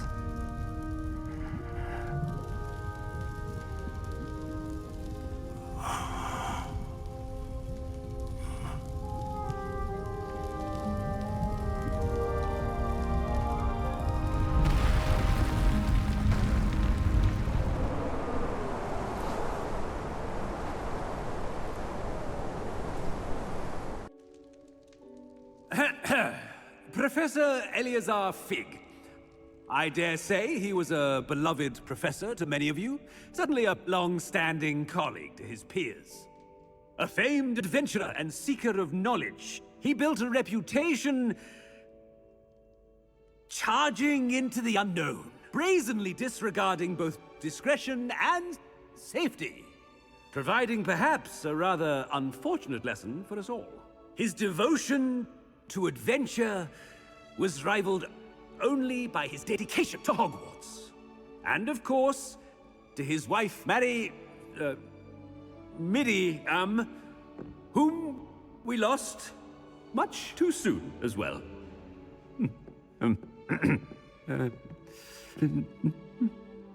Yeah.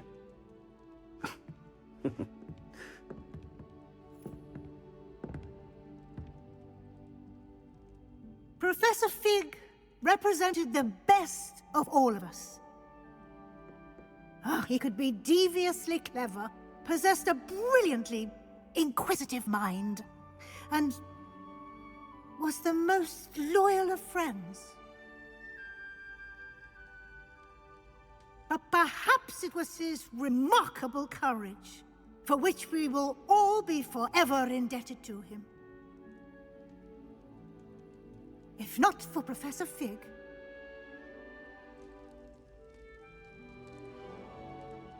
well, I can say with confidence that if not for him, many of us, let alone Hogwarts, would not be here today. Those that knew him best will agree that we must now honor him as only Hogwarts can, by wisely, resourcefully, justly and bravely facing all that lies ahead. To Professor Fig!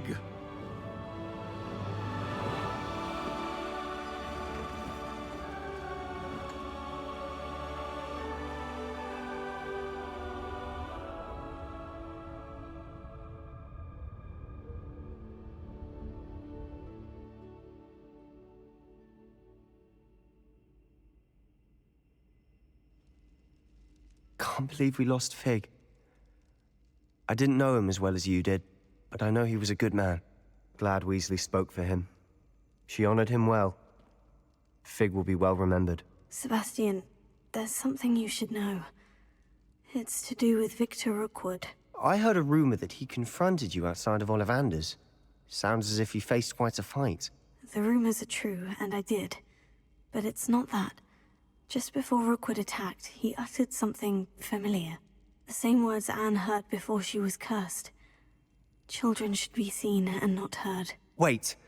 What are you saying? It wasn't one of Ranrock's loyalists who cursed Anne. It was Rookwood.